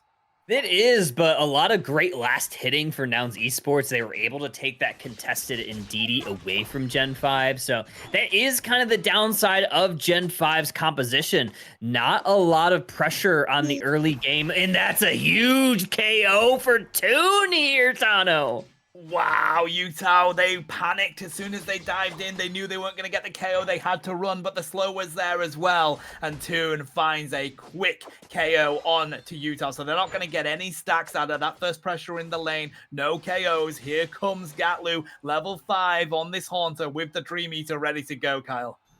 I love it. 850 birds. I think Gen 5 might just have to give this up. And I think that's why their central area Pokemon went bottom. They knew that they weren't going to find any value. So all of these birds likely going over to Gen 5, and Gen 5 just going to have to concede this top path completely. A lot of points going on in. Are they going to be able to get some value bottom, though? Pikachu's running on back. Are they going to be able to get there? Oh my god, the defense here. This person That's is broken insane. on this Pokemon, buddy. It's absolutely insane from Bruv to defend that. And Gatlu is just going to continue to walk through the central area of Gen 5 with Indy. It's all their farm now. Absolutely. That is our red buff. That is our central area for Gatlu, and they still have their own stuff to get, right? Like, this is exactly what you need to do if you get an advantage heavily, right? Like, they took full advantage of that top path, and now that's going to award them pretty much the entire central area for Gen 5 along with these birds. So right now, Nouns is completely getting the best of Gen 5 this match. Oh, they find U2Y as well. Get Lunda out. can't get away. Gatlu is so close to becoming Gengar and having Phantom Ambush before the 7-minute mark. This is the Gatlu show here. We're on their channel, and they are absolutely putting on a show for us. No bias at all. And look at this. Is this a power-up punch close combat Lucario? So not something that you normally see, but I like the last hitting ability because outside of the Pikachu, if it goes Electro Ball, which it didn't, by the way, you don't have a lot of great last hitting. No, that's right. And I actually love the mage build on Pikachu though, so I'm actually really happy with it, buddy. The Dream Eater there doesn't quite land where they want it to, and Trevenant does have to back on up. Lunda, though, they're going to prepare, trying to build up that Mega. It's a Regirock down in this basement lane. Pikachu does find the answer for the Trevenant, and now Regirock is going to be free for Nouns Esports to grab. Lecky, though, taken by Gen 5. They're locking that Blaziken out of the fight. Good defense here from Umbreon. Very, very good defense from Ender, locked in with that mean look. And look at this, turning that defense into offense is Nouns Esports. They realized that Gen 5 was likely going to be coming through that central area, so Gatlu was ready to just pull the trigger on their Unite move. They didn't quite find a KO, but they were able to find some value, prevented Gen 5 from going into their central area. Gatlu's going to throw a Shadow Ball, see if they can pick up any KOs on that wild farm whilst it was there. Definitely not wanting to dive on in. Good patient play from Gatlu there. We're going to see Toon just try and see if they can cause some disruption up onto this pad with Utah trying to defend it on that Absol. But here comes a Desu as well. Can they get these points in? It's a big 40. It is going to be a Desu to defend. I think they just accept their fate there, Kyle. That was very smart by this Absol to not go in because Gengar was hiding in the shadows and might have found the KO if they tried to engage on the Pikachu. So maybe they saw that on the mini-map. Good KO there to combat any additional push there, taking out Umbreon, sending them back. However, Bruv on the bot side is being an absolute menace, providing maximum amount of value in the offlane. I mean, Brother's been an absolute menace this entire tournament. Pretty much locked onto Snorlax for the entirety of it with an absolute showing, buddy. They just cannot take Bruv down. Gatlu's trying to see if they can find that Dream Eater onto anyone that's worthwhile, but Blissey's going to be a difficult one when it's diving straight onto that Trevenant and Mewtwo. Why? 5 minutes on the board here. Nouns Esports definitely have the advantage on the level front and the score front, Kyle. Yeah, 193 to 56 at the halfway mark, and this basement path is set up for a quite significant overcap. However, good catch there from the Trevenant. Finds Snorlax hiding in the tall bush. Nice block there to prevent a lot of that damage from the overheat. However, Gen 5 is in position for this Registeel. All 5 members, it's going to be 5-on-5 down here. Oh, there's Gatlu with the Phantom Ambush. They dive in with the Dream Eater, and they do pop it as well. They find 2 KOs. Yutao uses their Midnight Slash, but it doesn't do enough because Gengar has come to play. They're going to leave Gatlu to rip that basement Reggie whilst they come and take all the experience away from Gen 5 yet again. Talked about how they set themselves up for a massive overcap with that 1 point left on that goal zone. Instead, they just make me entirely wrong. They go for a 4-point cap, only 3-point overcap. But I think right now they're just trying to give themselves some time and space. They haven't broken any goal zones, have Gen 5. So Nouns Esports has full control of this map. They're just trying to continue to put that and push that advantage. And they do find some scores on that T2 bottom side too.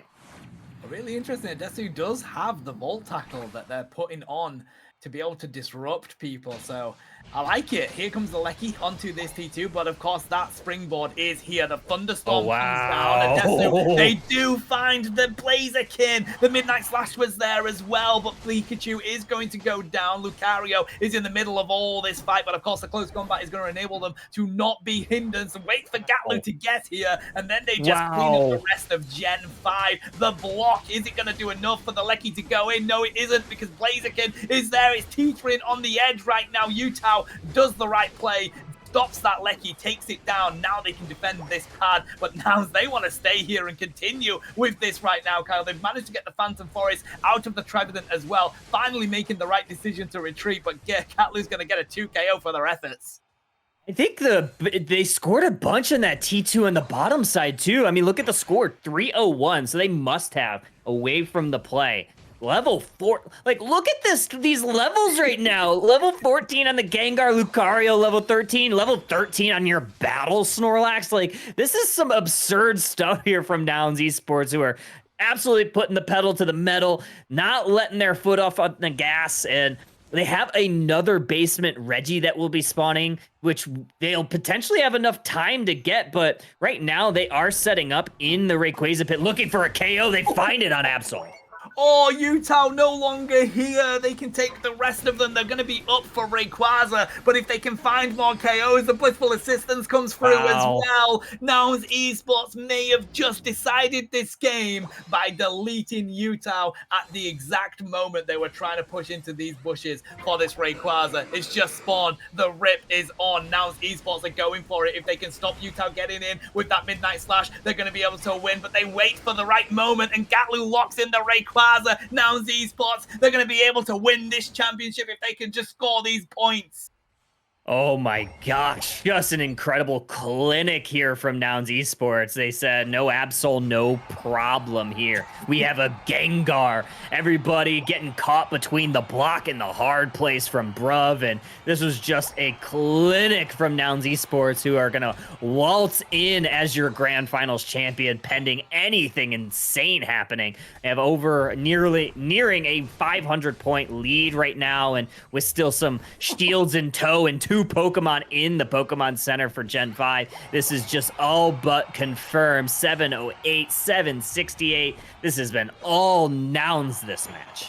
I love the fact that Gatlu wasn't even concerned about scoring. He's just like, I'm going to go get more KOs. Let me go and drop these 3 meters. Takes out another 2 and then progresses to score. But yes, EUIC may not have gone the way that Nouns wanted it to, but this Winter Showdown absolutely has, and they've made a statement here today. They are back and they are ready to battle on through any part of this UCS season.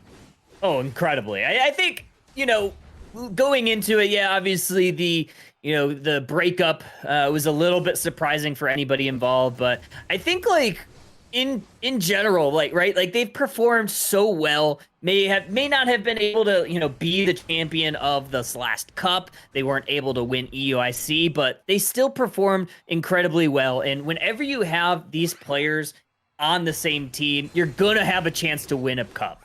I think just it's a matter of getting on the same page, being ready for your teammates, and just putting forth the effort. And they put the effort in today. They put in the effort yesterday in the qualifiers. So they're looking fantastic. I mean, this is going to be a team to beat. And if they're able to kind of clinch their way in on your final stretch qualifiers this next week, I think they're going to be back. And this is a great first step. It's also huge that Gen 5, they had Utah on that Absol, and one that they are incredibly comfortable to be on, and still they didn't get themselves a win. You know, all of those Pokemon are comfortable on the side of Gen 5, but now Z-Spots just found a way to give themselves an advantage in that game, Kyle, and as soon as they did not let go of the pressure, constantly locking it down. 114k damage coming in from Gatlo, 39% of the team damage on that one Gengar. The entire amount of damage that he dealt, or that he took.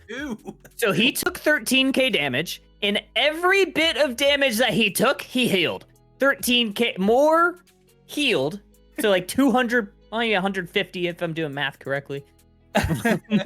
He healed every bit of damage that he took. So essentially took 0 damage and did 114k. That Pokemon, very strong. Didn't seem like Gen 5 was ready for it.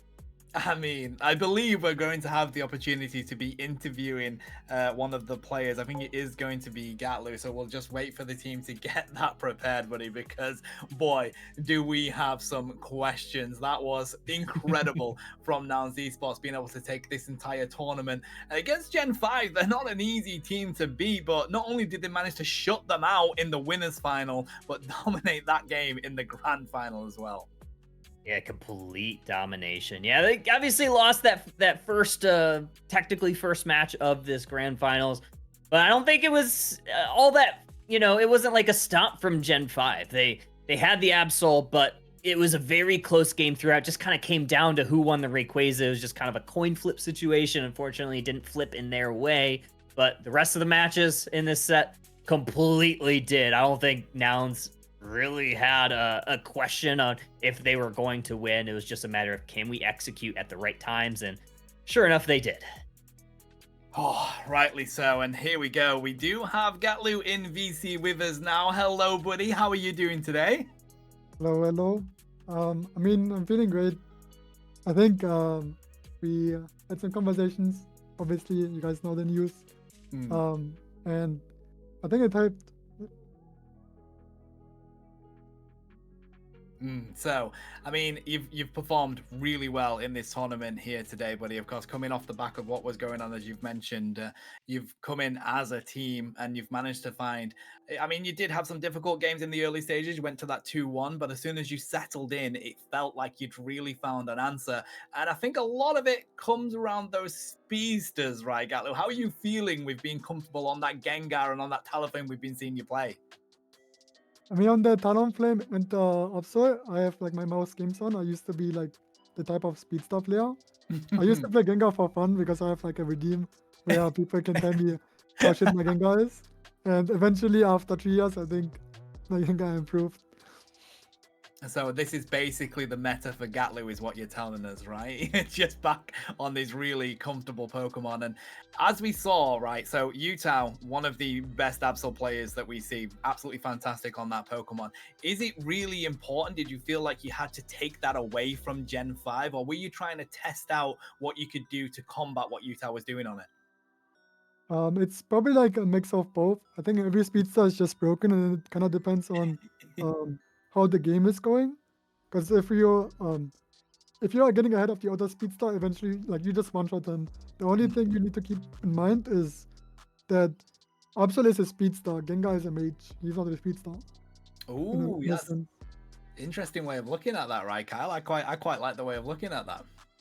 I do too. Sorry? I was going to say, so obviously we have the final stretch qualifiers going to be coming up in just a little bit under a week. How are you? How is the team kind of feeling going into it, especially after, taking this grand finals win here? A lot of incredible teams that you're likely going to be able to see this upcoming weekend. How are you guys feeling about your chances going into this next tournament? I think we are feeling pretty confident, but we still have to like mark our issues within the team.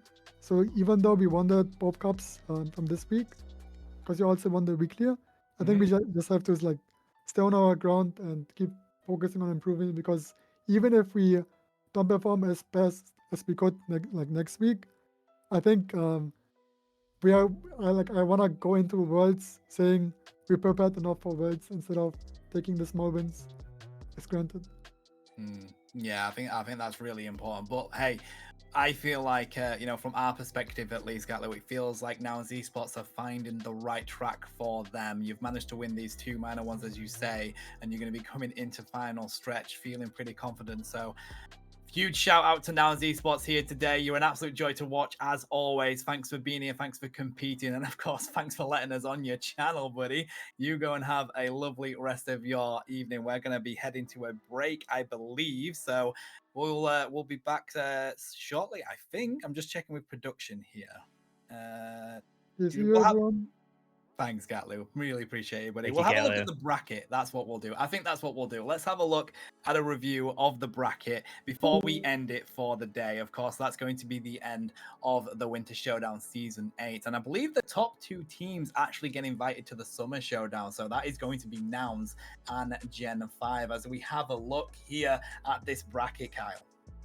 Fantastic showing from all of the teams today. Obviously, Nouns on top. Gen 5, a close second place. You know, Nemesis going to be locking in that third, Sanguine fourth. So, you know, 2 teams from EU, 2 teams from North America. Obviously, no Orange Juicers, no LG, but still some great showing out from the North American squads. I really am excited to see, you know, how these teams are going to be playing in the final stretch open qualifiers this weekend, how the meta might be shaping up. I think this was a great showing, a great preview to what teams are really going to prioritize this next and upcoming weekend, and maybe even farther to come if, you know, like you said, these speedsters don't see any nerfs anytime soon.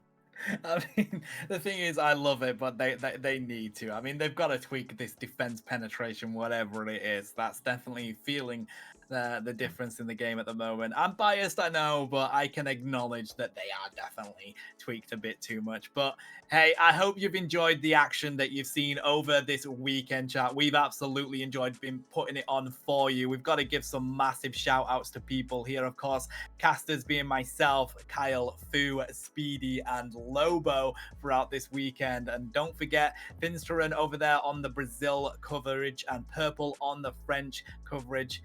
Huge shout outs to our mods, Smeedy, Bina, Mylene, and Sam, because we wouldn't be able to do this without them. Observers as well. Bina gets another shout out, one of the best observers around. Whoop whoop. Yamin, So Akemi, and me.